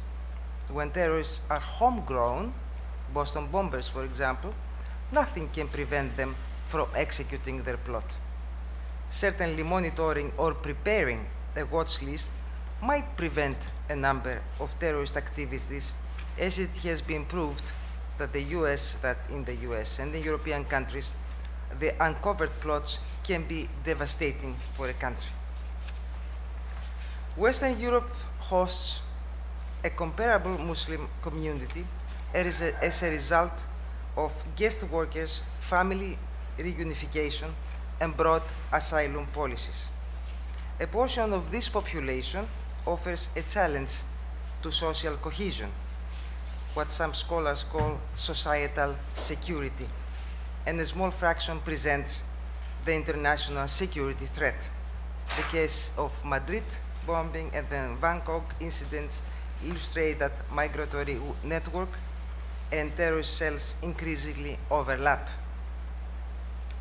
As opposed to the American counterparts who enter a settled country, a country of immigration, in Western Europe, immigration is generally a recent phenomenon, occurring in less expansive geographical units. Moreover, European Muslim immigrants tend to be indigent and to live in enclaves, unlike their American counterparts. European Muslims typically live in outer inner cities. American Muslims tend to be educated professionals or business people who are more affluent than their European equivalents. Moreover, as one senior Moroccan official said, every country with an Arab or Muslim immigrant population now faces the problem of sleeper cells. In France, fighters have been recruited for Chechnya, while German groups link up with Balkan mafia gangs to procure weapons. Italy's document forging industry makes the country a natural place to recruit and dispatch volunteers. Spain forms a passage from North Africa to the rest of Europe, as well as a staging area for attacks in Spain itself. Many European nationals have been recruited by Al-Qaeda and ISIS and are fighting in Syria, Iraq, and Libya. the Islamic State of Iraq and the Levant, the group that burst into prominence by seizing much of northern Iraq, is the destination of choice for Europeans who have joined the radical Islamic cause in Syria. Europol, the European Police Organization, on its annual terrorism situation and trend report, it mentions that there is a growing threat from European Union citizens who, having traveled to conflict zones to engage in terrorist activity, return to the EU with a willingness to commit acts of terrorism, and so on and so forth. And I have got a message here from Ephraim. I should end up by saying that this foreign fighter thing is getting to be a little bit of a big problem. Recent reports have mentioned that about 1,000 fighters from countries all over the globe are pouring into the conflict areas each zone, in the conflict zone each month. So we're talking about 1,000 per month. Now, the bad news are that most of them are coming from Western countries, Europe and the US.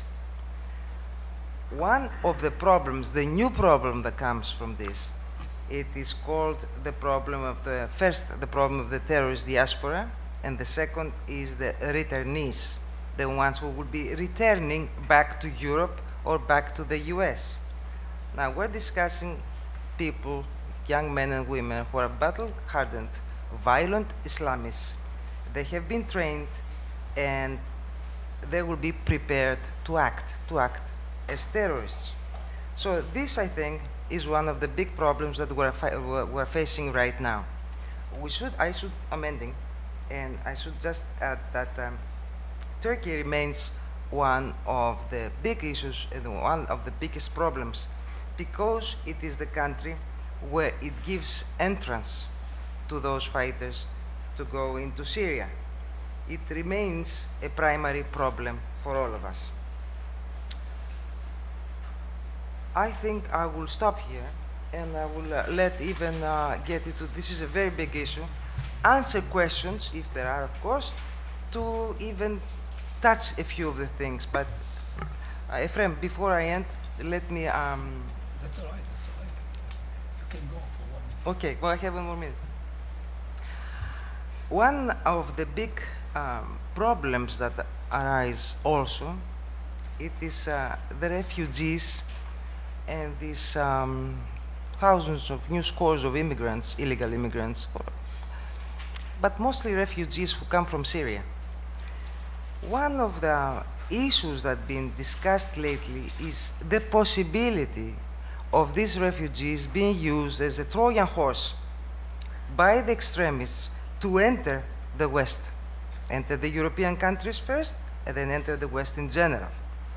Hundreds of these, thousands of Syrian refugees who come from this problem area, first they go through Turkey, and then they try to enter the European continent. It is not very clear, but it remains unclear, it remains a big question mark if these extremists will use this flow to enter Europe. So here we're having a big problem. And these refugee flows and the possibility of the extremists to use them, it's called a Trojan horse. Thank you, Mary. We'll move now to John Sitilides.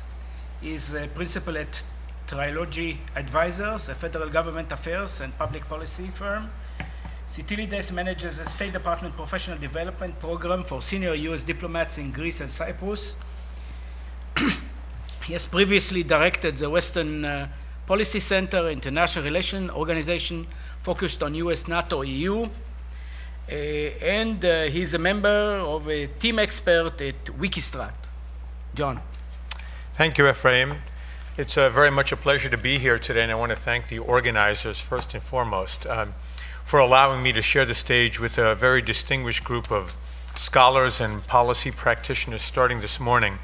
One of the tough things about being in the sort of early afternoon slot is to try to make sure that I don't repeat many of the wisdoms that have already been conferred by the speakers that have been here over the last several hours.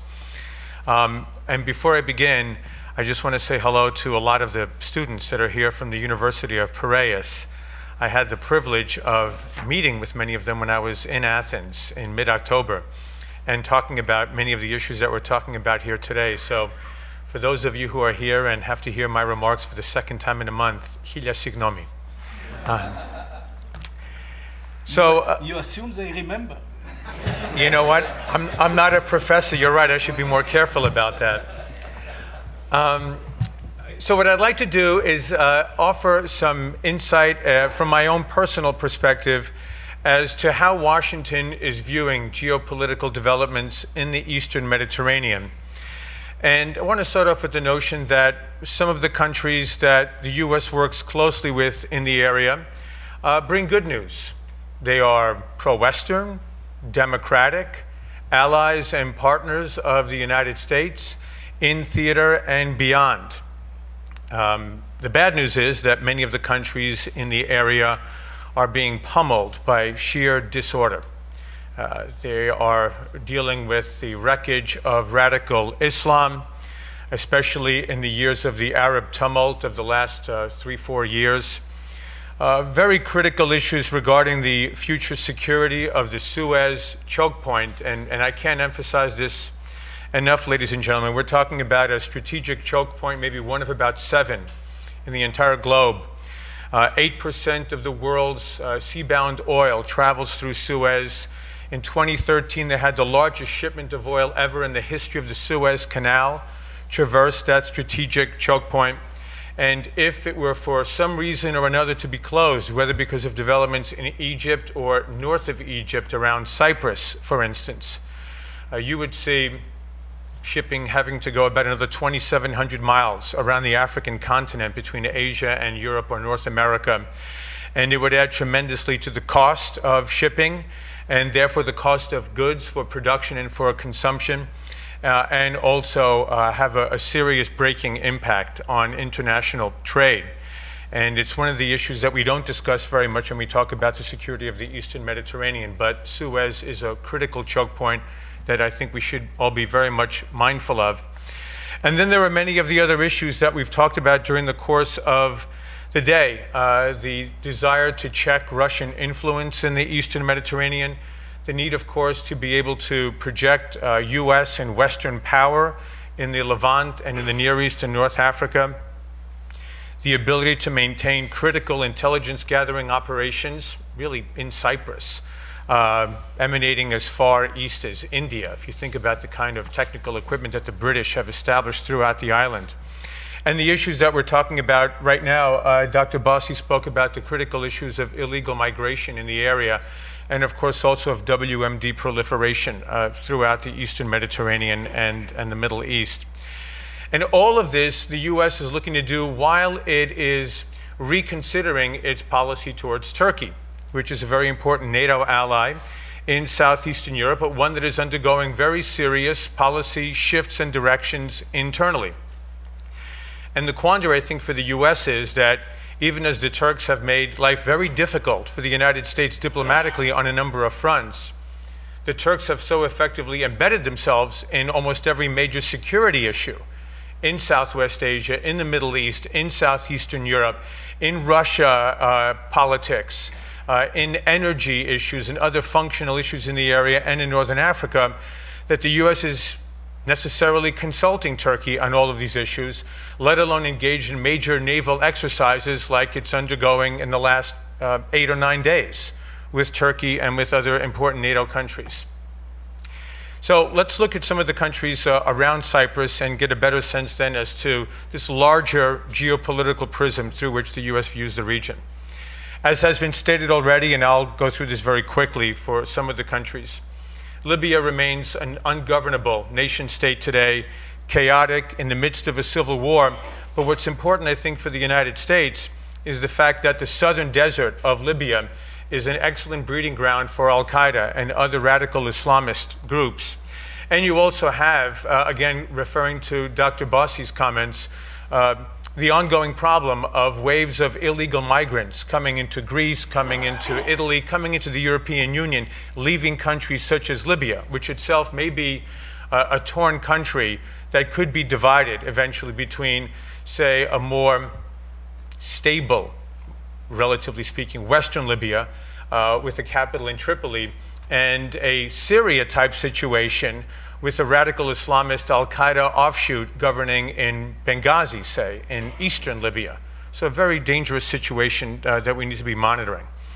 Egypt, I mentioned before in the context of Suez, but for the reasons that General Amador mentioned just now, Egypt is, I think, going to play a very critical role in security in the Eastern Mediterranean.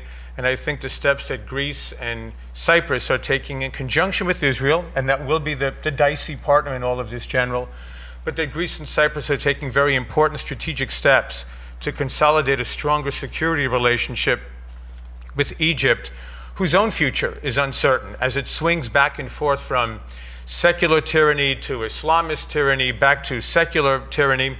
But it's a very important country in that, again, the Sinai Desert is another breeding ground for al-Qaeda type and radical Islamist activities, and the military really doesn't have an effective hold on the situation there to this day. What is interesting is that the Egyptian military itself has decided, it seems, that they're going to build a parallel canal next to the Suez Canal in order to increase the trade flows between the Red Sea and the Indian Ocean with the Mediterranean Sea. And that is, I think, going to be a very important strategic dynamic going forward. But then there are the concerning parts about Egypt's foreign policy. And much of this may be as a result of the issues in U.S.-Egyptian relations of recent years, where the Egyptians are looking elsewhere for armaments and for diplomatic support, including a $2 to $3 billion arms deal with Russia that may be closed, if not already, in the very near future. And the Russia issue is one that is very concerning to the U.S. Obviously, we all know that it utterly dominates energy supplies into Europe. And in many ways, Russia has been able to leverage that energy domination in order to diminish the impact of European and Western sanctions over Ukraine and to try to tamp down any type of a unified NATO response to Russian activities in Eastern and Central Europe. And we see even NATO allies such as Hungary and the Czech Republic seeming to apologize for a number of Putin's actions. And Russia, of course, also posits itself as a significant Eastern Mediterranean naval power. It has a relatively minor base, a naval base in Syria, but it's there, and it allows for Syrian access. There have been arrangements made with Cyprus, including, interestingly, a Russian-Israeli Cypriot naval exercise, which took place just in mid-October. And then, of course, Russia looks to engage in Eastern Mediterranean exercises, whichever the partner may be, over a considerable period of time. They are not new to this region. That's the bottom line. Israel, I won't need to go into. A number of distinguished speakers have touched on the issue already over the last several hours. But you see a very diversified engagement between Israel, Egypt, and Cyprus on energy, on defense cooperation, on trade, technology, training, and anti-terrorism. And I think for the most part, these are all very welcome, positive developments in the East Med. Cyprus, unfortunately, for Cyprus, becomes the object of intensified American diplomacy when there are these quote-unquote artificial deadlines or issues externally that persuade Western diplomats that this is a good time to try to push the parties to a premature solution. And we saw this happen in 2004 with the entry of Cyprus into the EU. And we're seeing it now, I believe, because of the whole issue of energy in the region and the idea somehow that energy cooperation between Greek and Turkish Cypriots or between Cyprus and Turkey is the quote-unquote catalyst for a solution, when I think the problems are far more fundamental and deeply embedded in Cypriot and Turkish politics than energy can cure. I'm going to leave some of the details out, Ephraim. I want to make sure that we've got time for the Q&A. I do want to note that there were some very important developments from outside the region. Major oilfield services companies such as Halliburton and Schlumberger have declared Cyprus in recent months to be their Eastern Mediterranean base of operations. And Halliburton, I think, is predicting anywhere from 50 to 60 new wells having to be built in the Eastern Mediterranean in the next half decade to decade. So a critical strategic decision by several major corporations in the future of the region, which I think bode relatively well. But this is an area that is fraught with danger. I mentioned Suez earlier. We're talking about an area that has about 2,000 ships traversing it daily, any given moment, maybe out of a total of about 200,000 ships that go through the Eastern Mediterranean annually. And yet you have all of this stepped up military activity. I mentioned before the Russian-Israeli Cypriot exercises. I mentioned the Turkish exercises with the United States, including also a German and Spaniard component, which just ended, I think, literally yesterday or sometime over the weekend. And what you have here is a very interesting dynamic of very, I don't want to say dangerous yet, but concerning military activity throughout the Eastern Mediterranean that I think is often overlooked in Washington and elsewhere in Europe. And I think much of this is going to play out potentially in a more debilitating way because of the dispute between Turkey and Cyprus. Now, as I mentioned before, Turkey is going through a period of what I see as very uncertain foreign policy direction. Enough has been said about Erdogan's Putin-esque form of governance. But on a deeper level, we see that the US is recalibrating Turkey's role as a NATO ally, given a number of the differences that we've seen in recent years on critical issues, from Israel to Iran to dealing with the Islamic State. And many would say that Turkey right now is far more concerned with fighting against Assad and fighting against the PKK than fighting against the Islamic State, for a number of reasons which may very much be in Turkey's interest. And the Turks, who are very close to the Pakistanis historically, saw that the Pakistanis felt very much abandoned by the West in the 1990s after we successfully routed the Soviets in 1989. And I think that Turkey does not want to become the Pakistan of Southeastern Europe or the Middle East going forward. But Turkey shares a 1,000-mile border of disorder with Syria, Iran, and Iraq. And it also has a 980-mile Mediterranean coastline. And my own sense is, talking with prominent Turks and Turkologists, is that they are not going to be shut out of the energy game in the Eastern Mediterranean. And there have been serious discussions today and elsewhere about international law, and there's just a very different take on what international law means for the different countries in the region. So I should have had this on a PowerPoint, but I hope you can see this. If the Greek and Cypriot hypothetical EEZs are recognized, it would limit Turkey, from Turkey's perspective, to this red area. And a Turkey that sees itself as a potential G8 power and a major Mediterranean naval power is not going to be limited to this red area. Whatever international law says, I don't believe that Turkey is going to subscribe to this. And the question is going to be, what happens when Turkey pushes the naval envelope on Greece or Cyprus or any other country that challenges Turkey in the Eastern Mediterranean? You know, but the Turkey question is a difficult one to deal with, because they still have 35,000 troops in Cyprus, given all of the tremendous disorder that we see in Syria that are directly threatening Turkey's interests. And it's been very difficult to get a clear answer from anyone in the Turkish government as to the strategic necessity of 35,000 troops 40 years after the events in Cyprus triggered all of this, in an island the size of Puerto Rico. I mean, just think about this. And these troops, 5, 10, 25,000, all of them, I believe would be much better situated in protecting Turkey's interests along the Syrian border. And in dealing with any PKK or related elements, I think they can exploit disorder in Syria to try to begin to re-carve out territory out of southeastern Turkey. But what is Turkey's endgame in Cyprus? It's difficult, I think, to really get a good handle on this. They are now subsidizing the Turkish Cypriot community to the tune of about $600 million a year. It's a lot of money, even when you're a pretty wealthy country such as Turkey, however much that may be based on the personal debt that we learned about this morning from Svante. But I think there are going to be some difficult issues here, and they go back to issues that have been raised by preceding speakers today about the EEZ that Turkey claims either for itself or for the Turkish Cypriot entity.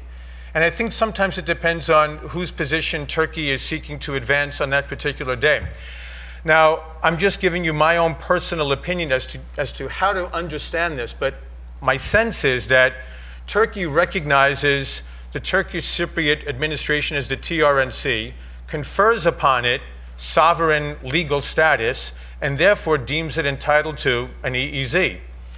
This Greek Cypriot part here, the Turkish government does not recognize as a nation state, doesn't have relations with it.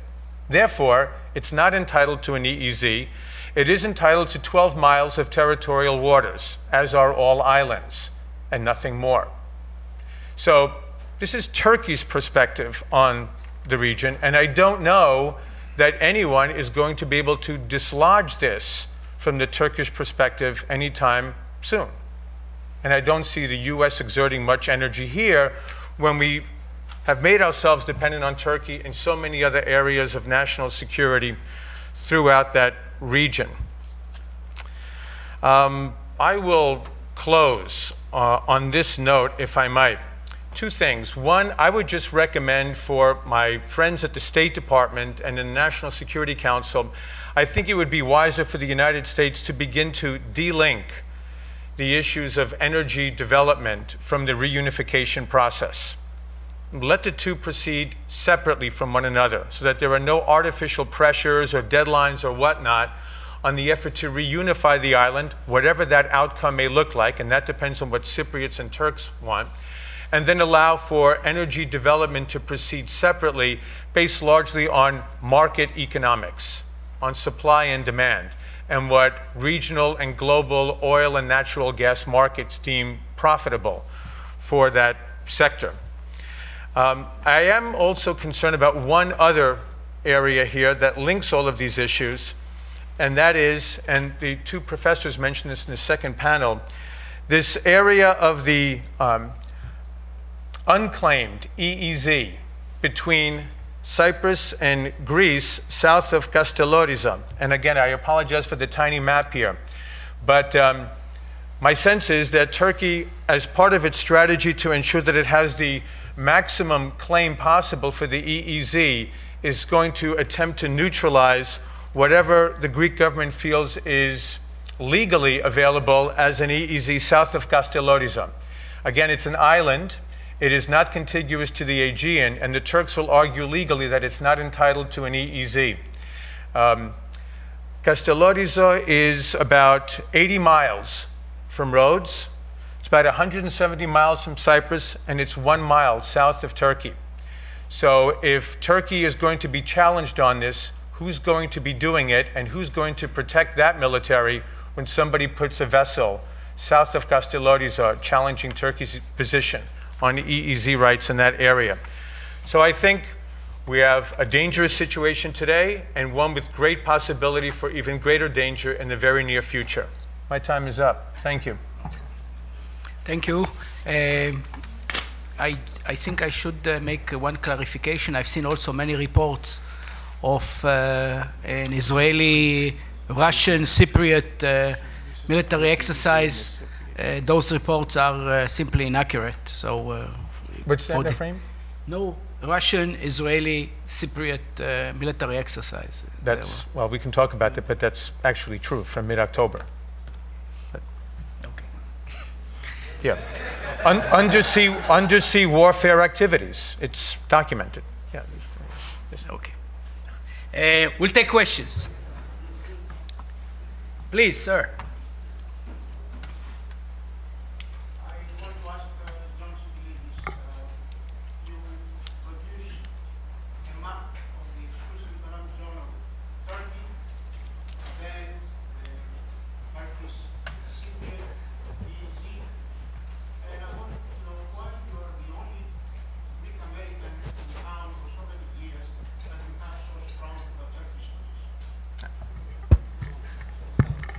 That's your perspective, your personal perspective, Professor Kariotis. So there's really nothing to be said on your second comment.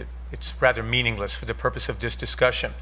For the purpose of the maps, which is a legitimate question that you asked, This is actually a Greek map. Greek legal scholars have produced this map here. Okay, then I will give you the credit, Professor. Thank you. Then you've created. Okay, Professor.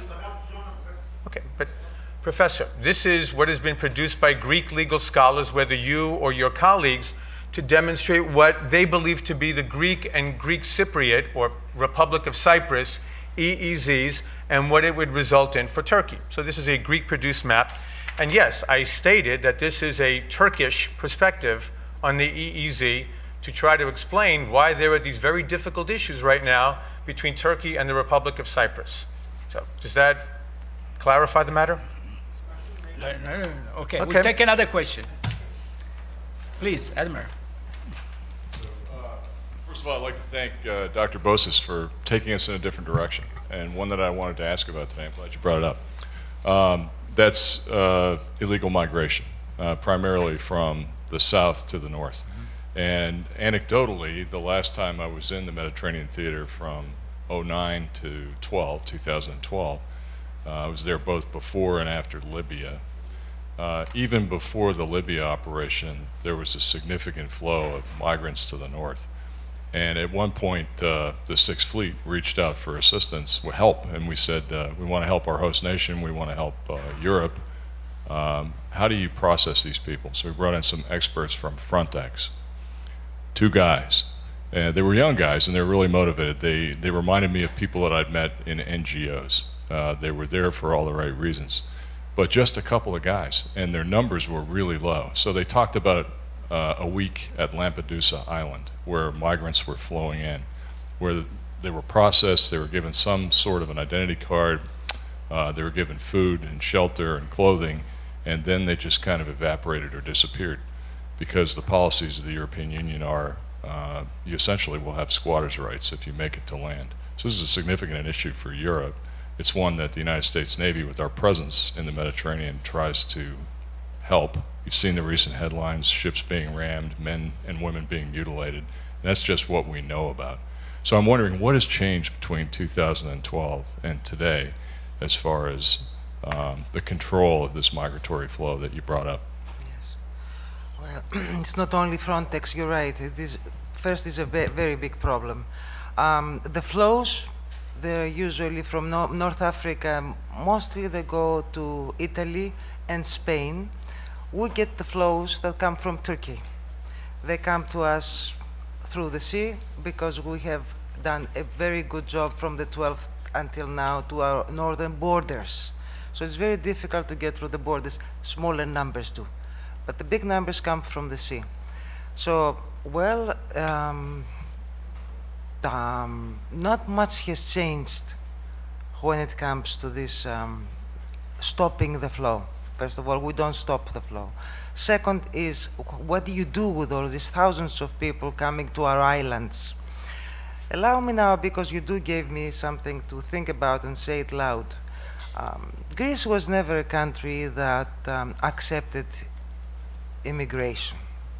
Greece used to be a country that sent immigrants abroad. From the 1990s, we had, when the big changes happened worldwide and the end of the bipolar system, we had a lot of immigrants come from our neighboring countries. Albania, for instance, they came a lot. It was about 10 years that there was an upheaval in Greece. A lot of problems. It was very difficult to assimilate these people, but they were assimilated. Right now, there are absolutely no problem with them. Then, of course, there was this new floods of immigrants coming from, through Turkey, from all over. Pakistanis, Afghanis, North Africans, Africans in general, Middle East, you name it, they're there. And there are a lot. What do you do with them? Well, most of them are lost within the country. We don't know where they are. When the police is really trying, when the police does make arrests, there are places that we can put them in.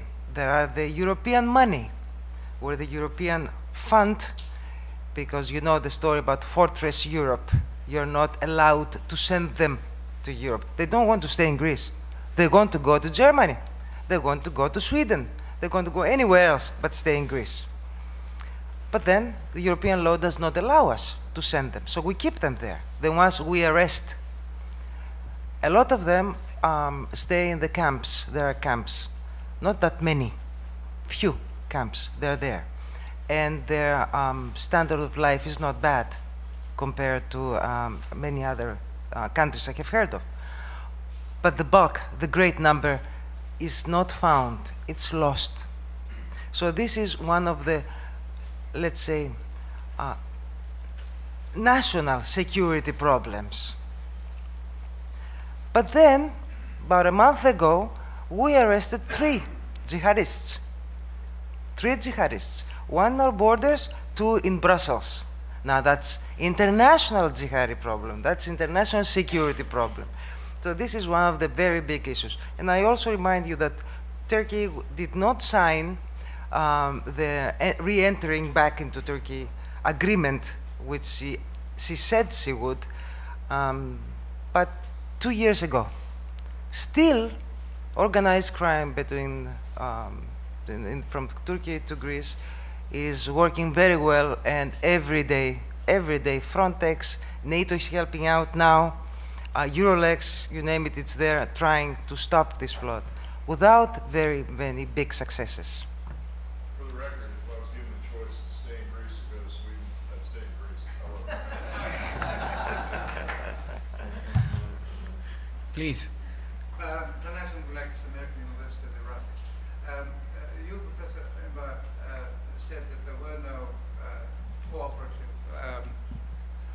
exercises with Russia. John tells us that there were.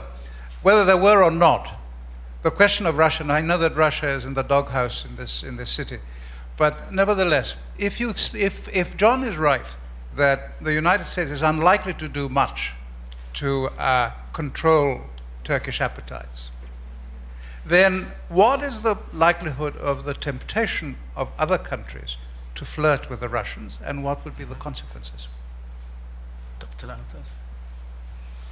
He's the panelist. Third, for what we can see is Egypt is there. They are flirting with the Russians, and they, I think it's a reaction to what they felt after the and during the events under Mubarak and afterwards with Morsi and Sisi, and they decide to open the door to cooperation with Russia. I can tell you from the Israeli point of view, it's not around plans, and there is no any substitute to the relations that we have with the United States of America. Doesn't matter how the Russians will be involved in the area and so on and so forth. We have 1 million ex-Russian immigrants in Israel. This is part of Israel, but it is not part of our relation with Moscow. We have very good relations with the Russians, but it's not substitute to the United States of America, and will not be. So, and at least I don't know about any exercise which had been done with Cyprus and the Russians, and that if that happened, it will be a huge surprise for me. About the Cyprus, it's another story. In Cyprus, the investment of Russians are huge, huge. Maybe number 1 investor in Cyprus is Russia. Why, how, what the implications? I'm not familiar with Cyprus politics to be to answer the question, but I know that Russia is very much involved in Cyprus, less so in Greece. So if you look at the area, the Syrians depends on the Russians. The Egyptians want a better relations with Russia. We don't see Russia as substitute for America, and Cyprus and Greece, I don't feel that I can answer the question. Alan Bukowski. First of all, thank you. Alan Bukowski. How many Makovskis there are in town? At least 2. We're like mushrooms. I met 2 today, so I don't know. So many pleasures still ahead of you, sir. I wanted to, first of all, because of, it's not my main question, but John, maybe you could present the evidence on the quadrilateral exercise that you referred to with Russia in Israel. And maybe the 2 or 3 of you could have it out. And for General Amidror, wanted to ask you, you said the easiest way for Israel... Really, it will be easier to go back to Israel to call the Navy commander and ask him if there was such an event or no. That would be fine. It's Somebody too late wants to call now. Yeah, it's not too late. It's only 5 to 10. General Amidror, you said that the easiest way for Israel to export its gas would be to the LNG plants in Egypt. I just wonder, what, from your point of view, are the feasibility of pipelines to Turkey and to Greece? The Greek energy minister was here a couple of weeks ago, and John, I know you were there too, and maybe you'll confirm or correct what I'm saying, but he seemed to imply that he thought, contrary to what most people have been saying, that a pipeline from Israel to Greece was, in fact, appeared to be technically feasible. And I just wonder if you had any thoughts on that. It's 2 different questions. With Greek, it's only physics. There is a big rift between Cyprus and Greece, not politically, I mean physically. Physically. And if the experts come and say, we can do it, from the Israeli point of view, more than welcome. I understood when I asked that it is very, very expensive. It's possible, but it's very, very expensive because of the rift. With Turkey, it's easier in a way, although we have to go between Syria and Cyprus, and it's very delicate geography. Anyhow, the question is, because of the relations between us and Turkey, will it will be wise to do it? And you ask me, for the moment, for the today situation, if we have to make a decision between LNG facilities in Egypt or to Turkey, I think that the easiest way and the smartest way to do it is through Egypt and not through Turkey, but it's the Middle East, it can change if something change between the and with 3 Greece, countries. to your understanding, Just physical it's the question. expense. It's just, not impossible. It's just question of physics and money. If it is sensible amount of money that can be overcome by the engineers, it's a fantastic solution. May I just add to that very quickly? You're absolutely right on that, General. I don't know, I haven't seen anything independently, Alan, as to whether the engineering hurdles have been overcome. And for years, those of us who've been dabbling in this issue have understood that it has not been possible to date to cross this chasm, this abyss in the seabed of the Eastern Mediterranean. And we were at that same program, I think it was 2 weeks ago, when the Greek Minister of Environment was here. And he didn't go into detail, as you recall, but he did state that this problem, quote unquote, was solved. And I don't know how it was solved, so it'll be interesting to see if the engineering threshold has been crossed and whether or not it's technically feasible, and then it just becomes a cost issue. General Amidror, though, you seem to be saying it is technically feasible to your understanding. It's just I don't quote. I am not an engineer. I don't want to answer. If it is possible and the price is sensible, there is no any problem. We will be more than happy politically to do it. Now it's a question of prices. But I'm not sure about the engineering question. And then on the second point that you raise, Alan, that's going to be a very difficult issue, I think, for the government of Cyprus to have to contend with, because, you know, from most accounts, it does seem to make the most sense to build a pipeline from Cyprus to Turkey. Politically, that's not going to happen anytime in the near future. And if somehow a diplomatic breakthrough could be achieved, I mean, think about the decades of profound mistrust between Nicosia and Ankara. I don't know how many Cypriot politicians would want to then trust Turkey with control over the supply of Cypriot natural gas through Turkey to European markets. So even if a deal were to be struck, I think it would still take quite a long time for that level of trust to be had between the two sides. The call General Amidror suggested I made it to the office of Amos Gilad in the Ministry of Defense, and the answer I got, and is that there was no exercise. So yes, economy this.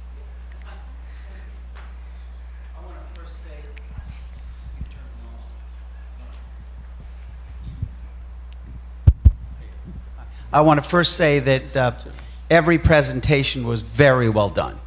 And you all did a great job in presenting your points, and we thank you for that. John, I want to ask you a quick question about the Suez Canal. You said that the Egyptians were going to build a canal that's going to run parallel. No, just to the effect. It's not a parallel canal. What they want to expand the canal so they can move parallel convoys from north to south, which is something that today they cannot do, and you have to wait outside the canal till the convoy is going out. So what they will have is more ability to move convoys through the canal, parallel. And significantly increase the traffic of commercial shipping and oil and natural gas. Great. They speak about doubling it, maybe more. Yeah. Now, on that point, and thank you for clarifying that because I didn't understand that.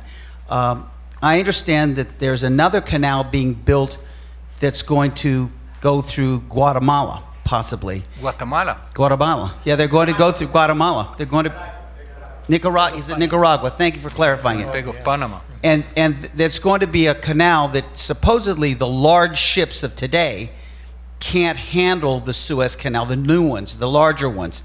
So this canal is going to be much larger. It's going to be able to handle huge ships that are not able to be handled through the Suez Canal. I suppose this is sort of off the sort of the topic, but how would that sort of affect the Suez Canal in terms of traffic, and could that alleviate or be another place where we could bring in ships that way and transport oil if there was a crisis? That's all. Geographically, it's not for the same. If you look at the maps of the world, it's not substitute to one to another. The Suez Canal solves one problem. The equivalent to the Nicaraguan canal is the Panama Canal. It's another story. Anyhow, what the Egyptians try to do is to have enough for the super tanks and the and I think that now they speak about 12,000 containers for the big ships that will go through the Suez Canal. So that will not be the in Panama it's a problem, not in the Suez Canal. Nikki.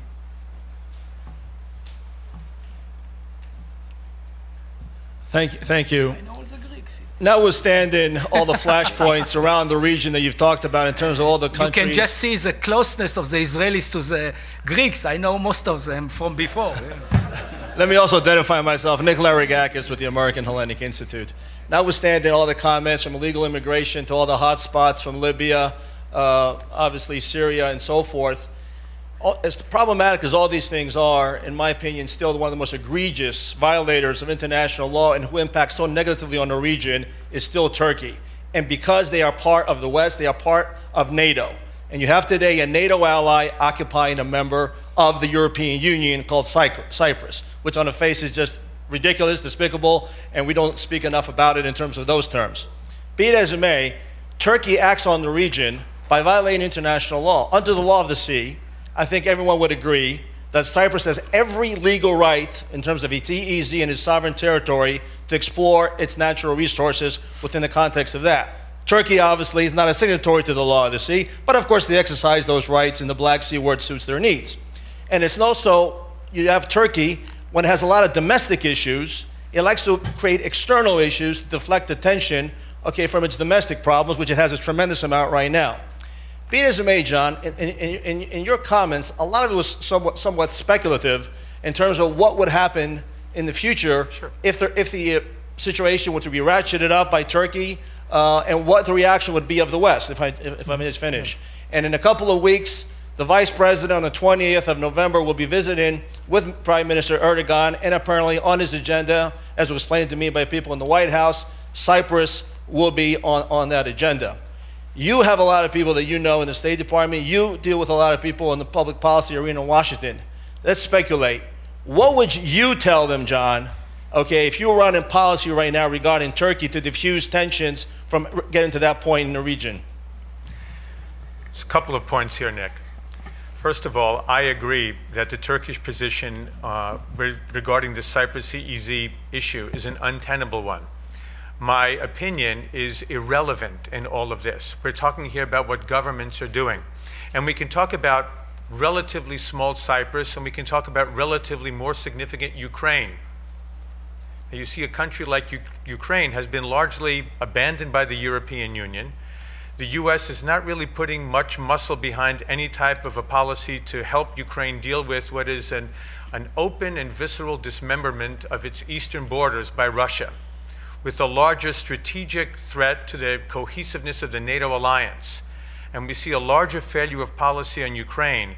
And I find it hard to believe that suddenly there's going to be some assembly of power behind Cyprus's claim over what's happening in the EEZ, which has not triggered any type of a military conflict of any sort. It's a diplomatic problem, and one that has been, I think, symptomatic of the larger Turkish policy in Cyprus.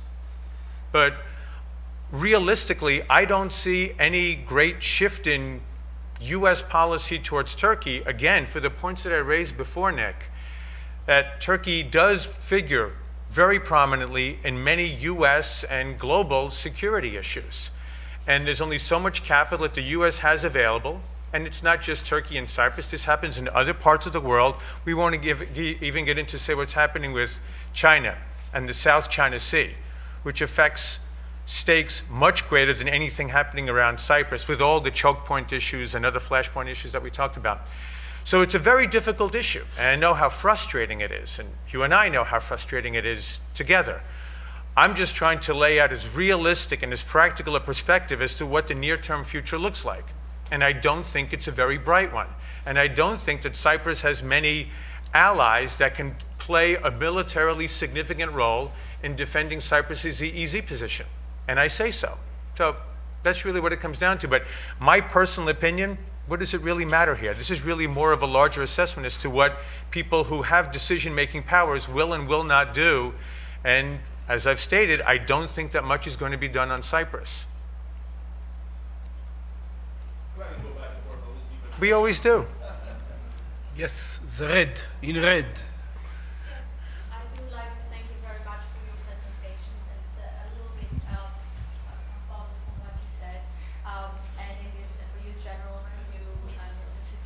Thank you very much.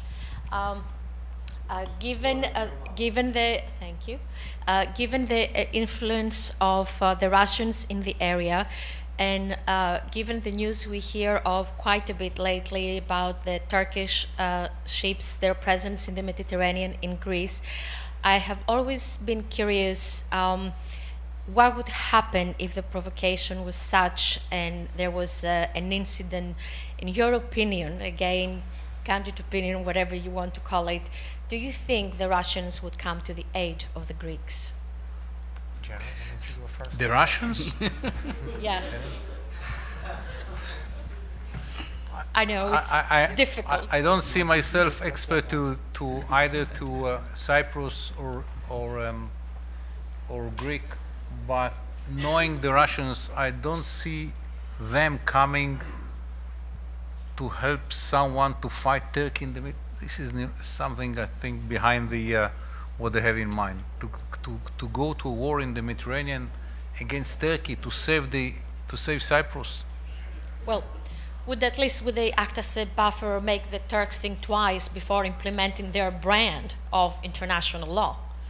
So, can I add one thing? Yeah, of course. Can I just add one thing? I believe that Russia is Turkey's largest trading partner. And I think about 40%, pardon me? After the EU then? Okay, thanks for that clarification. But they have massive trading relations. And I think Turkey gets about 35% of its oil and maybe 60% of its natural gas from Russia. So it's not as if they don't have very strong ties that link them in very important and strategic ways. So I think war-fighting decisions would be extraordinarily complex. And I have a difficult time believing that any of this wouldn't generate the interest of the United States and the NATO alliance, given that Greece and Turkey are both in NATO And this kind of activity by Russia, even if it were to be somehow plausible, wouldn't trigger some larger crisis in the Western alliance. So I just think it's kind of a long shot, if I can put it that way. Yes. This question is for General. You use the microphone. This question is for General Amidjor. You said early on that no one should really see, Israel closing ties with Greece and Cyprus as, front to try to, put Turkey in its place, But I think we all kind of realize that the Turks will see it that way. And there's, the kind of stalled process for, rapprochement with Israel and Turkey. How do you see, closing ties with energy and regional security with Greece and Cyprus is affecting, that right now stalled process of rapprochement with Turkey and Israel? First of all, there is no process of rapprochement between Israel and Turkey. So there is nothing that will be stopped if we have good relations with Greece and Cyprus. But I think that we have to be realistic. But at the same time, don't forget where our interests are. This relation between Greece and Cyprus and Israel should not be on the basis that we together will fight Turkey someday. It would be a huge mistake if that will be the basis for the relations. At the same time, if the Turks don't like it, it's their problem, not ours. I mean, we should handle our relations in a way how we, all the three of us, benefit from these relations. And if someone does not like it, it's not a reason for us to stop this relation from being enhanced and more cooperative in the future in many other areas. At the same time, no one has to make a mistake and to think that the basis of for these relations is the fact that we all the three wants to fight Turkey someday. So where is the balance? To be smart enough that it will be clear to everyone who looks on that from the outside that the basis for the relations are positive and not negative.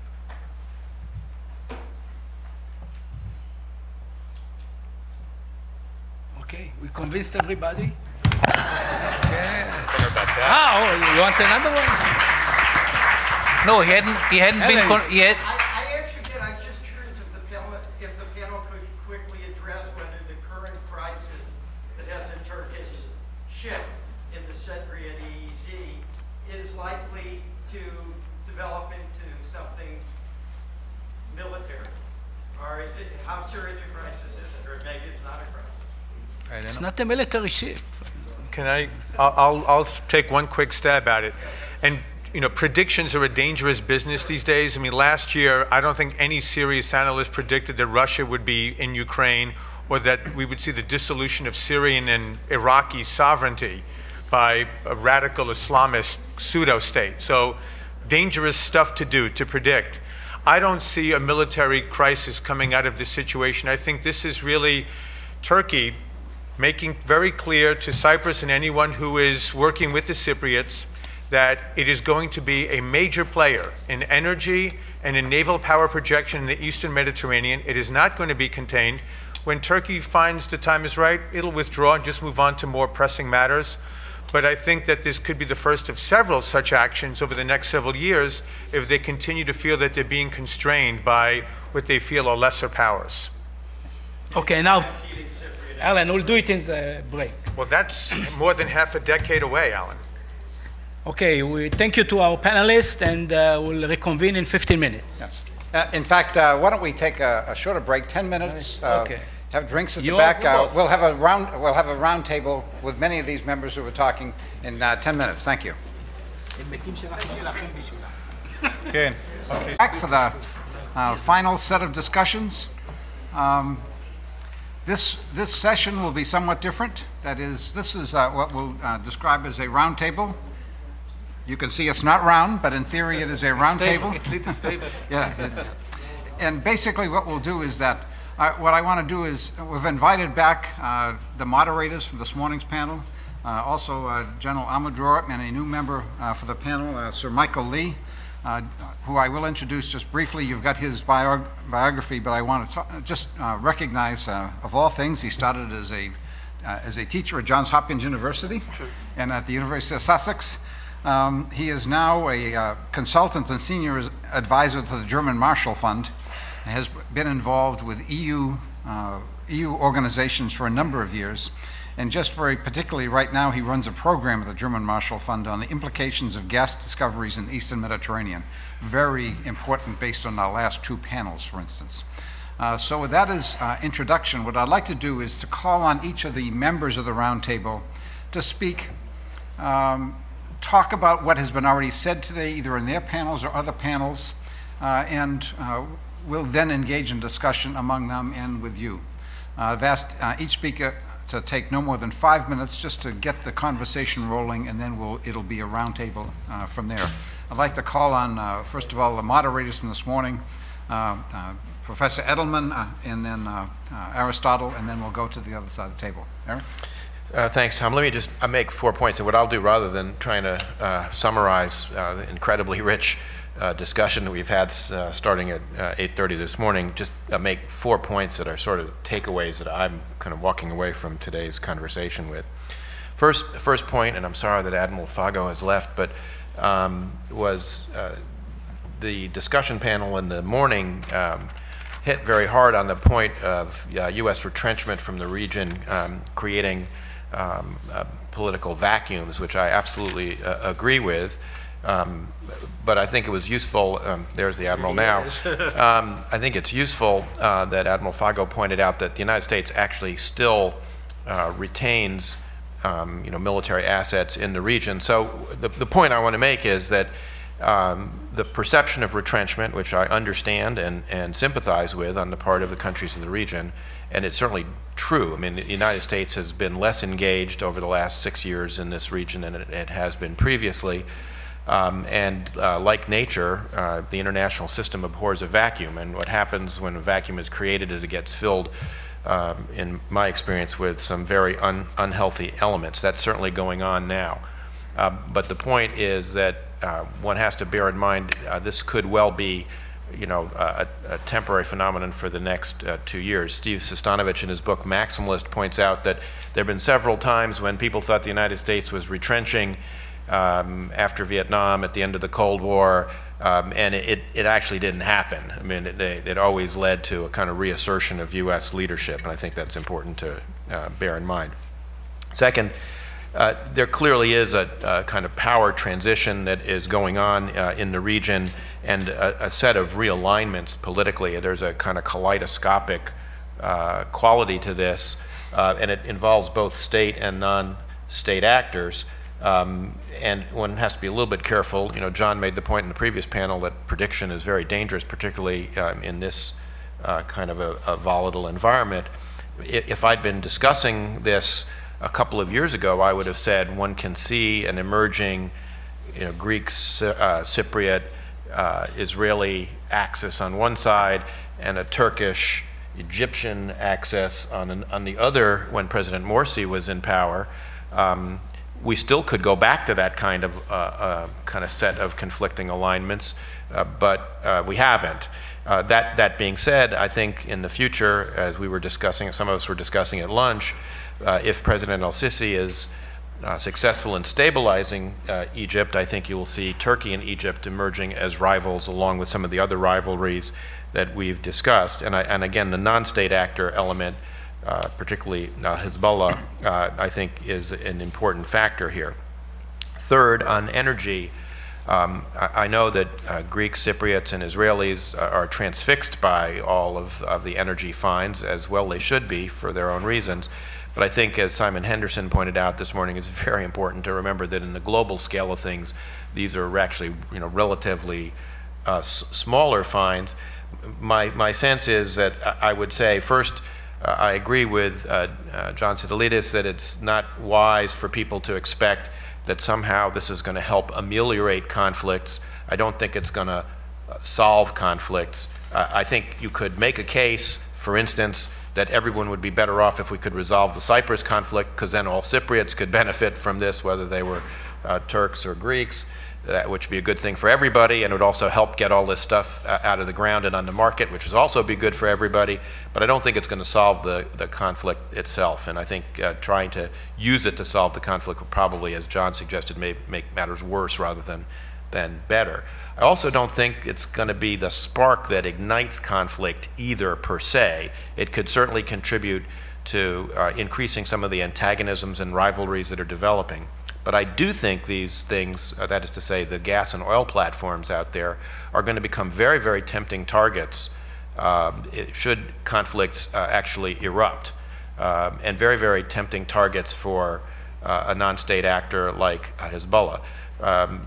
We've seen in the United States, in our own hemisphere, that non-state actors can become very active in the subsea environment and use very high-tech submersibles and unmanned underwater devices to deliver payloads and cargoes of contraband, essentially illegal narcotics. I don't see any reason why Hezbollah, which has already gotten very much into the missile game, couldn't get into the UAV, UUV game as well and present a very, very serious threat to these gas and oil platforms. And that's something I think people have to keep in mind. The fourth and final point I'll make is... They are in the list. Yeah. They're looking. We know, I mean, we don't ignore this threat. We know that Hezbollah might get whatever exists in the hands of the Iranians, so it is there. From our point of view, practically it is there. Right. Fourth and final point. The role of outside powers was touched on in a lot of different respects, particularly Russia. I do think Russia has a tremendous interest in being a spoiler here and being unconstructive and uncooperative.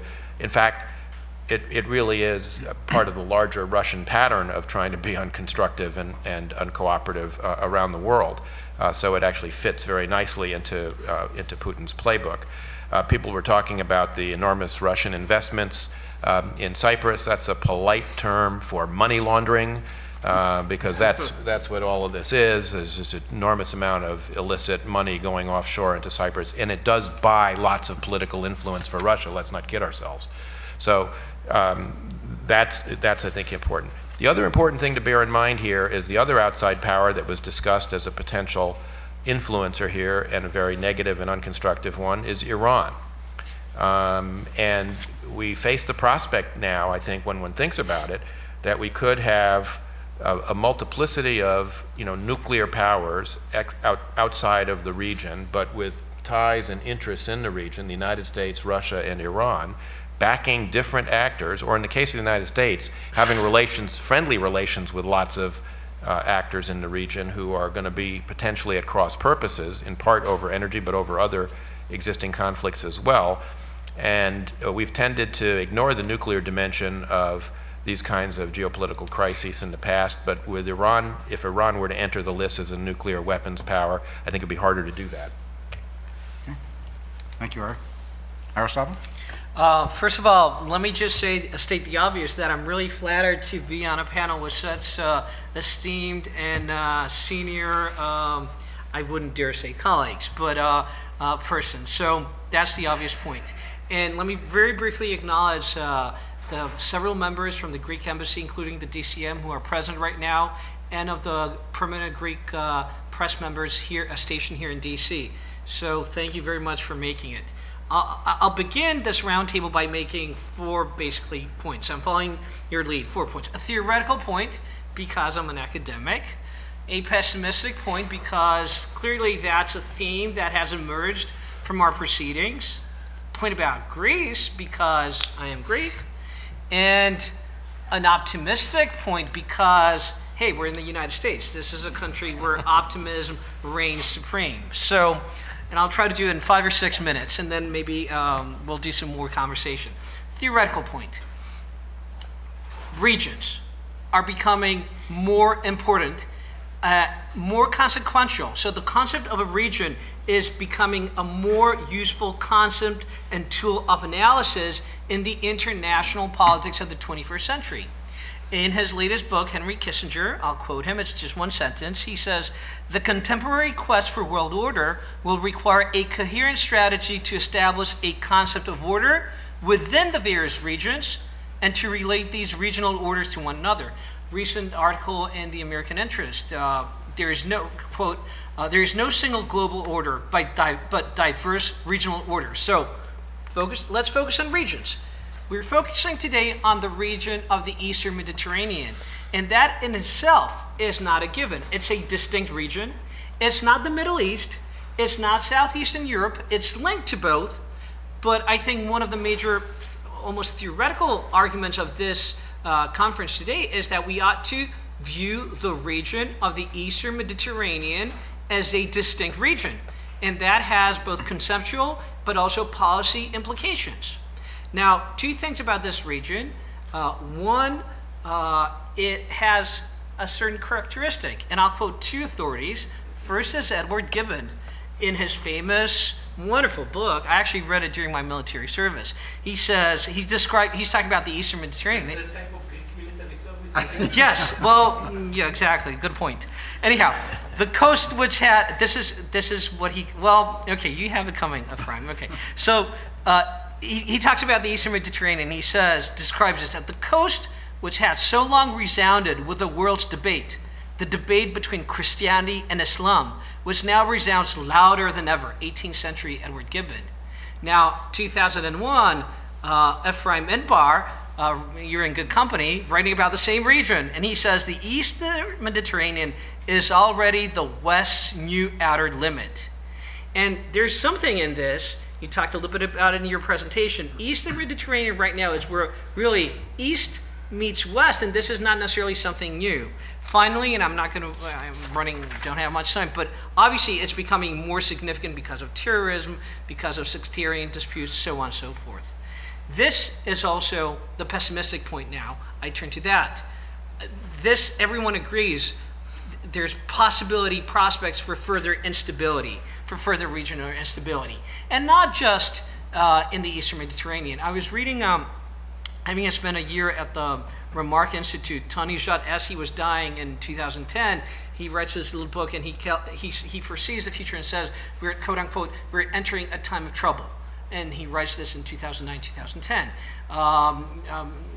Richard N. Haas talks about the new 30 Years' War in the Middle East, or the Foreign Affairs article he just wrote, The Unraveling. And all these regions, sectarianism, climate change, inequality, rise of terrorist groups, financial crisis, American withdrawal, all these are conducive to further instability, and that's a major theme, and we can pick it up. Now, Greece, a point about Greece. I have to take issue with Professor Camille Pakistan, because he said, well, you know, Greece hasn't really done much since 1922-23 in the region of the Eastern Mediterranean. I would say thank God, because that was the last time we had, as Greeks, such a huge catastrophe in the region. But let me give you a few examples. Only in the past 2 or 3 years, things that Greece, deep in crisis, losing 25% of its GDP, has been doing with the state of Israel. A historic visit by an Israeli PM, first time sitting PM visiting Athens. Signing of several treaties, including in the fields of aviation and tourism. 500,000 Israeli tourists. Several joint military exercises. An MOU involving our 2 military exercises. Rise of Greek exports. Cooperation of diaspora groups. Today, when I woke up, I got an email about Israeli scholarships to Greek students. G2G meeting in Israel. I can go on for 5 minutes. This is not nothing. This is something. For the first time, an Israeli military attaché was posted in Athens. So Greece actually has been doing something within the crisis, and part of it is increasing cooperation with Israel.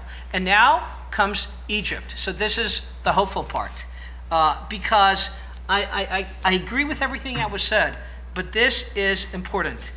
Bringing in Egypt, Cyprus, Greece, Egypt, and then Israel. And I can tell you about all the meetings that are coming up, very high-level meetings. This is about energy. This is about stability. This is about cooperation. It's not about an alliance. I wish people wouldn't use the word alliance. Next time something happens in Gaza, Greek soldiers ain't going to go there. So there are limits to what is happening. But I'll take enhanced cooperation or informal alliance, but let's not use the word alliance too easily. But it's still very important. And here's my final optimistic point, and then we can come back. Okay. Ephraim said today, I don't really like Huntington, but there's something Huntingtonian, class of civilizations like going on right now in the region. And yes, you're right. So here's the hope. Here's something that I want to advocate, something that I want to stress, something that is happening right now. Greece and Cyprus, predominantly Christian. Egypt, Muslim. Israel, Jewish. Greeks, Jews, Muslims coming together, cooperating for stability on shared common interests in the region of Eastern Mediterranean. I'd say that this is something that has to be internalized, cherished, advertised. That gives me hope. And I'll end there for now. Thank you. Thank you, Astar. General Amador?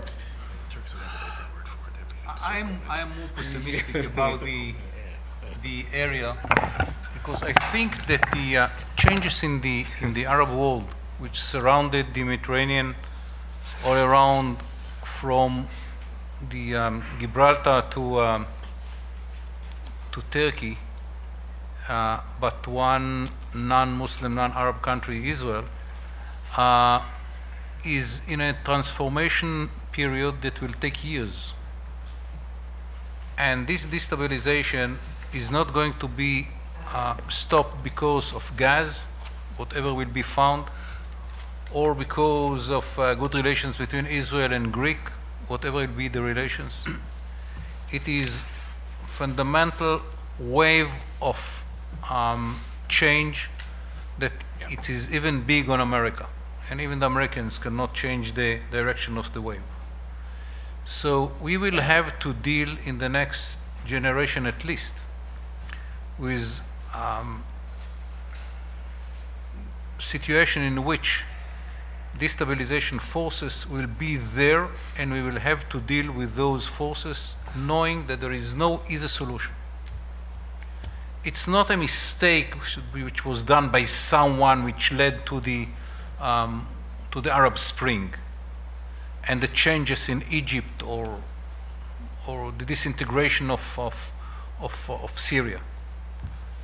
It's an historic wave, and you cannot change history by one or two actions, as strong as you will be.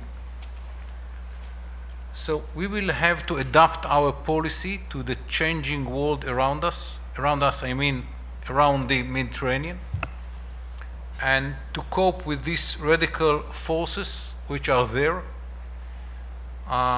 From my point of view, or the Israeli point of view, the most dangerous phenomena will be if Iran will get nuclear capability. Under the umbrella of nuclear Iran, this bad Middle East is going to be much, much more problematic. And even in areas in which we or the Americans or others can do something, nothing will be, no one will be in a position to do it because of the implication which might lead to a nuclear reaction. So this is the situation. It's bad enough. Do not make any mistake bringing in nuclear Iran. It's bad enough that Iran is in, but nuclear Iran will be worst for the whole region. The first to suffer will be the Gulf countries and then all the others. But for Israel, it's an existence question, existential question. And I'm not optimistic about it. This region will be under the destabilization forces, radical Islamist movements for years. And we will have to deal with it. I mean, to do whatever we can to prevent those forces to win the war, knowing that that will be a long war for, I don't know, Kissinger, if you want to quote Kissinger. Kissinger wrote once that the Middle East is like Europe before the Westphalia Agreement. I don't remember in which book. And it took the Europeans 300 years from the Westphalia Agreement to the European Union. the Middle East is going backward. If the hard core of the Westphalia Agreement was religion is out, sovereignty is in the Middle East is vice versa, moving. I mean, religion is in and sovereignty is out. Borders disappearing, religious sects, tribal families, whatever, are stronger and stronger in the area. So I'm very pessimistic about the ability of anyone to change the Middle East and to bring stability to the area. And what we have to do is to cooperate between those forces that for them radical Islam is a threat, fundamentalism is unacceptable, and all they want is to continue the liberal democratic system to prevail in the Middle East. It is not going to be easy. Yes, and finally, Michael Lee, please. Well, thank you, Tom, and thanks for the invitation to be with you today. I'll leave aside some of these broader geopolitical conceptual issues and just share with you a few thoughts in response to the discussion today and how it struck me. I think first and foremost, the discussion today struck me as one which has been rather realistic compared with many previous discussions I've been involved with through our project at GMF and on other occasions. I do detect in general a new realism about these energy resources in the Eastern Mediterranean. Up to not so long ago, and still in some quarters, there was tremendous enthusiasm about the possibility of using these resources in some way to overcome long-standing political conflicts in the region. There was also a great deal of excited talk about the possibilities of exporting gas from this region globally, with endless discussions about export options to Asia, to Europe, and so on, of a somewhat unrealistic nature. And more recently, particularly after events in Ukraine, a lot of discussion as to how Eastern Mediterranean gas could somehow come in and help strengthen Europe's energy security. I think in all these three areas, we have seen a considerable increase in realism. There was some considerable discussion here today on issues around Cyprus. I won't choose to go into those in any detail right now, though we could come back to it. But I think it's apparent to everybody here that the energy discoveries offshore Cyprus are not a deus ex machina, which will come in and somehow create the incentives to overcome the problems which for 40 years have blocked a solution to the problem of the division of Cyprus. As far as the Middle East conflict is concerned, again, the order of magnitude is such that although one could see certain ways in which energy can come in to reinforce breakthroughs when they've been achieved, I don't think anybody believes that energy will in itself help to overcome these long-standing difficulties. And finally, as far as Europe is concerned, we have heard from Simon and others that the quantities are such that we're talking for the whole Levant Basin in absolute terms of something like 2% of the EU's consumption, and the transport problems are in fact for the time being insurmountable, notwithstanding what we have heard. These projects of common interest that have been largely discussed are purely outlines on paper of possible projects if the necessary quantities of gas were discovered, if investors were ready to come in with sufficient funds in the billions, and if the technical problems could be overcome. We hear that feasibility studies have been conducted, and indeed they have. But we're very far indeed from satisfying these conditions.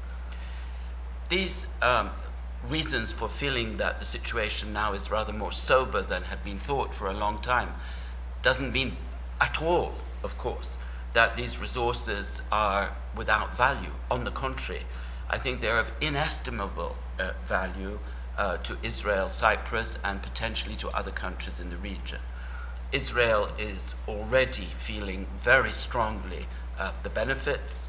in terms of power generation, which has gone over to a very considerable extent to natural gas, with the benefits in terms of air quality. That haze over Tel Aviv is no longer quite so dense as it used to be, if it's there at all.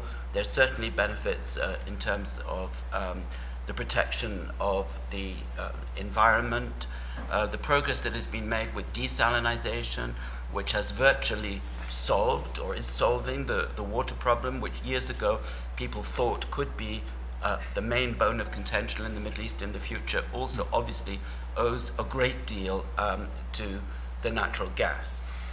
For Cyprus itself, we're still several years away before there are any revenue streams or indeed before the gas comes on shore. Again, while there are ambitious schemes that could be realized if considerable additional quantities of gas are found, in any circumstances this gas will be of great value to Cyprus itself when it starts to come on shore in a few years from now. I think too the energy companies concerned have refocused their attention from distant markets in Asia and Europe that would take very large-scale investments in LNG, floating or otherwise, or challenging pipelines or electricity cables to Europe, to the region itself. And the fact that Noble Energy and others are looking first and foremost now to Egypt as a potential market and to Jordan on a very modest scale, I think also involves a dose of realism. Obviously, these plans are not without political risk. The situation in the Middle East is unpredictable in many respects, and although Israel has been at peace with Jordan and Egypt for many years, one can well imagine that there could be developments in the region that would put these two export projects into question. But nonetheless, I think they do represent a realistic approach rather than highly ambitious schemes to export to Asia by LNG and so on. Therefore, I am far from discouraged from today's discussions. On the contrary, I think we're now in a situation where we realize the full value of these resources, which first and foremost can be felt by the countries themselves. If the benefits can be shared by other countries in the region, so much the better. Thank you. Thank you, Michael. I'd like to ask each of the panelists who've just spoken if they'd like to comment on what's been said by the other three panelists. Not to second, but to contest something like that before we move on to other issues. Any issues that any of the panelists that would like to comment on? Yes, Aristotle? Not exactly contest, but actually reinforce what I would call the primacy of the political. It seems to me that what is emerging is a twofold significance of political processes. On the one hand, you cannot really have any meaningful energy cooperation without having a sufficiently friendly and positive political environment. And on the other hand, you cannot expect political issues to disappear overnight because you have energy findings. So I think the primacy of the political is being reinforced from our discussions. Okay. I'd like to bring up a couple of issues that have sort of played out during the day and even on this panel, and to get comments from the members of the roundtable. For instance, it started, someone spoke this morning about the end of the Westphalian era in the Middle East. And I wonder if that's the case. And I mentioned that alongside the statement made by another panelist on no one is quite sure why Lebanon still exists, but in fact it does. Just comments on if you're going to move beyond the states that are now in existence, isn't the Lebanon factor going to continue? In other words, you may have different borders with a Syria or Iraq, but isn't there don't you have to overcome a good bit of inertia in order for that to happen? In other words, is that Westphalian is still a word, and we've heard about it since the end of the Cold War, that we may be moving on that era, but it tends to be kind of sticky now and then. Any comments on that? That is, whether we really are seeing a dissolution? Well, I mean, another way of kind of reformulating that a little bit, Tom, is that the dispensation that we're all used to, which is the post-World War I, post-Versailles post-Trianon dispensation in the Middle East is up for grabs in a way that fundamentally hasn't been up until this point. But I would argue that we've never had a Westphalian system in the region. We had arbitrary cartographic lines emplaced by European powers after World War I when the Ottoman Empire collapsed. I think we need a Westphalian settlement at some point between Sunni and Shia if the region isn't going to be torn apart by this kind of turmoil, forever at some point. But, as General Emidraur just pointed out, as Henry Kissinger pointed out, it takes a very long time. You have to have a 30 years war, then you have to have some other institutions. No, the wars we have. And it's been more than 30 years. But it's going to go for a long time, is my point. I'm agreeing with General Emidraur. This is going to go on for quite a while before you ever get to the point where you can kind of restabilize. But I do think, I don't know about Lebanon, but I find it hard to believe that the Syrian Humpty Dumpty is ever going to be put back together again. And I think Iraq is teetering on the brink as well. I think there's maybe one last chance here that Haider al-Abadi has to get kind of Iraq right, and then after that, I think it's not likely to be put back together again.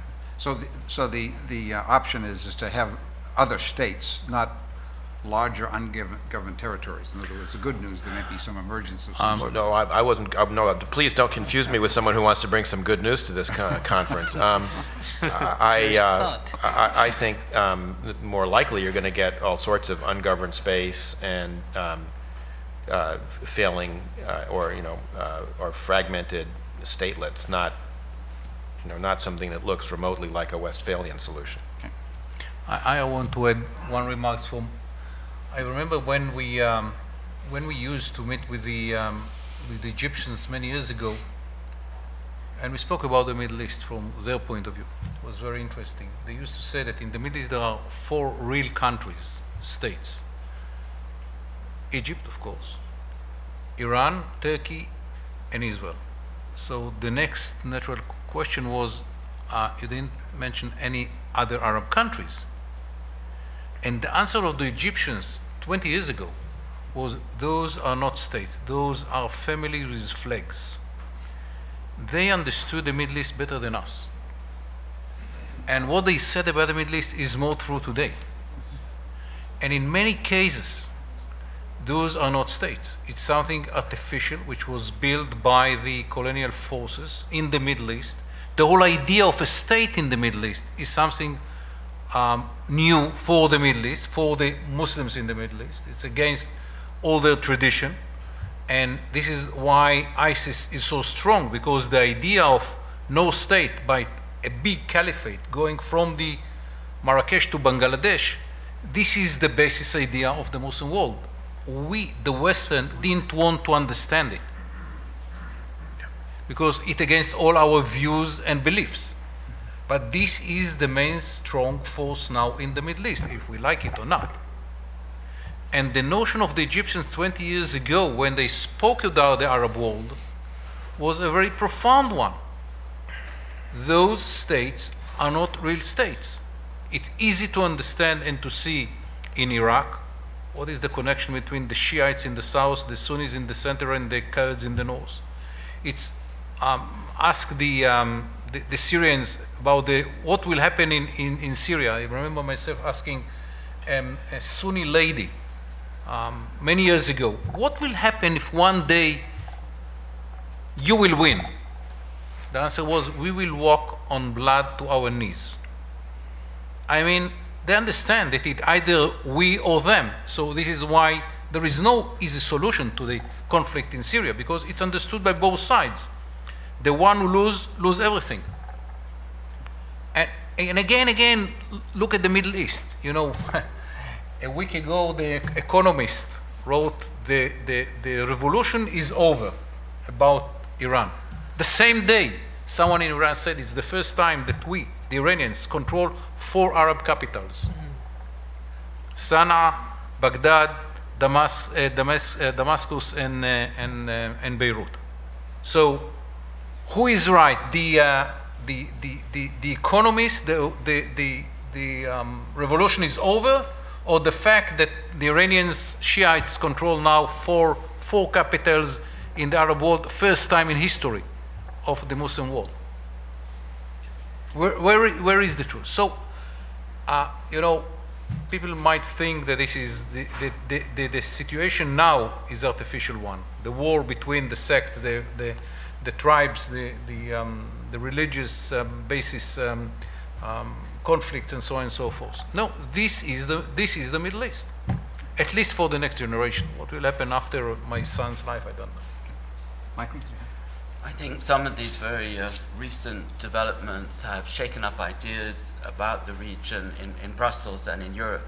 It seems quite incredible now, but just a few years ago, people in Europe really believed that the relative success we'd had in Central and Eastern Europe could be repeated in North Africa and in the Levant. And for several years now, the European Union, for example, has been going around the countries in the region, negotiating agreements, basically built on the assumption that countries in North Africa and the Levant, at least, if not beyond, would like little by little to become more like us.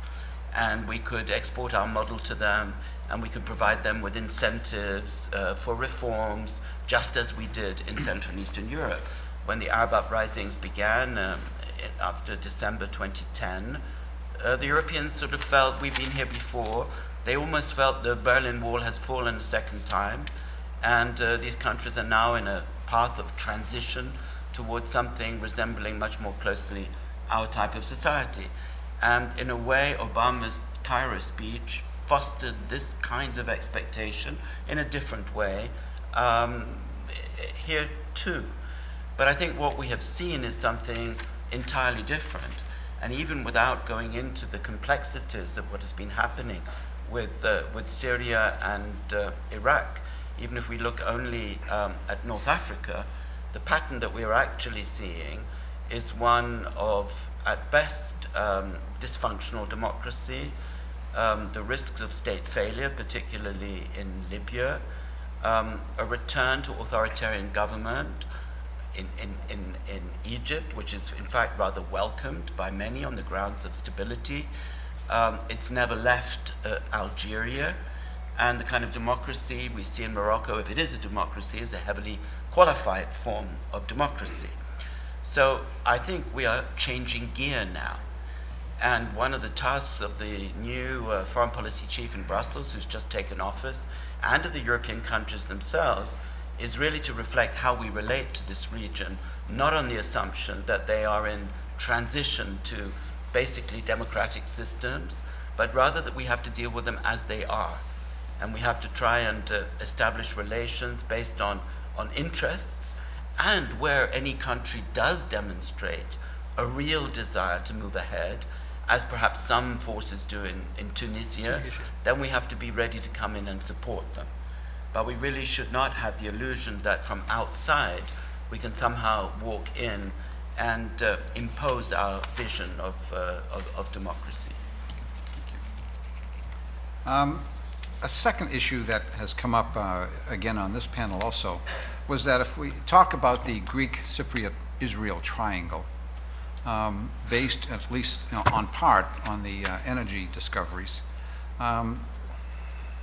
I have trouble linking that. In fact, we can comment on that with with how Egypt will play in this, because it seems that if Egypt has a locus that they'd like to join, that is, it's the leadership in the Arab world, not necessarily of non-Arab partners.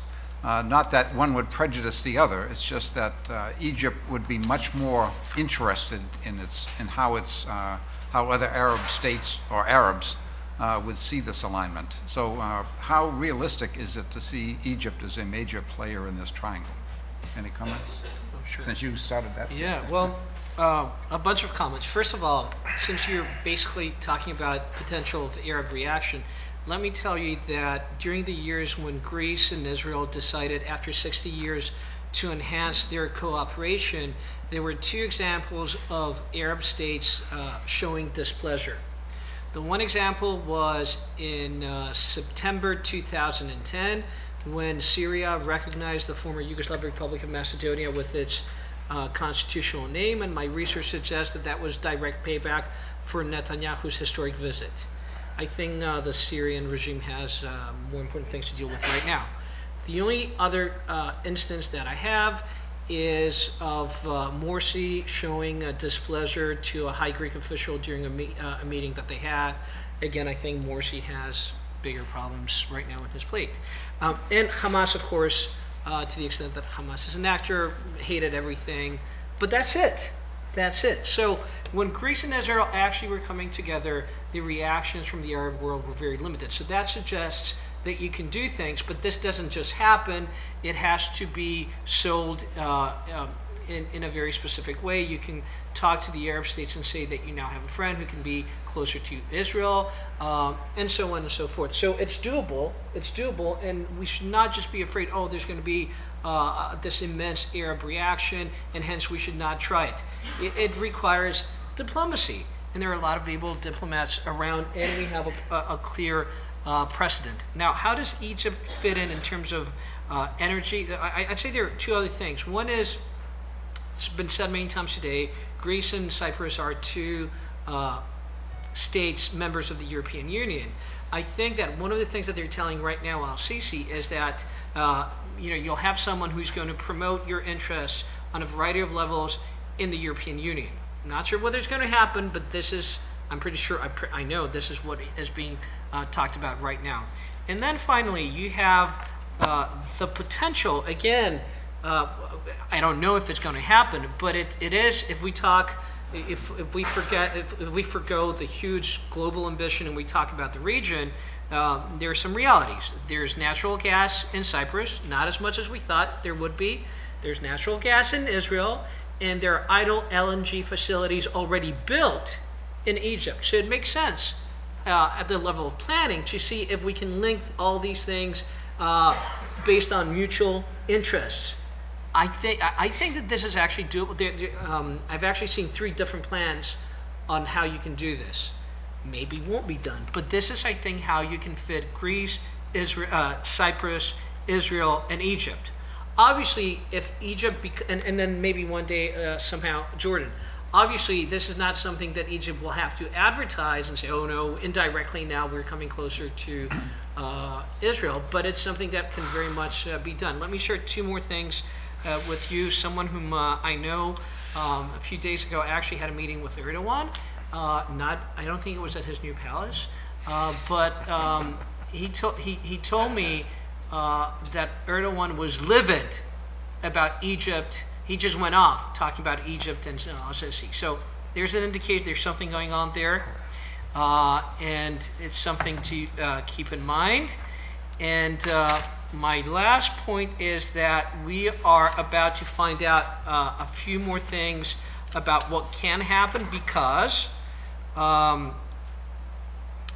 the 24th, the president of Cyprus has been invited to Israel December 2nd. At late January, there's a planned meeting between Netanyahu, Samaras, and Anastasiadis, the president of Cyprus, the prime minister of Greece, and Israel. There's Foreign Minister Lieberman visited Cyprus very recently. We have Joe Biden, it was mentioned, coming to the region. The energy ministers of Greece, Cyprus, and Israel are scheduled to meet November 24th. There are things happening. There are things happening right now. I don't know the outcome. I mean, no one does. But what I do know is that there's some planning, there's some effort, but it has to be kept within a regional perspective. It's not an alliance, but it can be based on mutual interests, on projects that are doable, profitable, and conducive to regional stability. I'll take that anytime, given the wider regional instability. Eric? I would speculate that Erdogan's dyspepsia about General al-Sisi is because what happened in Egypt is Erdogan's worst nightmare. The military coming in and throwing him in jail and putting him on trial and essentially overthrowing the government. Well, if I could comment, I mean, I agree that this is a nightmare situation for Erdogan, but perhaps not entirely for that reason. I think he can be fairly confident that he has defanged the military for the time being. in Turkey, at least as far as domestic policy is concerned. I think the risk of the army coming in with a new coup, virtual or otherwise, against Erdogan in Turkey may be rather limited. But above all, I think for Erdogan, the fact that he lost his sister party in the Muslim Brotherhood as a result of Sisi's action has completely changed the game plan to his disfavor in the whole region.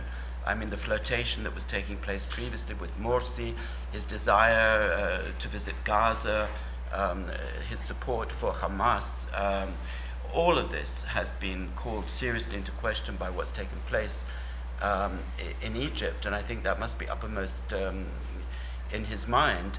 I agree entirely that the cooperation that we're seeing between Israel, Cyprus, and Greece is constructive and positive and stabilizing in an unstable situation. But I think, Aristotle, you were quite right to say that we're not really talking about an alliance here.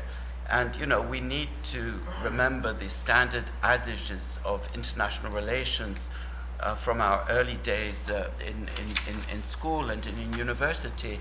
No permanent friends, no permanent enemies, only permanent interests. And, yeah, absolutely.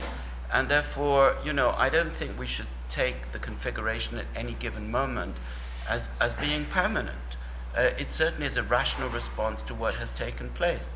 I don't think there's going to be any reconciliation between Israel and Turkey as long as Erdogan is there.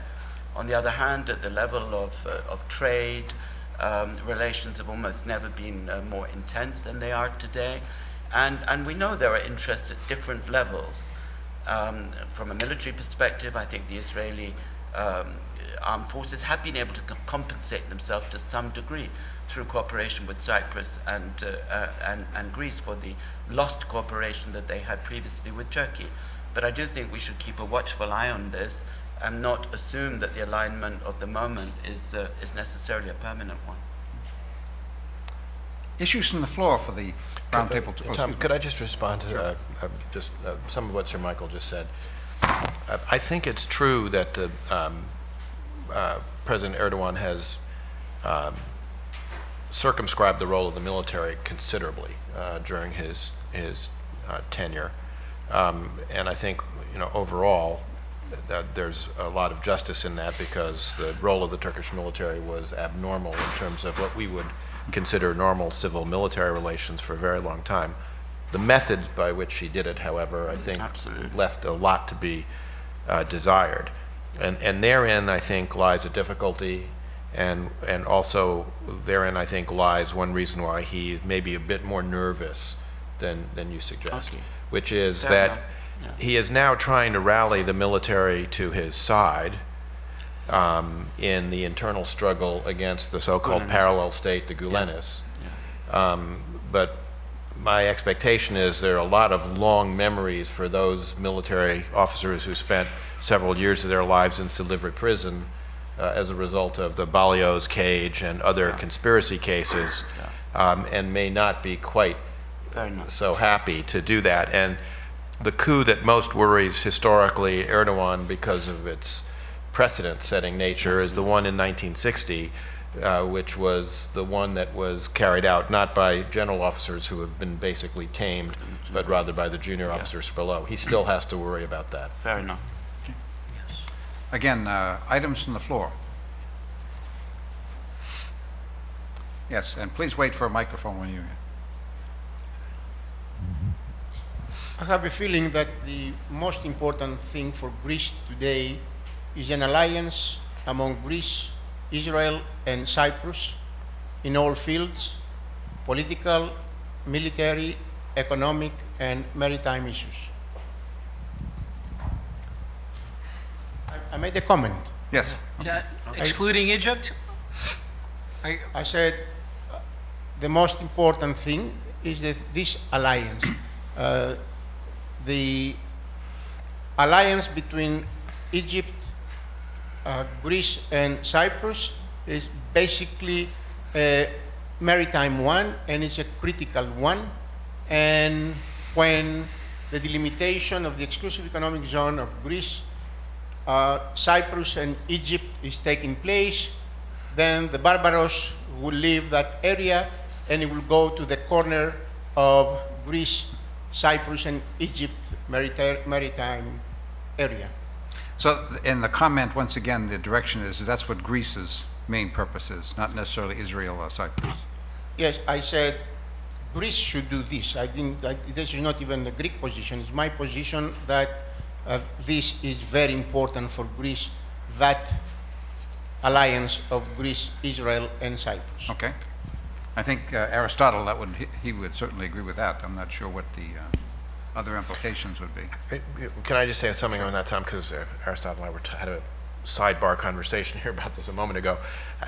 The way that Turks will look at this invariably, whether the word alliance is used or not, I said they might not see it as an alliance, they might see it, as encirclement, and it won't appear more benign to them as a result. So I think one has to be very careful about how all of this lines up, because it could provoke things more than otherwise.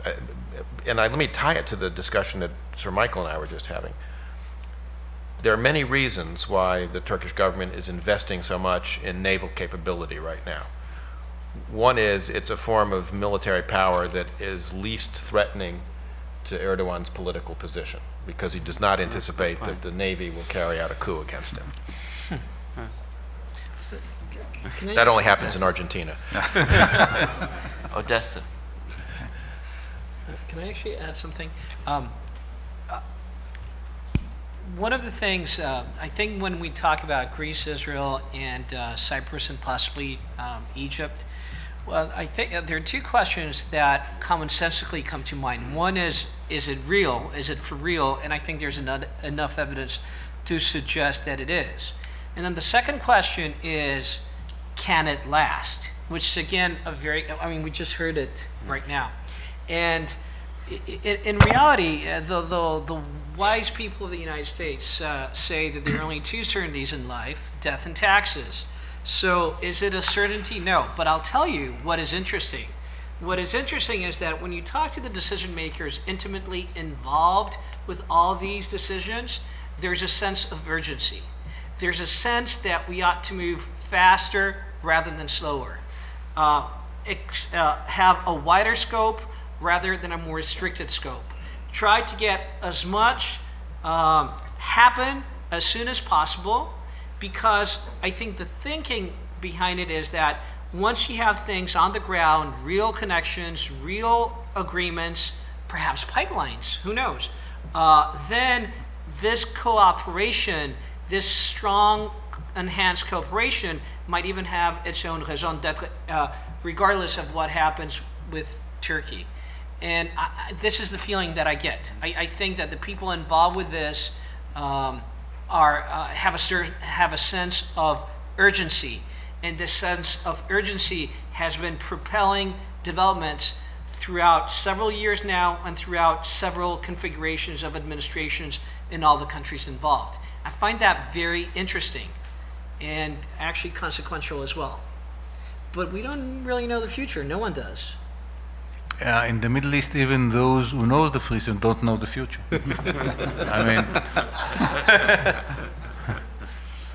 Can I just very quickly add something?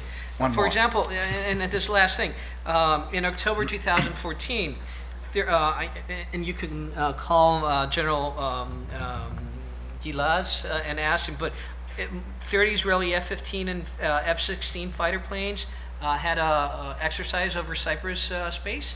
I mean, that's a very expensive military exercise. So things are happening as we talk. It's not grand talk about grand strategy. This is reality. Which is what Professor Karagiottis says. This is happening. But it's also happening, and it's not a secret because there are no secrets from the Americans. The Israelis are covering the airspace of Cyprus on a 24-hour basis for more than a year now. Okay. I'd like to come back to one issue that came up this morning, and at the risk of tossing another hand grenade out, that is something General Amador said is if Iran gets a nuclear weapon, does it terrible implications to the region.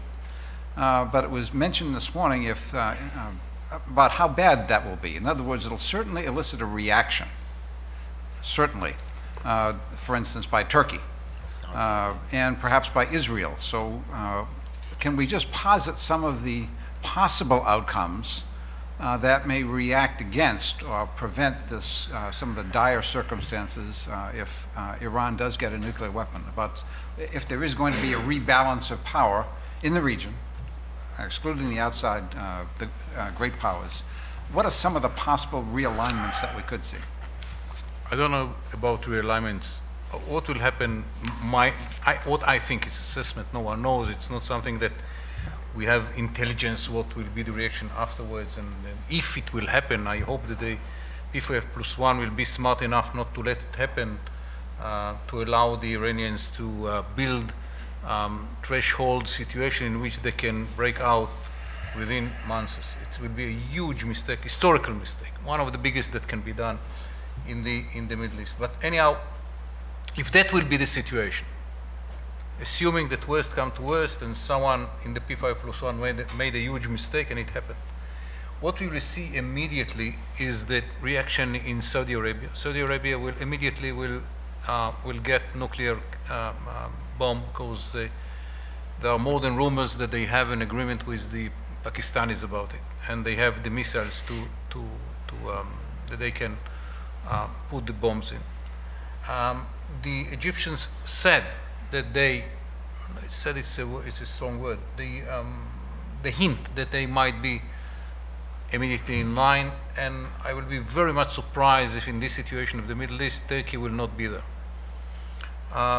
We will see the Gulf countries will have to make a crucial decision. Will they, going into the, under the umbrella of the Iranians, or they'll go against the Iranians and they will have to find someone to support them, understanding in this situation, if that situation will happen, that they cannot trust America.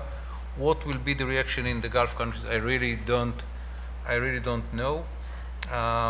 We might find ourselves in a different situation if they rely together and will look for another alliance in the Middle East or outside the Middle East.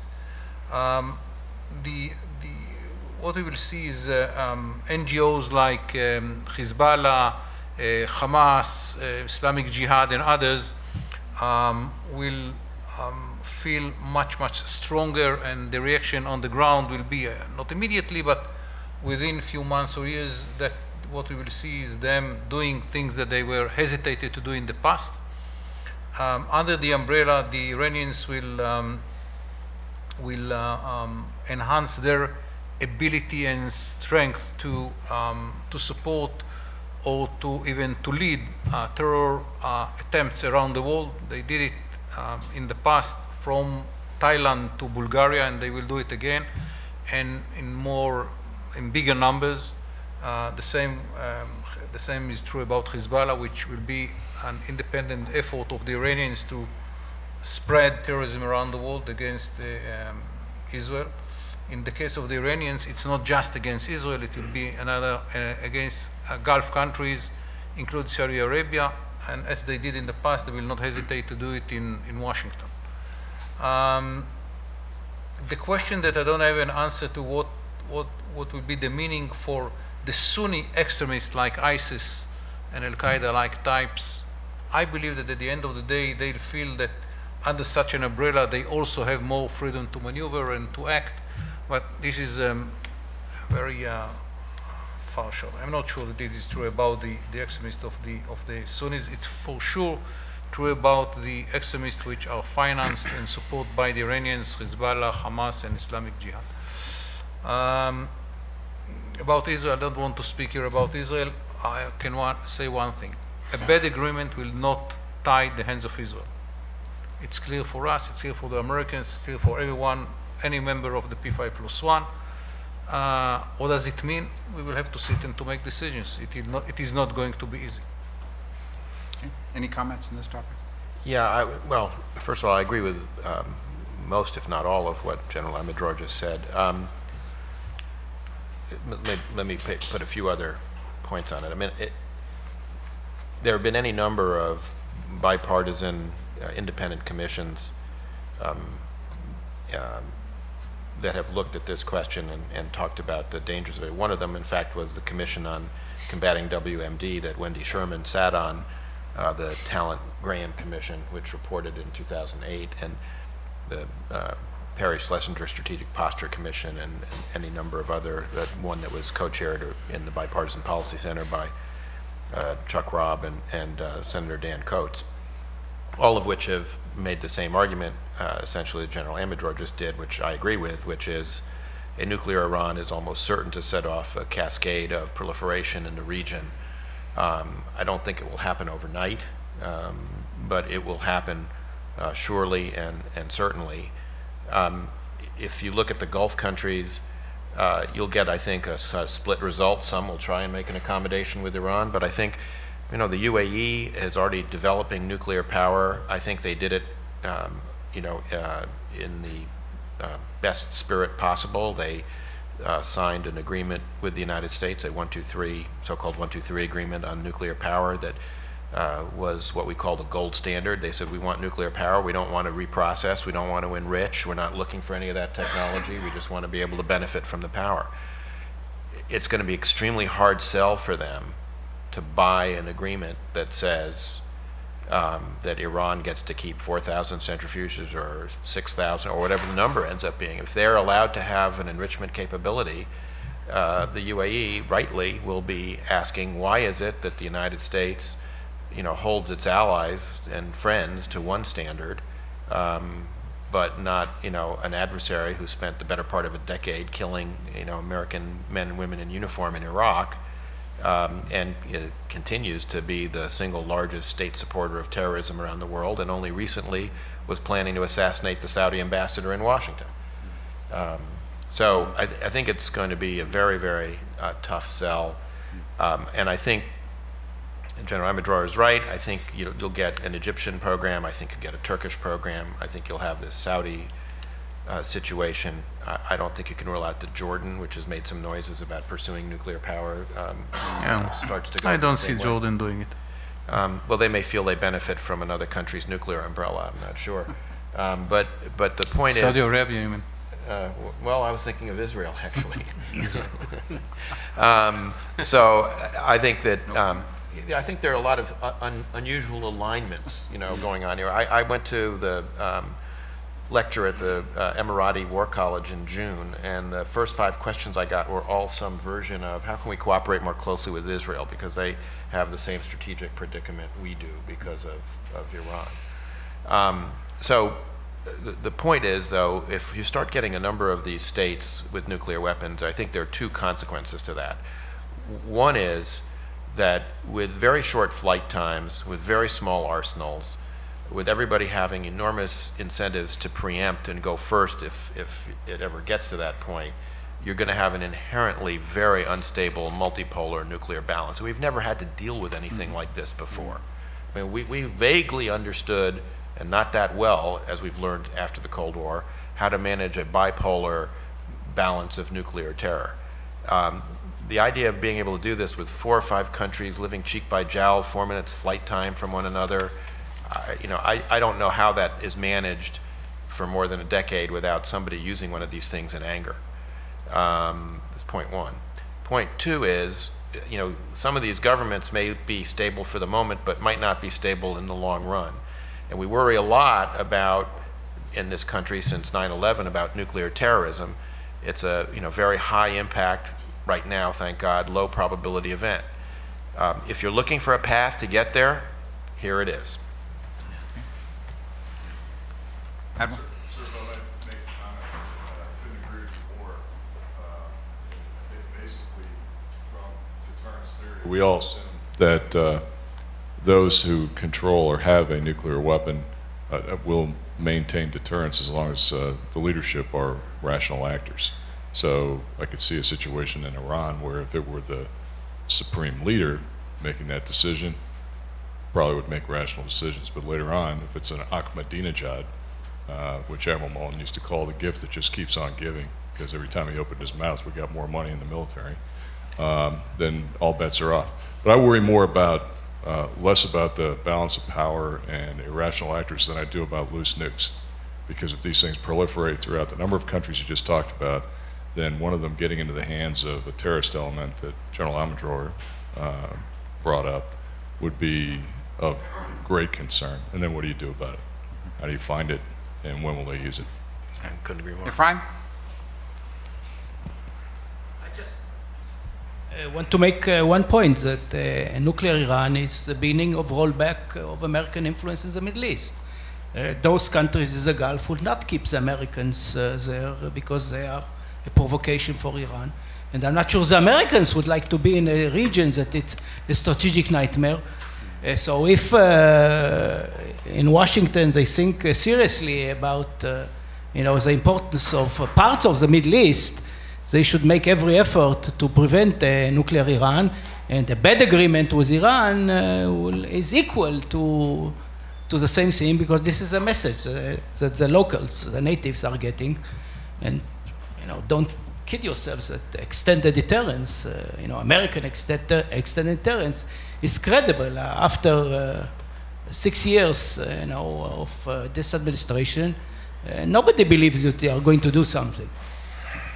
I'd like to make that the last word. We are running out of time, but just to point out how we started this morning, looking at the large picture worldwide, coming down and then to energy, and then specifically to regional alliances. I want to thank the members of the panel for taking part in each of these. It's been a real pleasure for me. I'd like to make one point at the end. We've heard about what Henry Kissinger said and about how you can't predict the future. And it struck me is that when I first met Ephraim, Israel was beginning to develop a close relationship with Turkey. And then things happened. I guess my point is that if one thing we can take away from this is that things are going to continue to happen in very unexpected ways. I want to thank everyone who took part, and thank you again both on the University of Piraeus, for the University of Piraeus, for the Bezos Center, and for the Merrill Center at SAIS. Thank you for coming. And if we could have a family photograph with our students and panel participants here, please. If only we had better ambassadors.